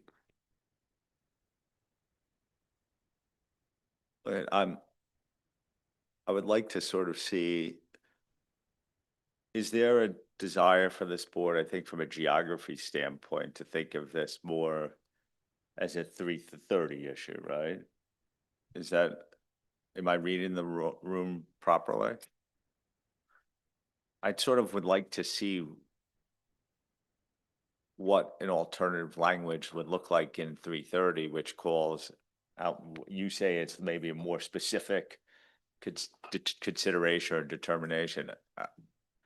I don't think we have this nailed yet as a board. No, but I understand what Ada is saying with the context of 500 is, let's go down this route. If we want to emphasize certain balances, the way that we've done it in 500 with paragraphs 9 and 9A, that might be a way to go. And then just also make sure that we locate it in the right place. Okay.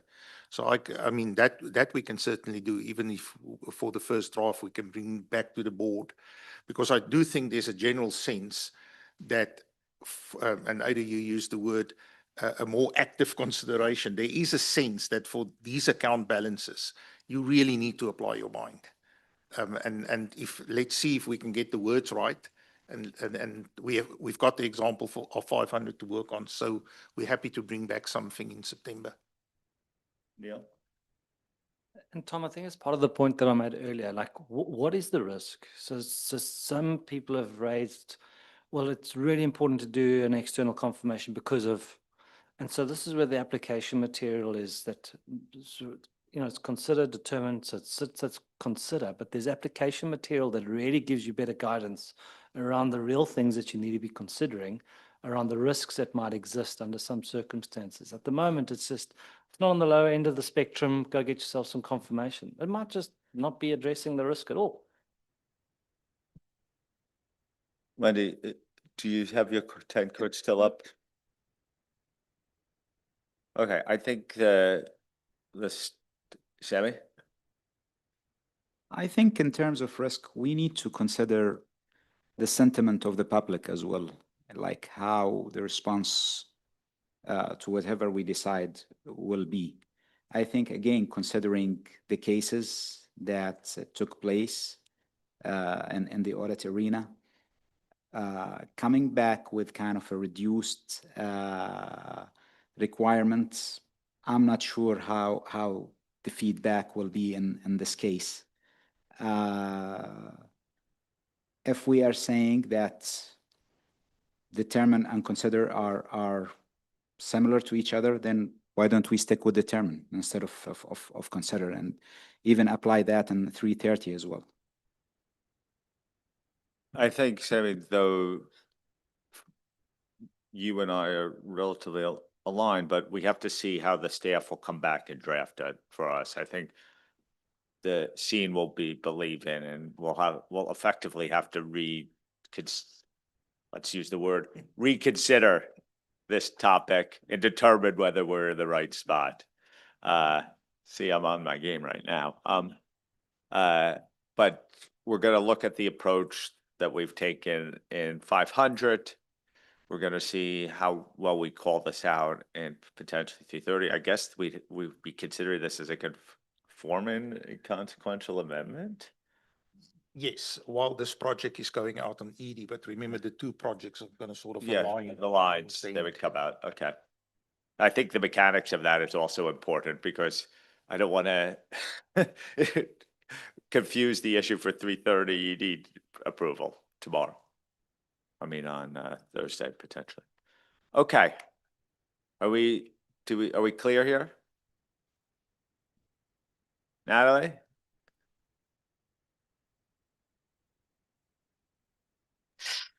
Okay, thank you. We took all the comments and we'll rework that topic. The next one is me again. So the next topic is the non-response and exception in external confirmation procedure. So this one we have not discussed yet.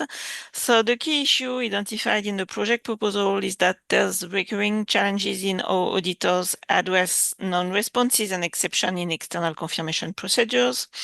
So based on feedback and outreach done, the project team proposed, so in case of non-responses, to enhance the requirement in paragraph 12 by clarifying that in case of each non-response, the auditor is required to perform alternative procedures for the selected items. This enhancement intends to respond to concern that auditor inappropriately replace non-responses with new external confirmation requests. Then we propose enhancing application material by emphasizing the need to perform alternative audit procedure or a combination of those, and by highlighting factors that may affect the nature, timing, and extent of alternative procedures. The project team also considered whether clarification were needed on the definitions on incomplete or partial responses to be treated as non-responsive. But we believe that what we have currently in the standard is sufficient to cover those issues. Then for exceptions, so we suggest enhancing the current requirement in paragraph 14 for the auditor to determine whether exceptions are indicative of misstatements and whether such misstatements are indicative of fraud, or whether exception may be indicative of deficiencies in the entity system of internal control. We also recommend enhancing application material by reinforcing linkages to relevant requirements in other standards like ISA 240 revised, ISA 315 revised, and ISA 450. So the floor is back to you, Tom, for comments on that topic. Thank you. Okay, thank you. Could we get the slide with the question up on the screen? This is question number 6 of the agenda paper. And now we get non-responses or partial responses.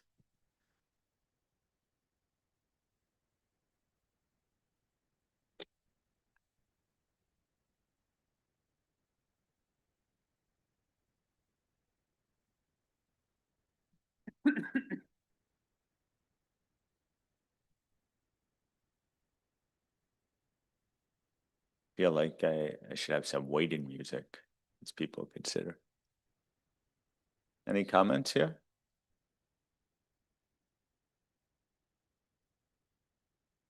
Happy with it? Okay.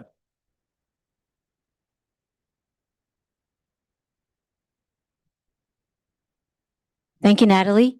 And so the last and final topic for external confirmation is with respect to addressing professional skepticism, including a discussion about the standback requirement in ISA 505.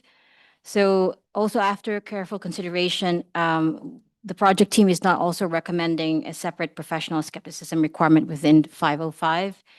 As we have just discussed earlier today, we believe that the enhancements and the new additional requirement in 9A basically reinforces the exercise of professional skepticism when the auditor performs external confirmation procedures.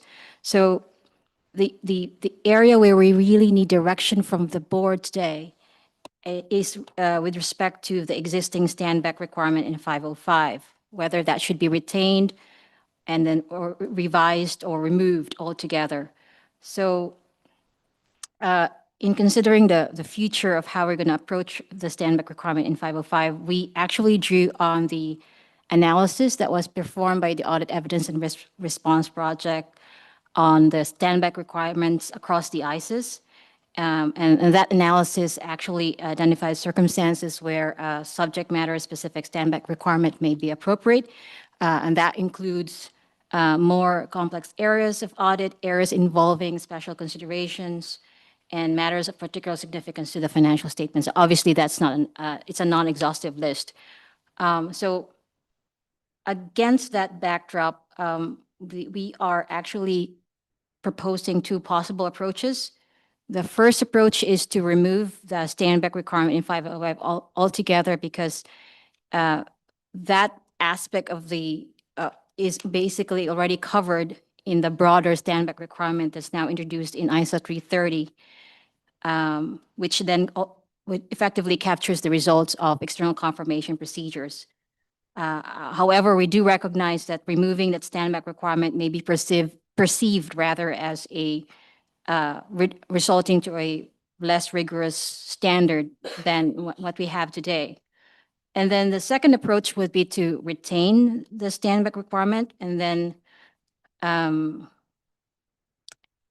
aligning it with the proposed requirement in 330.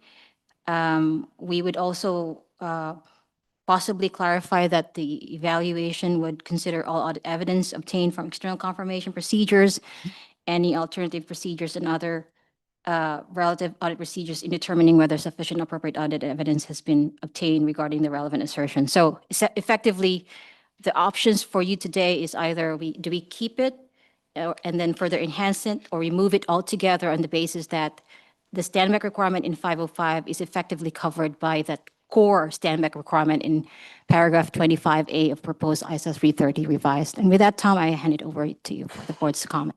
So,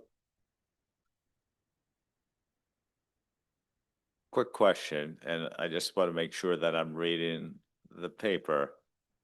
Staff is neutral on this view. I don't see a particular recommendation from the team on this. We felt, Tom, that this was an area where we really need the direction of the board. So we want the board to weigh on it before we could have a way forward. Thank you. Bill? Strong support for the standback. Keep it. Okay. Ada? So I'm going to come at this differently. I like standbacks, as the board knows, but this is a 330 standback, and particularly in light of the discussion we just had, where we felt that the requirements should sit in 330, it would then it's already covered by a standback, because that's whether your responses have been sufficient, whether you've in respect of the risks identified. So it doesn't add anything here. And I recall that when we had the discussion around the standbacks and the desire not to create a proliferation of standbacks across the standards, we said, well, on areas that are of such importance, and so we kept significant estimates, fraud and going concern of public interest issues, where I felt strongly that we needed to keep them. Again, I think this standard is about how to, rather than is it responsive to, and as a result, I don't think it belongs in 505, and it's covered by 330 regardless. Thank you. Bill, I saw your TED went up immediately, so I'll give you the floor.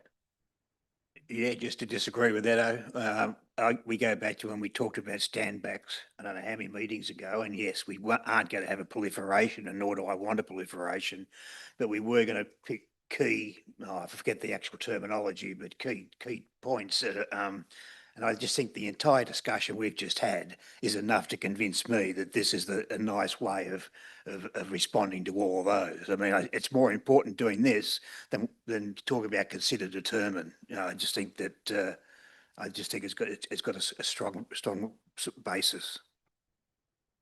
Christelle? Same comment, Banedo. On this stand-back requirement, I do not see a need to retain a separate stand-back in ISA 505 because it is duplicative of a stand-back in ISA 330, which already requires the auditor to evaluate whether sufficient appropriate audit dividends has been obtained. Thank you. Wendy? I agree. I don't think we need it in 505. We spent all this time on first 315 and then 330 now to put things where they belong, and the 500 series are all supposed to be incremental to those base standards. So I don't see the need to have it again. I think it would actually be confusing. James?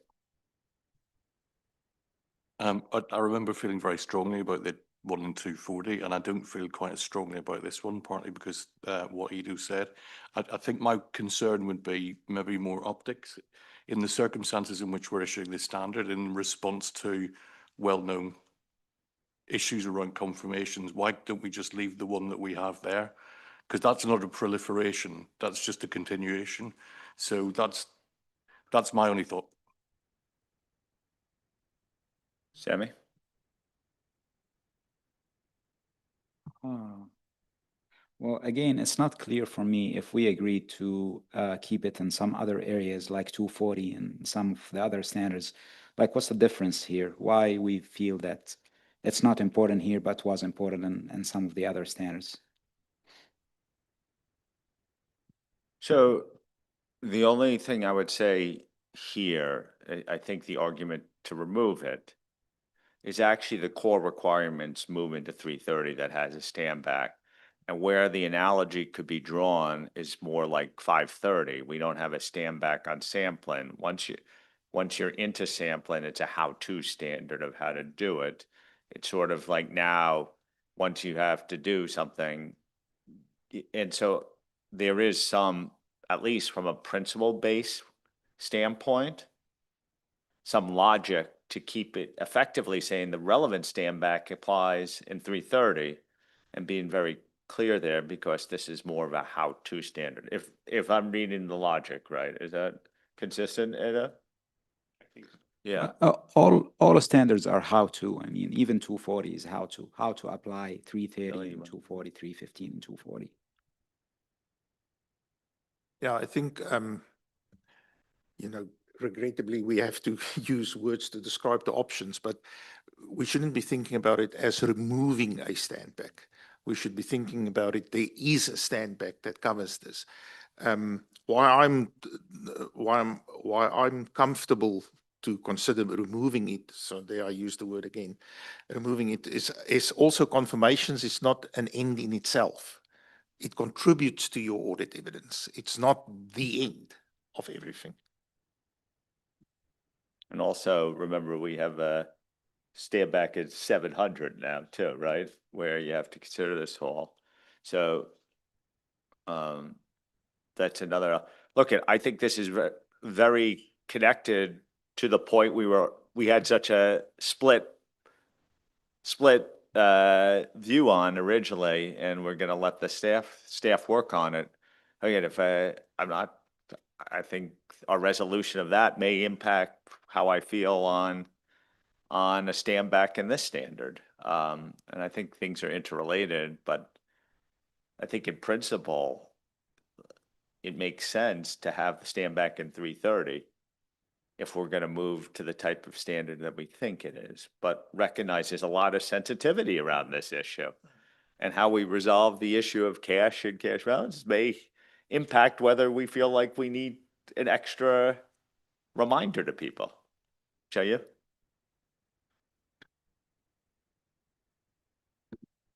I tend to agree that keep the stand back requirement in 330, not repeating it in 505. But on the other side, I would like to recommend that in the application material, we provide a list of examples about those conditions, events, and the circumstances which may make the auditor cast a doubt on the reliability of confirmation response, which will be very helpful. Thank you. Okay, we'll do Wendy and then Bill. Then we'll do Bill. Look, I'm not going to dig in. All I want to say is let's come back to this with we did a document about standbacks when we're a couple, 3 or 4 meetings ago where we talked about when we would do a standback. I'd just like to make sure that we are consistent with that when we come back. And I'm not going to dig in, but Well, I actually think we could make the case that it's better removing it from 505 and it's more consistent with our policy than by having it in 330. But I think when we get to that point, you're right. Our ultimate decision should be cast in that way. And the big thing is we're not eliminating a stand back. We're just pointing people to where the stand back effectively stands from a geography standpoint, right?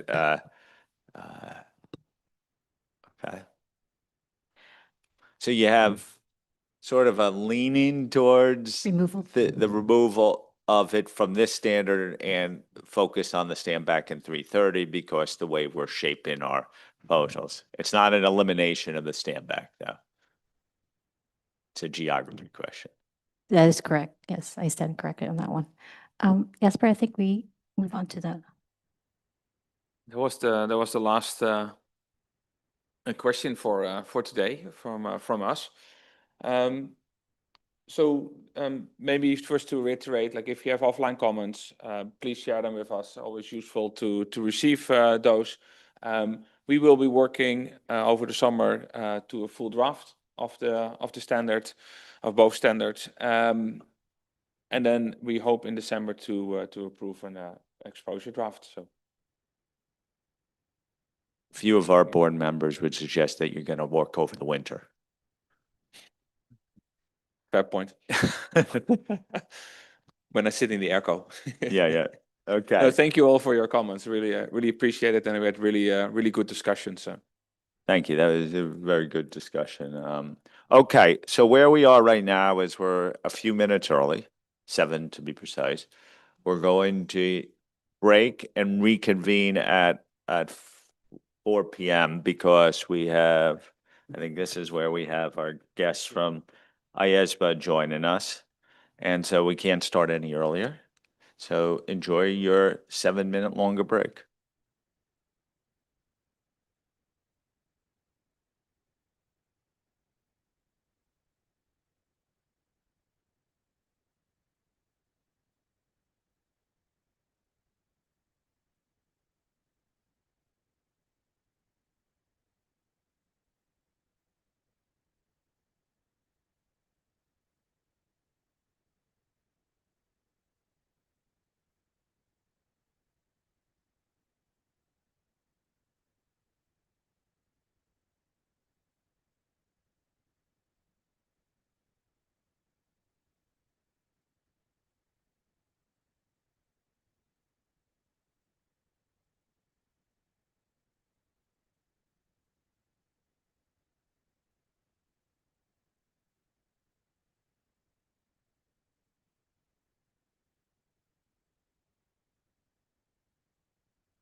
Can we start taking our seats, please?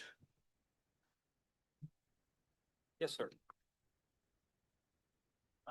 Did you see that KPMG had rescinded one of their AI reports? Because No. of hallucinations?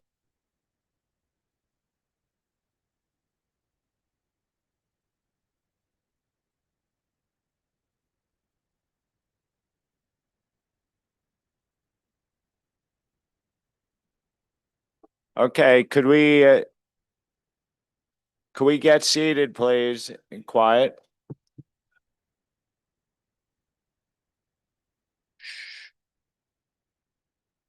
Bill? Okay. I see, Jean, you're on the line. Is Tomoyo able to join? Good afternoon, everyone. We're just waiting for Tomoyo still. She did indicate Yeah. that she is available, but I do recognize it is time. Oh, we'll give maybe a minute or two more. Thank you.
I'm sorry to do this. Like, I'm conscious that we only have 45 minutes. Perfect.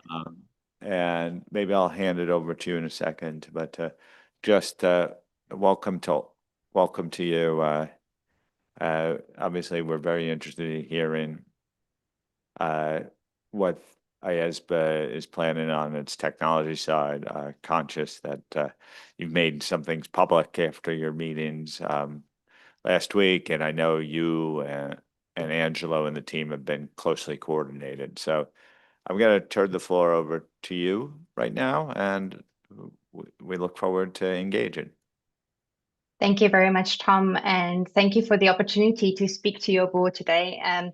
Today we will cover the technology revisions that was approved by the IAASB in 2022 and just give a quick recap, and then and also just provide you an update of what we've done since then and some feedback that was happened during the board meeting. You alluded to this just now. So I will kick us off, and as soon as Tomoyo joins, I will hand back to her to deal with the sections that she will be covering. If we can move to the next slide. So this presentation is basically split into three parts. The IAASB's response to technology operates on three fronts. Firstly is a fit for purpose code that was developed. The technology revisions were certified in 2023. It was approved in December 2022 and became effective in December 2024. And I will talk a little bit about it in detail shortly. The second pillar is the continuous horizon scanning, which we do through our technology experts group that monitors these emerging developments in real time. And we will speak to what they've been telling us in the slides as well. And you've mentioned, Tom, the ongoing coordination that we've been doing through Angela and myself, where we observe each other's expert meetings and we do collaborate and coordinate very closely as well. And then the third pillar is supporting awareness, adoption, and implementation. We updated the technology work streams terms of reference in March of this year, and I'll speak to that. And it is the purpose for the 2026 year is develop non-authoritative material to support the professional accountants specifically, and we also do this during outreach and communications as well.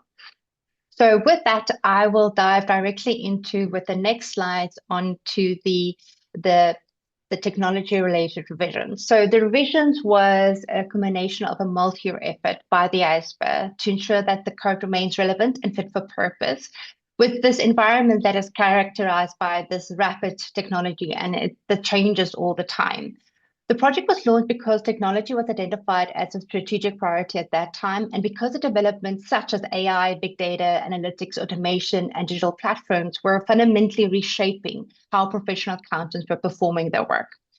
So the objective of the board was not to respond to any specific technology, but rather to respond to the broader transformation of accounting, assurance, and finance functions resulting from digitalization. And the public interest objective was to ensure that the code continues to provide appropriate ethical guidance as technology evolves and kind of emerges as well. An important aspect of the project was the close coordination during the development of these revisions, and the board sought to maintain alignment between the IAASB code and the IAASB standards at that time, particularly where technology affects assurance, engagement, and professional judgment. So going into the next slide is, I mentioned that the revisions were approved in 2022 and became effective in December 2024. And the board adopted this principle-based approach, recognizing that technology evolves too rapidly, and for the requirements to remain relevant, it needs to be principle-based. So the revisions were designed to apply to all technologies and to remain effective as new technologies emerge and evolve. And the revisions particularly provide guidance on how the fundamental principles should be applied in a digital environment. Secondly, they enhance the code's robustness by guiding this ethical mindset, the mindset and behavior expected of professional accountants as they deal with changes brought about by AI or the use of technology. And thirdly, they also enhance the international independence standards by clarifying and addressing the circumstances in which a firm and a network firm may or may not provide a technology-related non-assurance service to an audit or assurance client. And I will dive a little bit deeper into that shortly. The revisions was actually built up from prior projects of the IAASB, specifically the role and mindset and the non-assurance services, which both of these projects actually introduced technology-related concepts already. And these included the professional competence that requires this continuous awareness and understanding of the relevant technical, professional, business, and that underlines technology-related developments. And also the exercise of professional and business judgment cannot be compromised by this undue influence or this undue reliance individual organizations as well as the technology as they're part of. And then thirdly is bias, recognizing specifically automation bias to be retained as one of the examples of biases. And that biases affects the exercise of professional judgments when identifying, evaluating, and addressing threats to compliance of the fundamental principles, so applying the conceptual framework. So the key theme throughout the revisions of the code is to govern this behavior and responsibilities of the professional accountant, and does not attempt at all to regulate the technology itself. We all know technology supports professional activities, improve efficiencies, and expand capabilities of professional accountants. However, the ethical responsibilities remain unchanged, and professional accountants continue to be responsible and to exercise professional judgment, acting with integrity and maintaining accountability for these decisions. So over the next few slides, I'm just going to dive a little bit deeper into the revisions themselves. So if we move to the next slide, the first is to sharpen focused on the professional competence and due care. These revisions recognize that the competency now required this awareness and understanding of technology-related developments and are not relevant, and that are specifically relevant to the professional activities that's being performed. Maintaining competence requires this ongoing awareness of technical, professional, business, and technology developments. So it's important to know that the revisions do not prescribe specific technology skills. Instead, it clarifies that the knowledge and skills required will depend on the nature of the activity being undertaken. So we all know professional accountants perform different roles and different activities, and based on those different roles, the requirement on the level of understanding of technology would differ. The revisions also recognize that professional skills extend beyond the technical expertise. So effective communication, collaboration, and organization skills remain critical because technology increasingly requires accountants to work with others, specialists, multidisciplinary teams, and technology providers. So these other skills are also very, very important. So what is the impact of this change? Professional accountants must understand the technologies they are using in such a way that they are able to sufficiently evaluate the outputs, identify limitation, and explain the results. The execution is not that every accountant should become this technology expert, but rather that they possess the appropriate level of understanding relevant to the responsibilities that they are taking, the engagement that they are performing. So it is really, really applying that professional judgment, and this is very, very important, applying the professional judgment when they are performing different tasks, especially as routine tasks becoming more automated. The second one is on the next slide, speaks to transparency, where the revision strengthens the expectations regarding transparency. The code has always required professional accountants to be transparent about the limitations associated with professional services. But the technology revision strengthened this requirement by emphasizing that professional accountants should not emphasizing that the client should be made aware of limitations inherent to the professional activities and explain the implications of those limitations. So the change is particularly important with the technology-enabled environment. Technology solutions can create this impression of precision and certainty. We all know that AI with the hallucination can really seem that this is really accurate. However, technologies have the limitations, and we know that. These may relate to assumptions, algorithms, data quality, incomplete information, model design, and user inputs. So the revision requirement encouraged professional accountants to communicate those limitations clearly and to explain what they mean for decision-making.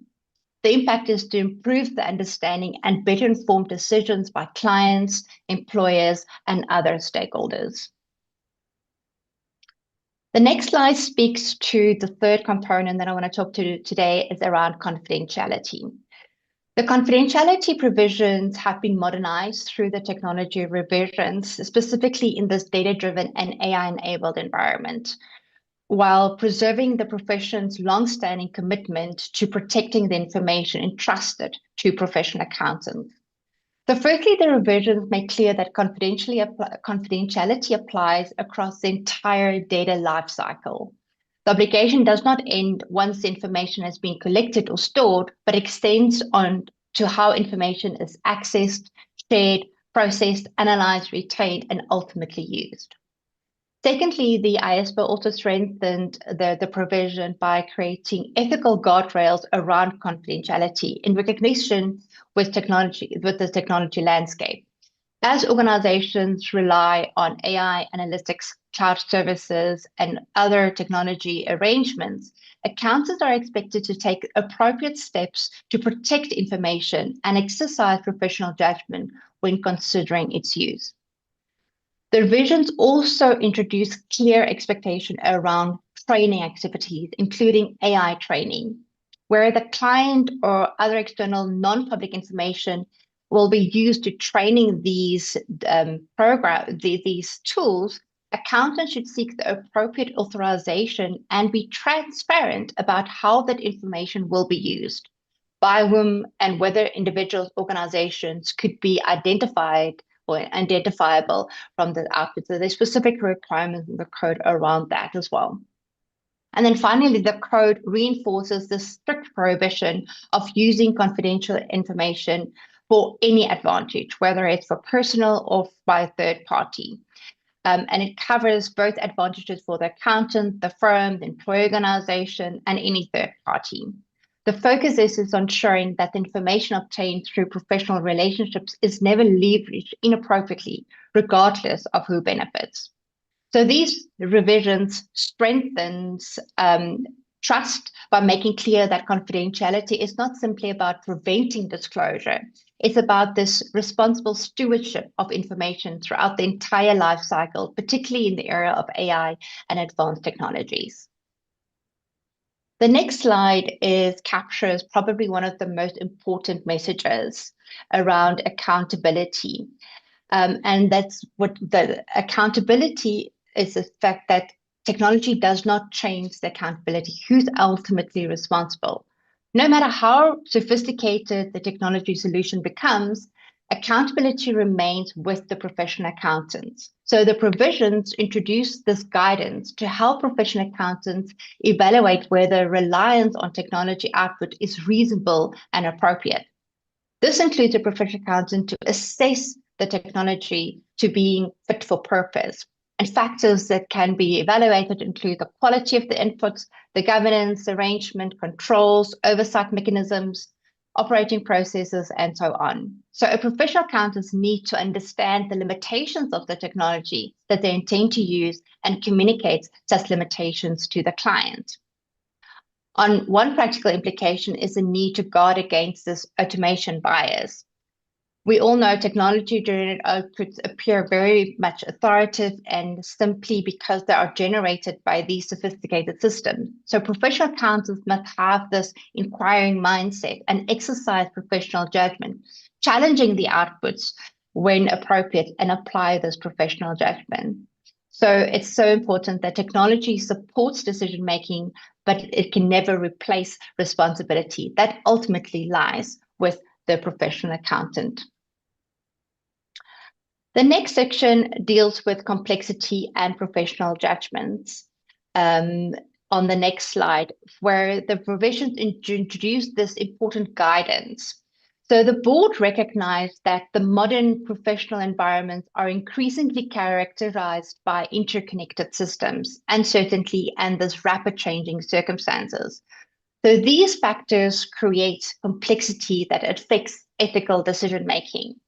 So therefore, the revisions highlight complexity as a factor that should be considered when exercising professional judgment and applying the conceptual framework.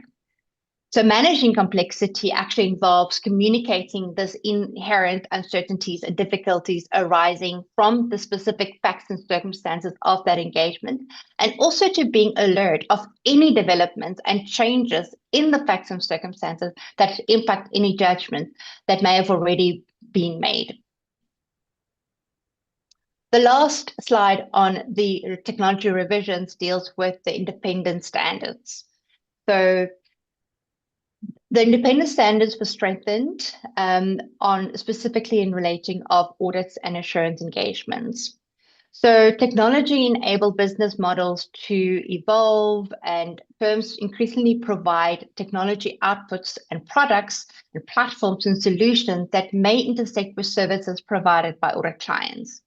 So the revisions reinforce that independence requirements continue to apply regardless of how services are being delivered. So through the code that now provides guidance, prompting firms to consider the relevance of the non-assurance service provisions whenever technology-enabled arrangements are involved. And these revisions also clarify that indirect service arrangements may create independent concerns and should be evaluated appropriately as well. A particularly important enhancement that I want to highlight is the concerns around hosting services. So through the development of the revision, the board concluded that storing audit client data or managing the hosting of an audit client's data effectively involves assuming management responsibilities and therefore should be prohibited. I just want to make sure if Tomoyo has not joined yet. I don't see her, so we can continue to the next slide. So the second pillar deals with this continuing horizon scanning. And like I mentioned, this is done through the technology experts group. And during the last technology expert group meeting, which was held, the following topics were highlighted. AI is still a concern. Ironically, it is probably one of the themes that has come up every single meeting, every quarter. Firms are deploying artificial intelligence in auditing and reporting, but the governance and oversight are lagging behind.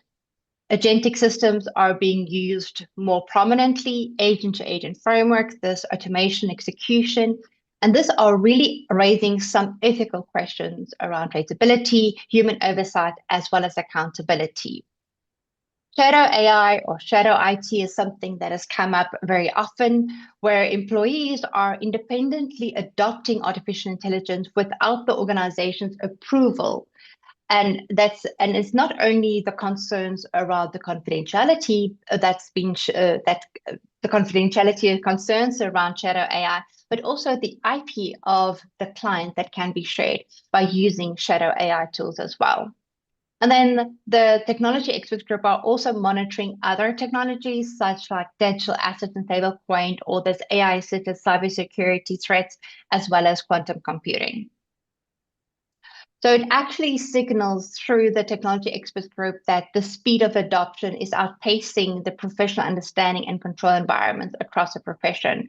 So with the technology experts group that we consult on a quarterly basis, we try to determine what else we can be doing through the updated technology working group terms of reference. So if we go on to the next slide, is the third pillar. So the third pillar deals with the supporting awareness and adoption implementation. This is done through outreach and stakeholder engagements, where we participate in international events, forums, and dialogues.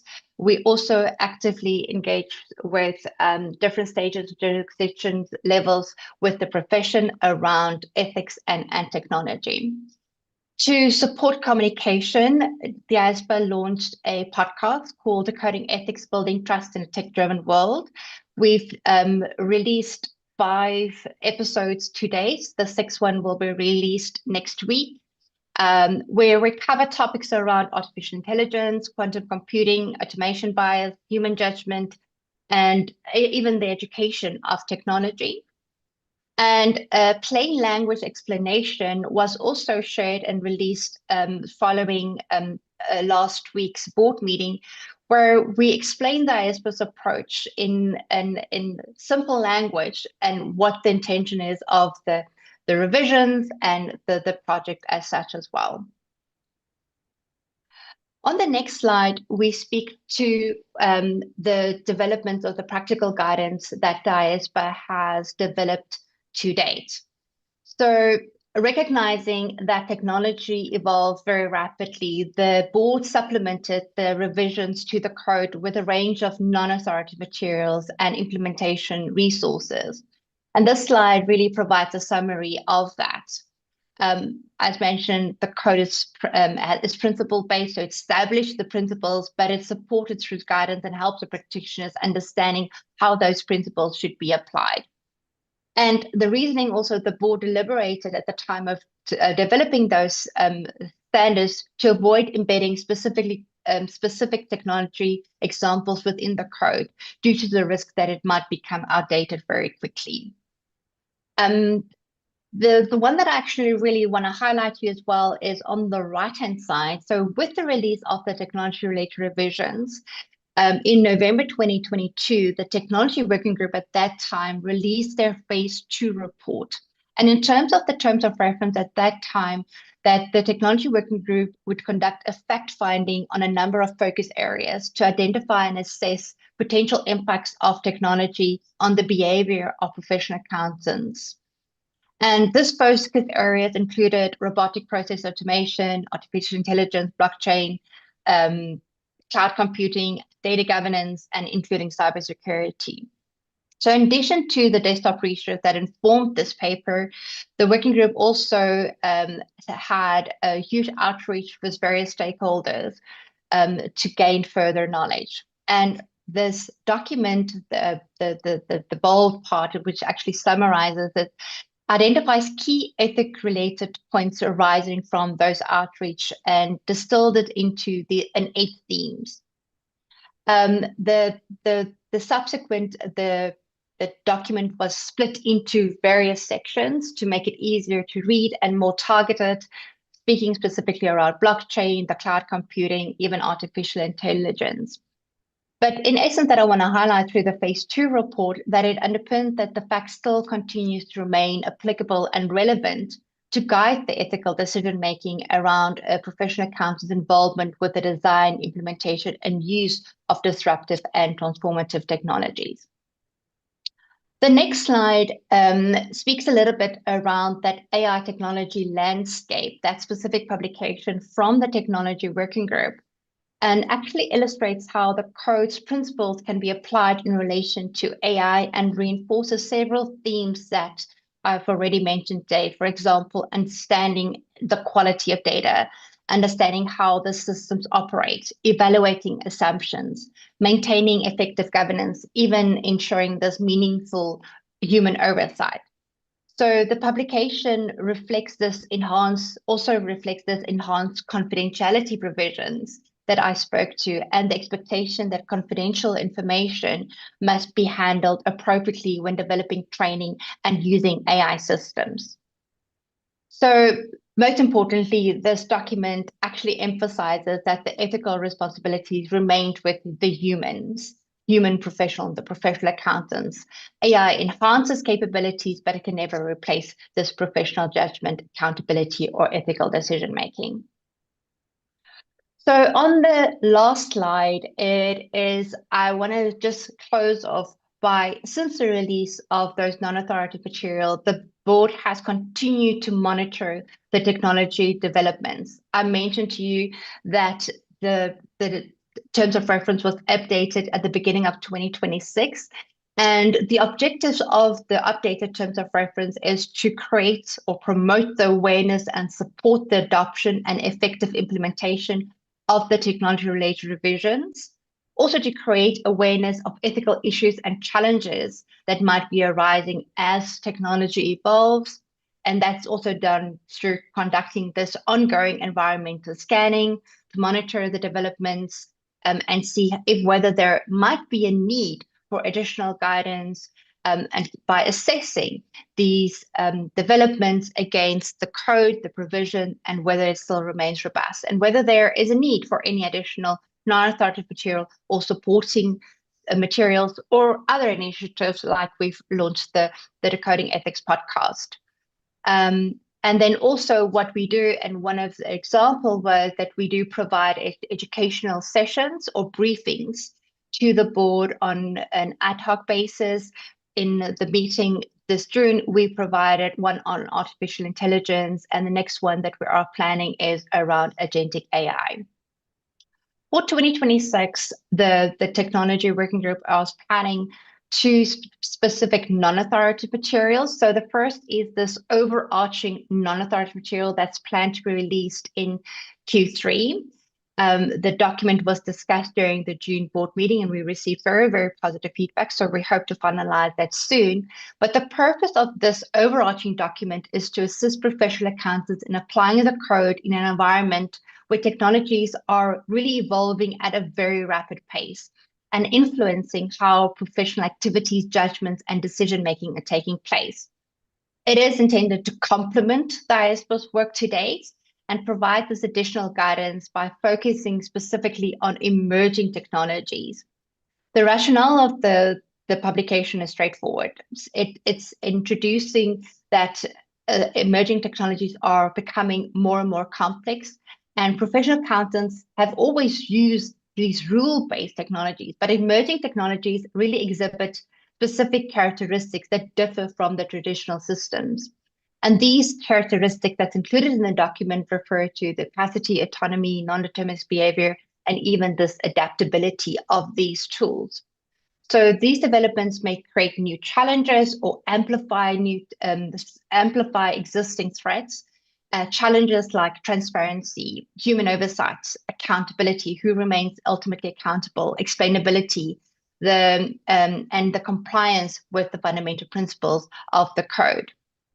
So it is important to note that the code applies already in the context of emerging technologies, but this publication seeks to build on that foundation by providing professional accountants applying the conceptual framework by identifying, evaluating, and addressing ethical threats that are emerging from emerging technologies. The second one is on the second one on that table is where we are planning for release later this year by Q4 2026 is a technology-specific non-authoritative material, and we are aiming to provide some dedicated guidance around artificial intelligence, supplementing what's already been developed, which I highlighted in the previous slide. With that, Tom, I can hand back over to you to see if there's any questions or comments from the board. Maybe, thank you, Jen. That was very helpful. Maybe it would be useful, Angelo, if you want to come to the table and talk about your engagement a little too, and then maybe we could open it up to the board for any questions and comments, if that's okay. Because something naturally is asked is, how are you and Angelo interacting, and how well are the boards coordinated on this? Hi, Jean.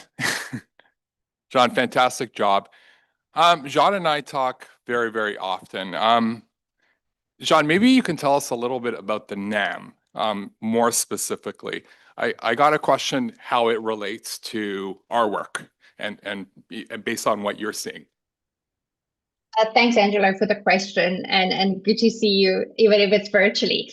So as far as I are aware, Angelo, you've been speaking to your board around a lot about the AI being opaque, this black box, and how this intersection is to provide guidance when professional accountants, whether they're auditors or not, are engaging specifically with these emerging tools that are not really rule-based.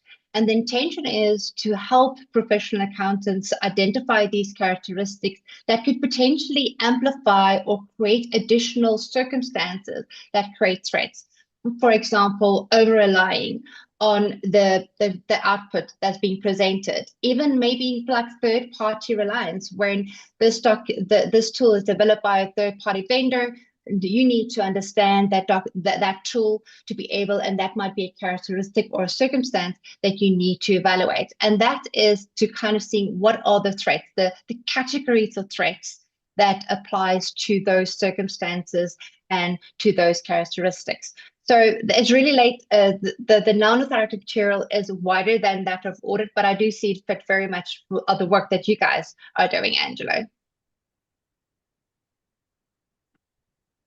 Thank you, Jean. And maybe I can also just add to that, as Angelo and Jean has indicated, there's at least at the staff-to-staff level, a lot of coordination. I mean, Jean sits on our technology consultation group, expert group, including Angelo, vice versa, sits on their expert group, and whatever you call your group, I know there's a lot of acronyms flying around.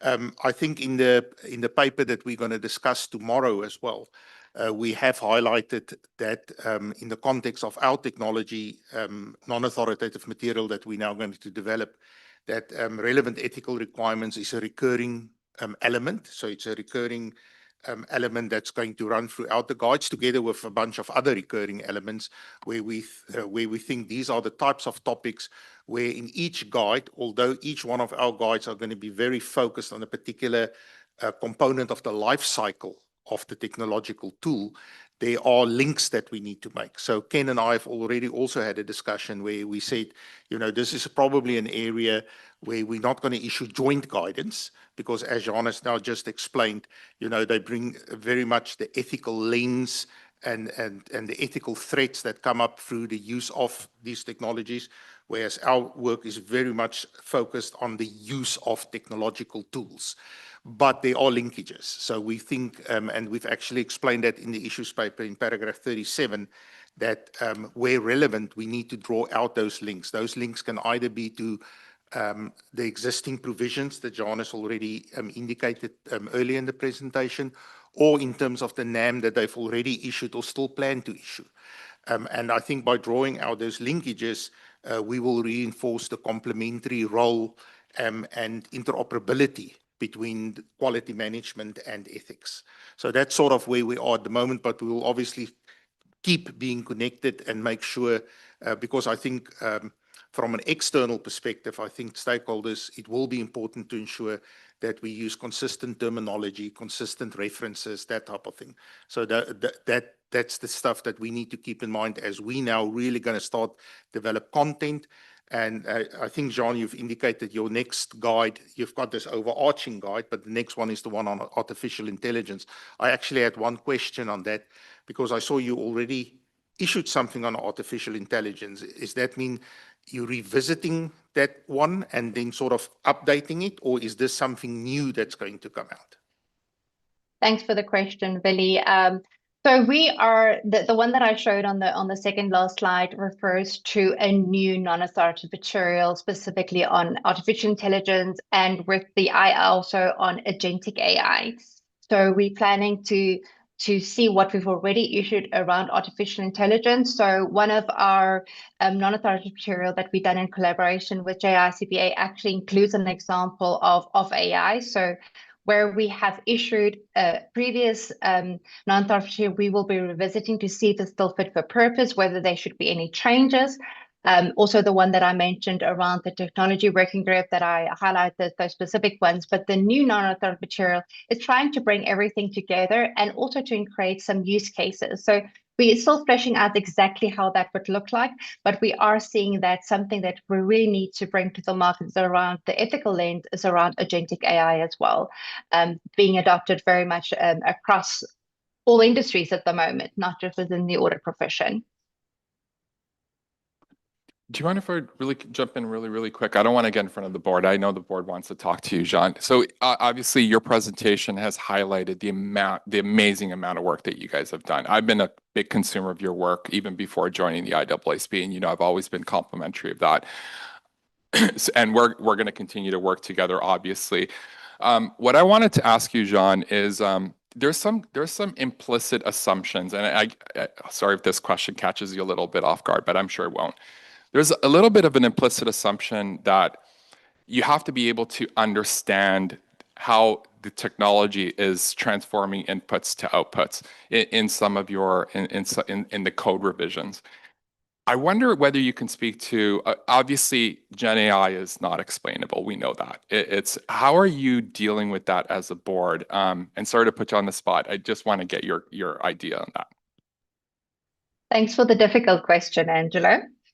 So we are, and this is what we've heard through the technology experts group, and as we are engaging with stakeholders, is really applying the code, because it's principle based, but when it becomes practical, it becomes very, very difficult. So we aim through the guidance, the non-authoritative material, to provide further clarity, and that's why we will also engage with stakeholders as we develop this non-authoritative material. So I don't have a concrete answer for you, but we are aiming to touch on those points specifically in our non-authoritative material of those questions that are difficult to answer. Even the aspect, for example, human oversight, how does that look like? Where does it take place specifically from an ethical perspective?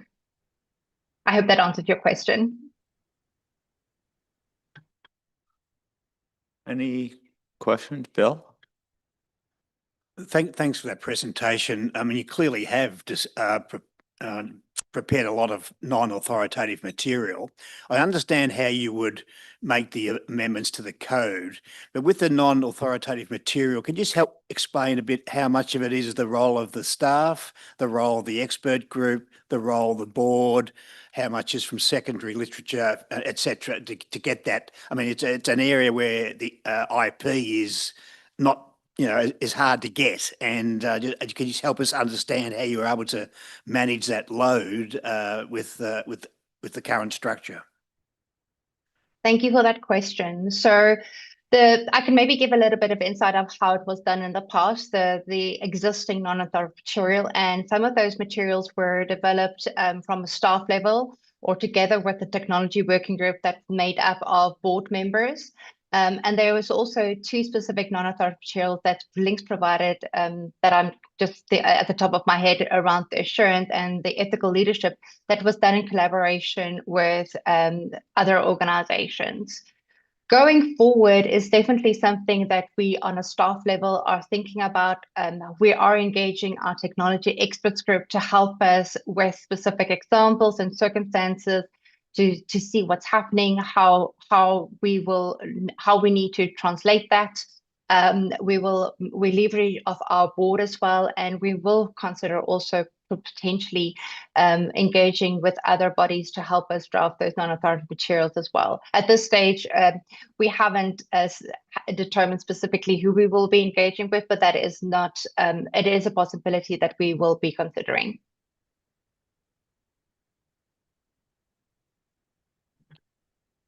Anyone else? Priscilla? Thank you for the presentation. I was very interested by the difference that you made between human oversight and human responsibility. From an academic point of view, it's challenging to think about that. I would like in practice, how can we distinguish between meaningful human oversight and what might become a merely formal human in the loop review process? Thank you.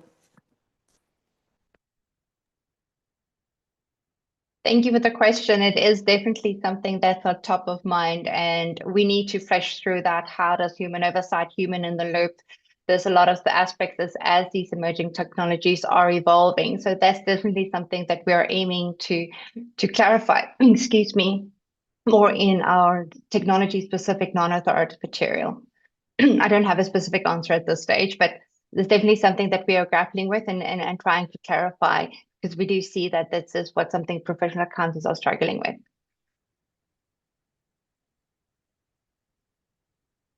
Any other observations, comments? John, thank you for joining us today. It was great how easily you took over in your solo capacity here, quite unexpectedly. So it was very helpful, and I think people could see that the teams are well coordinated right now. So enjoy the rest of your day. We'll speak to you soon. Thank you very much, Tom, and thank you again for the opportunity, and good luck with the rest of your meeting. Thank you. Okay, we're gonna turn to our final topic of the day. I see Kalina has joined us. And importantly, she's getting her clicker, but we'll give Kalina a couple of minutes to get it all set up. So we'll start in a couple minutes. So one thing I'd like to say on this is, and I said it earlier, I think yesterday when we started the meeting, is we're very much at the preliminary analysis stage of our strategy of work plan survey. And we don't want to draw too many conclusions yet, because we'd like to have the full analysis and get all the nuances, but it may set the stage and give you some thoughts to think to bring into account when you're thinking through some of the issues we're dealing with this week. So, Kalina, the floor is yours whenever you're ready. I am. So, strategy and work plan.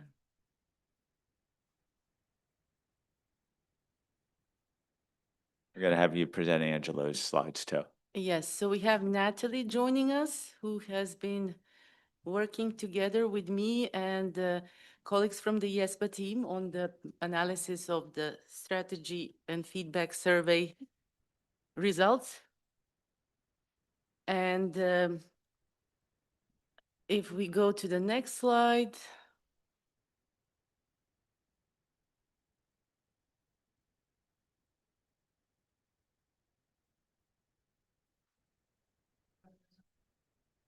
Okay, there we go. So the objective today, as Tom said, is just to consider a high-level briefing on the responses from the joint stakeholder survey.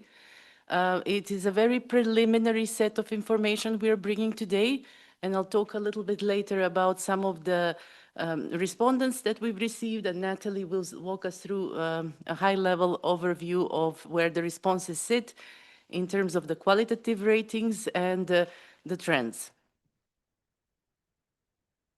But before we do so, just a little bit of background. So the survey was released in January 2026, and it was open for a 120-day comment period, which closed on May 15th, 2026. We did receive, on the slide, it says 107 responses, but Natalie will correct me, we did receive one more response in the meantime, so it's total 108, Natalie, if I'm not wrong? Yeah, that's right. We had the last response just after posting, so it's 108 now. Yeah, so if somebody reconciles to what is in the website, there is between posting and that letter, it's one letter that we received, which is good. So we've considered that one too. What the team has been doing since the release of the survey in January, there has been a lot of communication activities, a campaign to raise awareness that the survey is out and to invite respondents to complete the survey. There was also outreach, particularly through our general program and the specific outreach. Let me just call out that we did have an opportunity to talk with our user advisory group in their April 2026 meeting. There was a lot of interest on this topic, and we are probably going to continue the engagement through this period as we go on.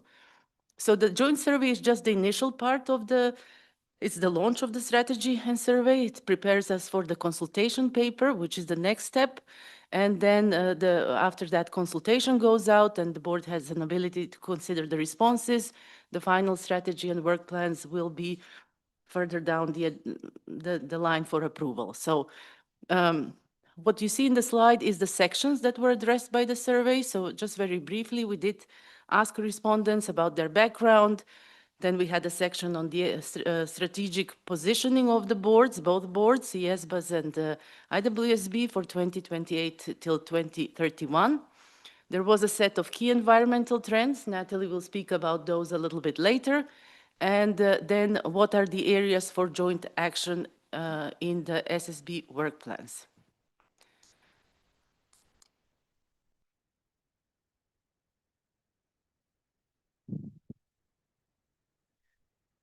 So if we go to the next slide.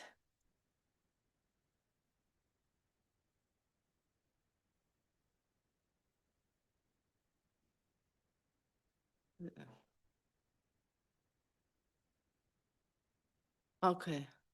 No, this is the last slide. Okay. So, so this is an overview of our stakeholder groups that responded to the survey. As you can see, we did have a broad representation of stakeholder groups, and also a good point on the slide there is we had a significant response from users of financial and non-financial information, and actually that additional letter that came in is from that group, so that is even now stronger. So that is a very good response. We're very happy about that, but equally we're happy about the other respondents who have given input, including 2 monitoring group members, regulators, auditor and oversight authorities, jurisdictional standard setters, accounting firms, and then public sector organizations, PAOs, member bodies, so really a broad and good representation. If we move to the next slide, geographically, the representation is also covering all of our global regions and 20 global respondents in addition to that. So that is also very good response that we are receiving initially.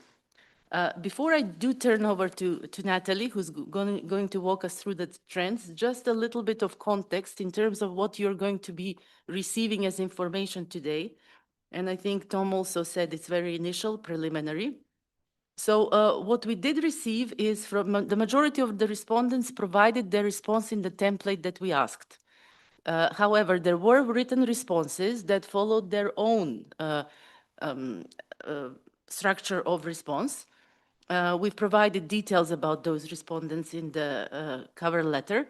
So the slides that you will see do not account for those respondents. So it's not a complete analysis at this point, which staff will need to do additionally. Now, another thing is that the qualitative ratings alone do not provide the full picture. So they're just numbers at this point. We need to analyze the responses to be able to give context to those numbers that you're seeing. So that is just a high-level disclaimer. And also, some respondents did provide separate ratings for IASB and IAASB in relation to the trends. That is not reflected in the graphs that you will see today.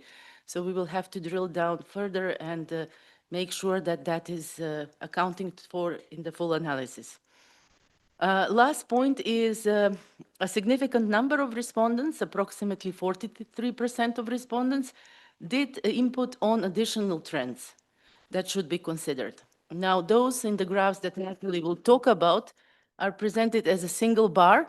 We have not had time to drill down to see how similar those are, how dissimilar they are, whether they're a significant additional trend. So we don't really know all the details at this point.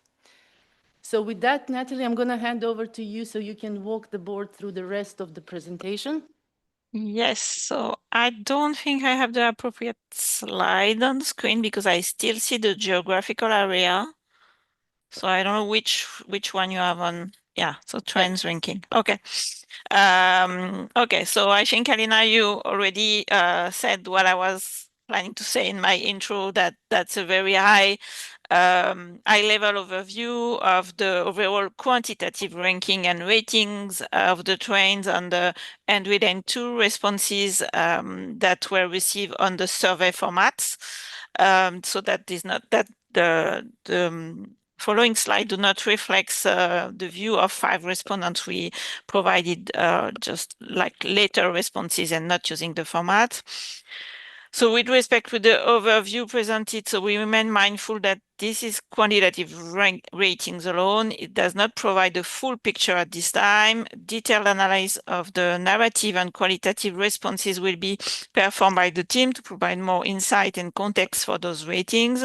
We recognize that some respondents provided different rating for both SSB, but in their comments. So this is not reflected here. So if we can go to the next slide. So the top 5 trend rankings, I don't know if it's the one that yeah, this one is fine. So this slide is based on response to question 7 of the survey. So respondents were asked to rank what they believe are the top 5 most important trends for the SSB to consider. So we see that the weighted ranking showed the significant prominence of the trend A1, emerging technologies, under the trend category digital transformation, so one of the 4 categories, which means that based on quantitative ranking, emerging technologies remain the most important trend for the SSB to consider based on respondent quantitative response. Then you see that the risk of fragmentation under the category changes in the geopolitical and regulatory landscape ranks, it's in 2nd position. And then, as Kalina mentioned, so we have that line, all additional trends related areas and matter. So this is presented at an aggregate level and does not yet reflect the breakdown of trends and specific matters identified by respondents. So it will be further analyzed and including whether they relate to similar or distinct trends or matter. So if we then go to next slide, so the rating for key trends impacting the SSBs.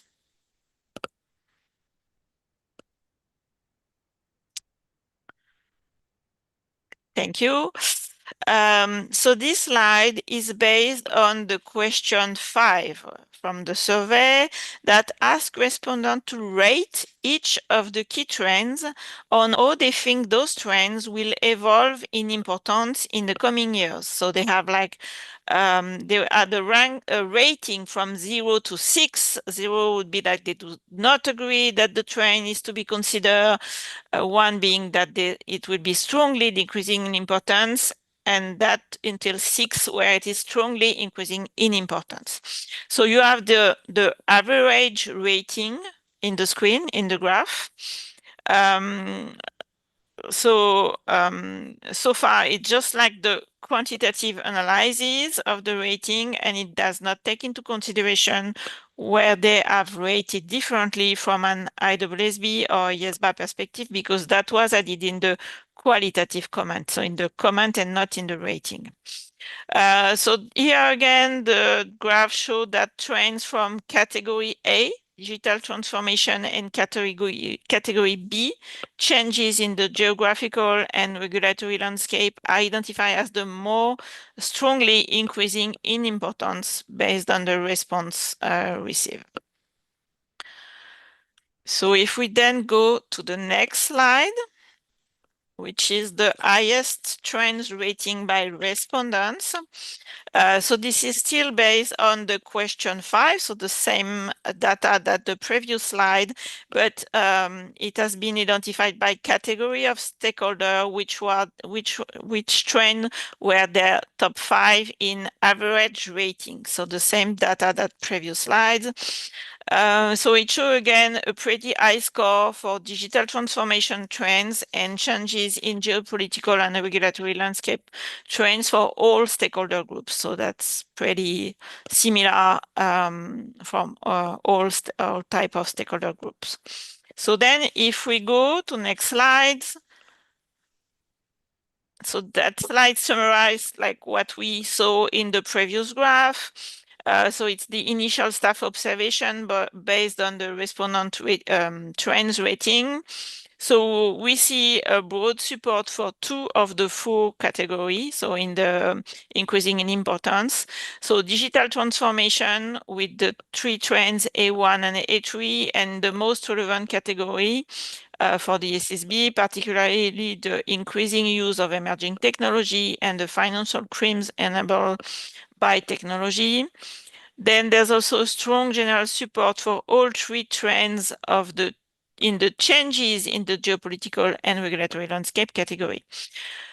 And we see that the evolving expectation concerning sustainability and the evolving structure and business model of accounting firm were generally ranked a little bit lower in relative importance compared to the first 2 categories. So if we go to next slide. So this one is based on an initial staff observation based on a small sample of letter that we have started to read, and it's on the question 8, where we ask respondents to identify SSB's common interest. So respondents identified the need for a strong collaboration framework among the SSBs. They also identified a few common areas of interest, like, for example, technology or PI framework and definition. And they also highlighted the need for joint collaboration with other standard setters and for direct engagement with users. So it is very preliminary because it's just like a high-level reading of just a few letters among the 108 letters that we received. So that's it for the details. So then in the next slide, we have like an open question on your reflection on the high-level overview. If someone wants to comment, maybe Tom, I give you the floor on that. Okay. Thank you for walking us through the slides. Any reflections? Of course, we'll start really getting into the substance of where the strategy is going. And as you know, the planning committee effectively works as a working group on this too, to assist the teams on it. One of the challenges we have too, and I'm very conscious of it, is that this strategy gets approved for the 28 year and beyond, and you may have a new chair at that for those years, and we'll have to consider it. Hopefully, the new chair would be appointed in time, so that individual would have an ability to have a say over it. Clearly, the chair should have a big say in the strategy process, and obviously, you have will have data from the marketplace and from the consultation to help leaders. And it was no different. I came midway in a strategy process when I became chair as well. And I'm very conscious of that. Billy? Yeah, thank you, Tom. I just wanted to highlight and maybe also just put on the public record. I mean, Kalina and them also discussed the response rate and all of that, but it is extremely significant that we got 108 respondents. We have never, ever had that. On the strategy work plan, our response rate has been 46, 50, maybe close to 60 comment letters. This is a very big response rate. And then the second important thing about that response rate is that, well, I haven't done the recalculation based on the additional one that came in, but 12% of that are from users. Again, we've never had that. So we've really got very good feedback, and it will be great once the team now gets into the analysis of the narrative and the qualitative input that we received, and to get into the nuances. I think we will have rich input in terms of developing our consultation paper. Kika? Thank you, Tom. Yeah, first of all, thank you so much for the team for compiling these preliminary results, especially given the very tight schedule after the deadline on May 15. And my comment is regarding our future outreach plans. Because when we approved this survey back in December, what I remember is that we agreed to conduct additional outreach alongside the survey itself to ensure we capture input from various and diverse stakeholder groups. And looking at the 107 stakeholders who responded this time, I think, yeah, there are notable improvement, but there is some imbalance still among stakeholder group. I think especially I remember that we discussed TCWG is very important when we approved this survey, but we received only one response from TCWG, which is actually from Japan.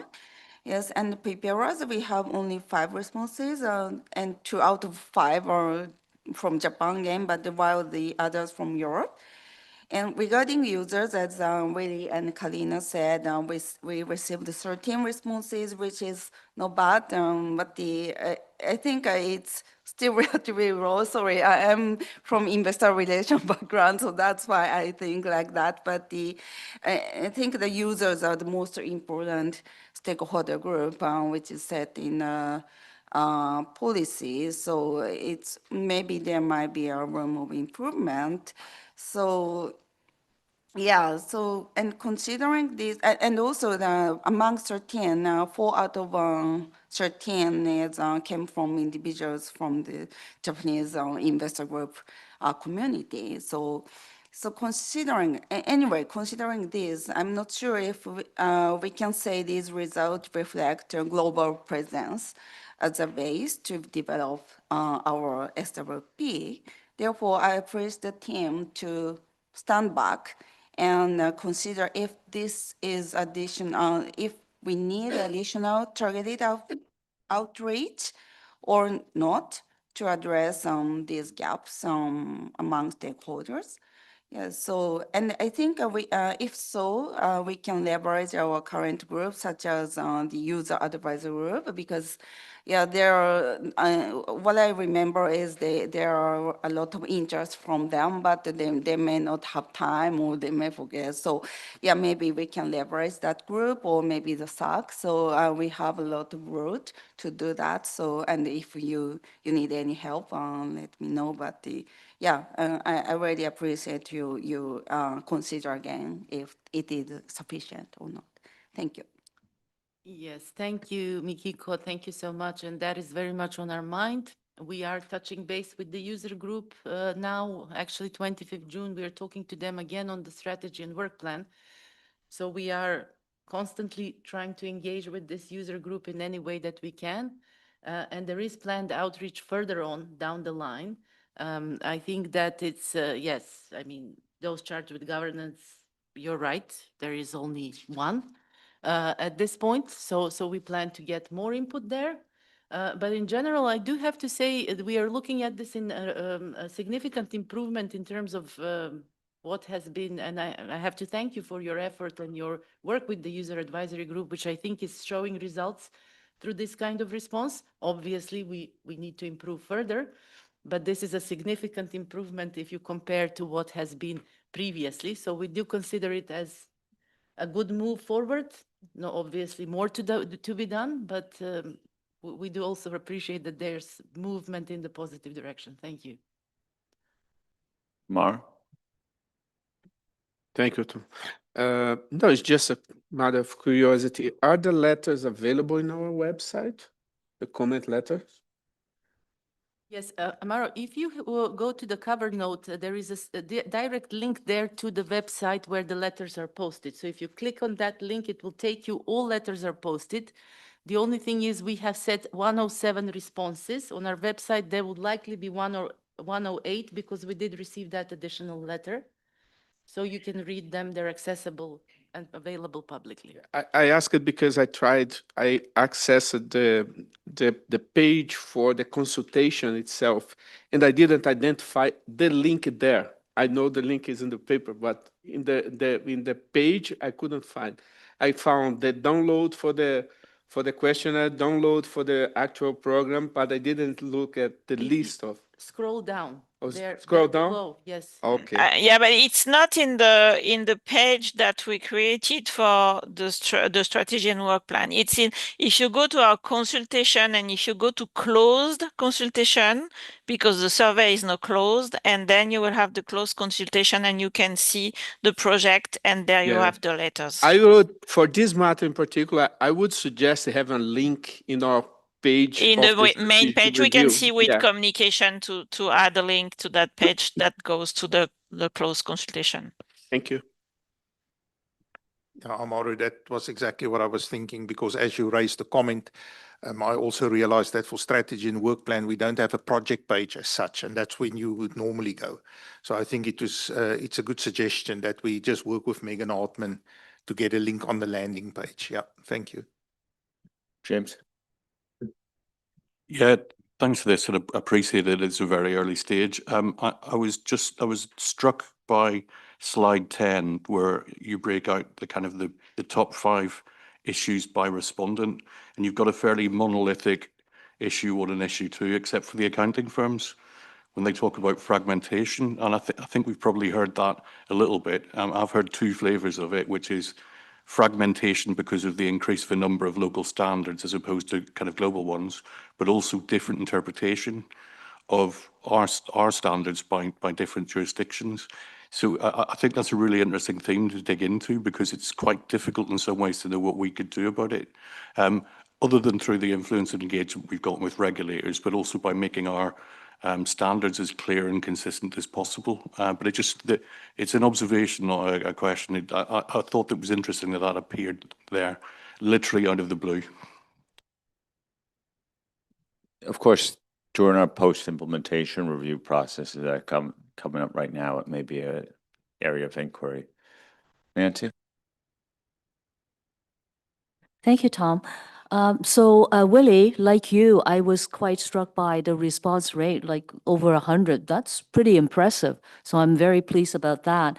Also looking at, I know it's early days, but the thing is the convergence about identifying emerging tech as the top issue, I don't think that would likely change very much. So it underscores the fact that we actually did prioritize properly to go on that track to deal with the tech work stream. So I think it's both a blessing and then also a bit of a sort of a reminder too. The blessing is that there's lots of interest in that work that we're going to do, but the downside is that, well, we better meet expectations. So I think it's a message to the tech team in terms of looking at that. So maybe just a couple of questions.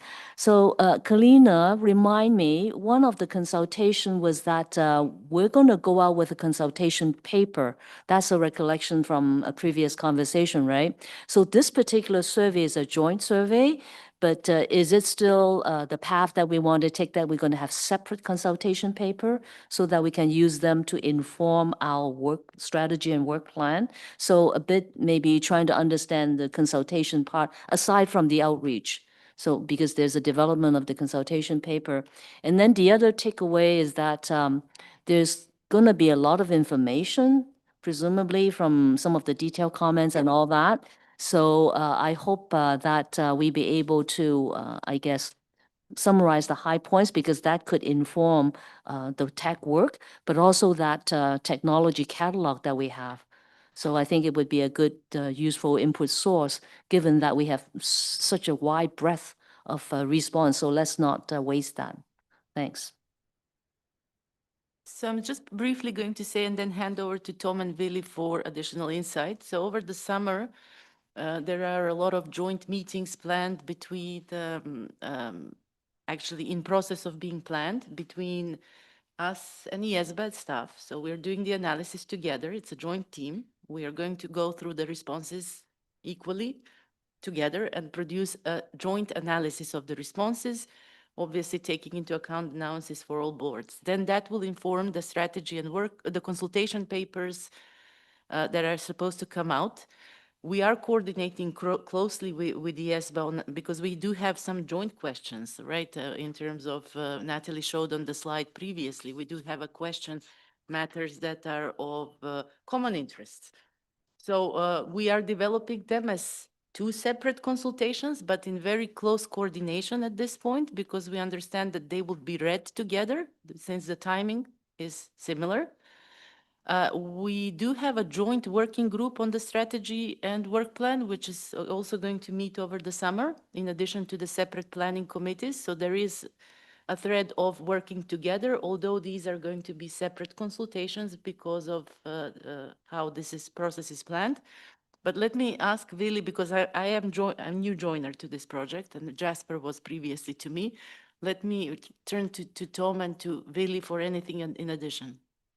Kalina, may I just do a quick follow-up question? I forgot to toss that in. So out of the 107, there are 5 that didn't follow the format, right? Is there anything striking in there that's different from the group that we see? Maybe just a quick comment about that. Nancy, I think this is their usual format, the way they respond. So for example, those letters include monitoring group members. Those letters are usually written as consensus letters rather than position on everything. And then we do have view of the PCAOB chief auditor on that one. So those are a few organizations who use the different format given the way that their organizations operate.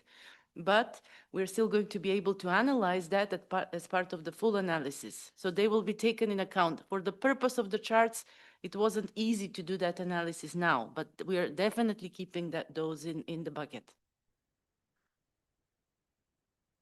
Really?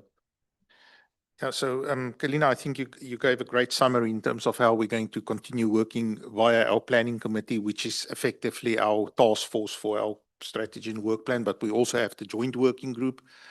I think in the issues paper, the joint working group members are listed there. From our side, it will be Tom, Ado, and Bill, who will be part of members of the joint working group.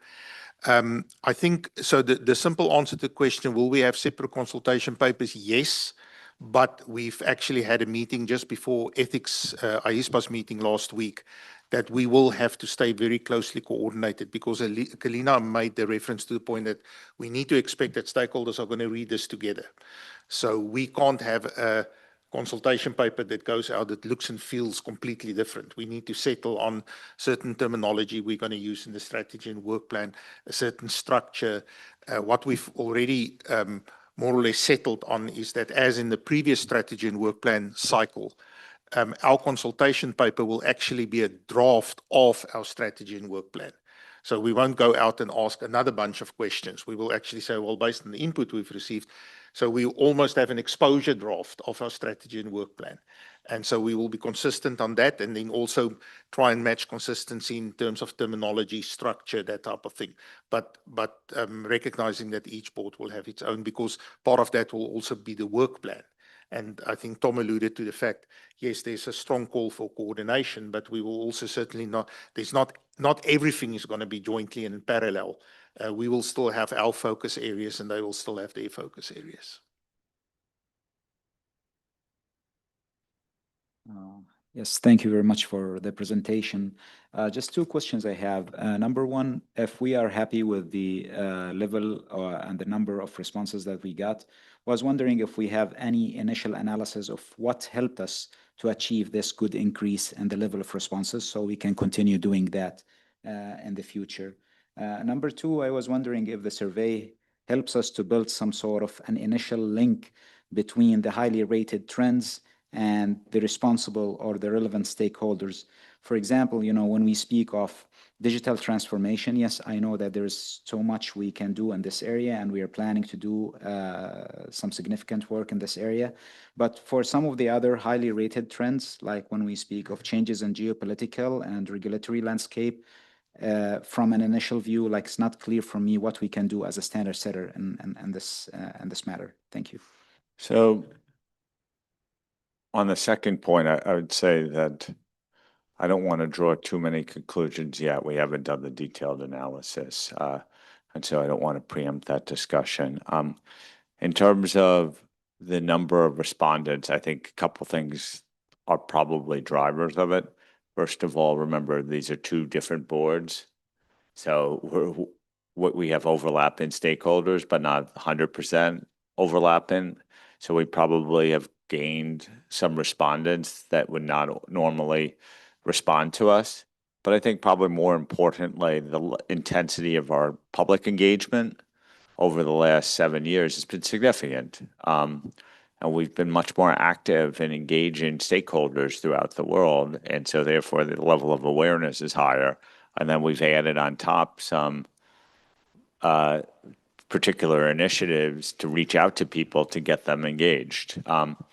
And a survey was a lower bar of engagement than, say, a detailed comment letter. So all those things probably play out. Some of our analysis may give greater insight to that, but I think that's probably my hypothesis of why we are where we are. Okay. Any other comments before we close the session? Well, much thanks to the team. It's sort of a little bit of just sort of priming the pump here in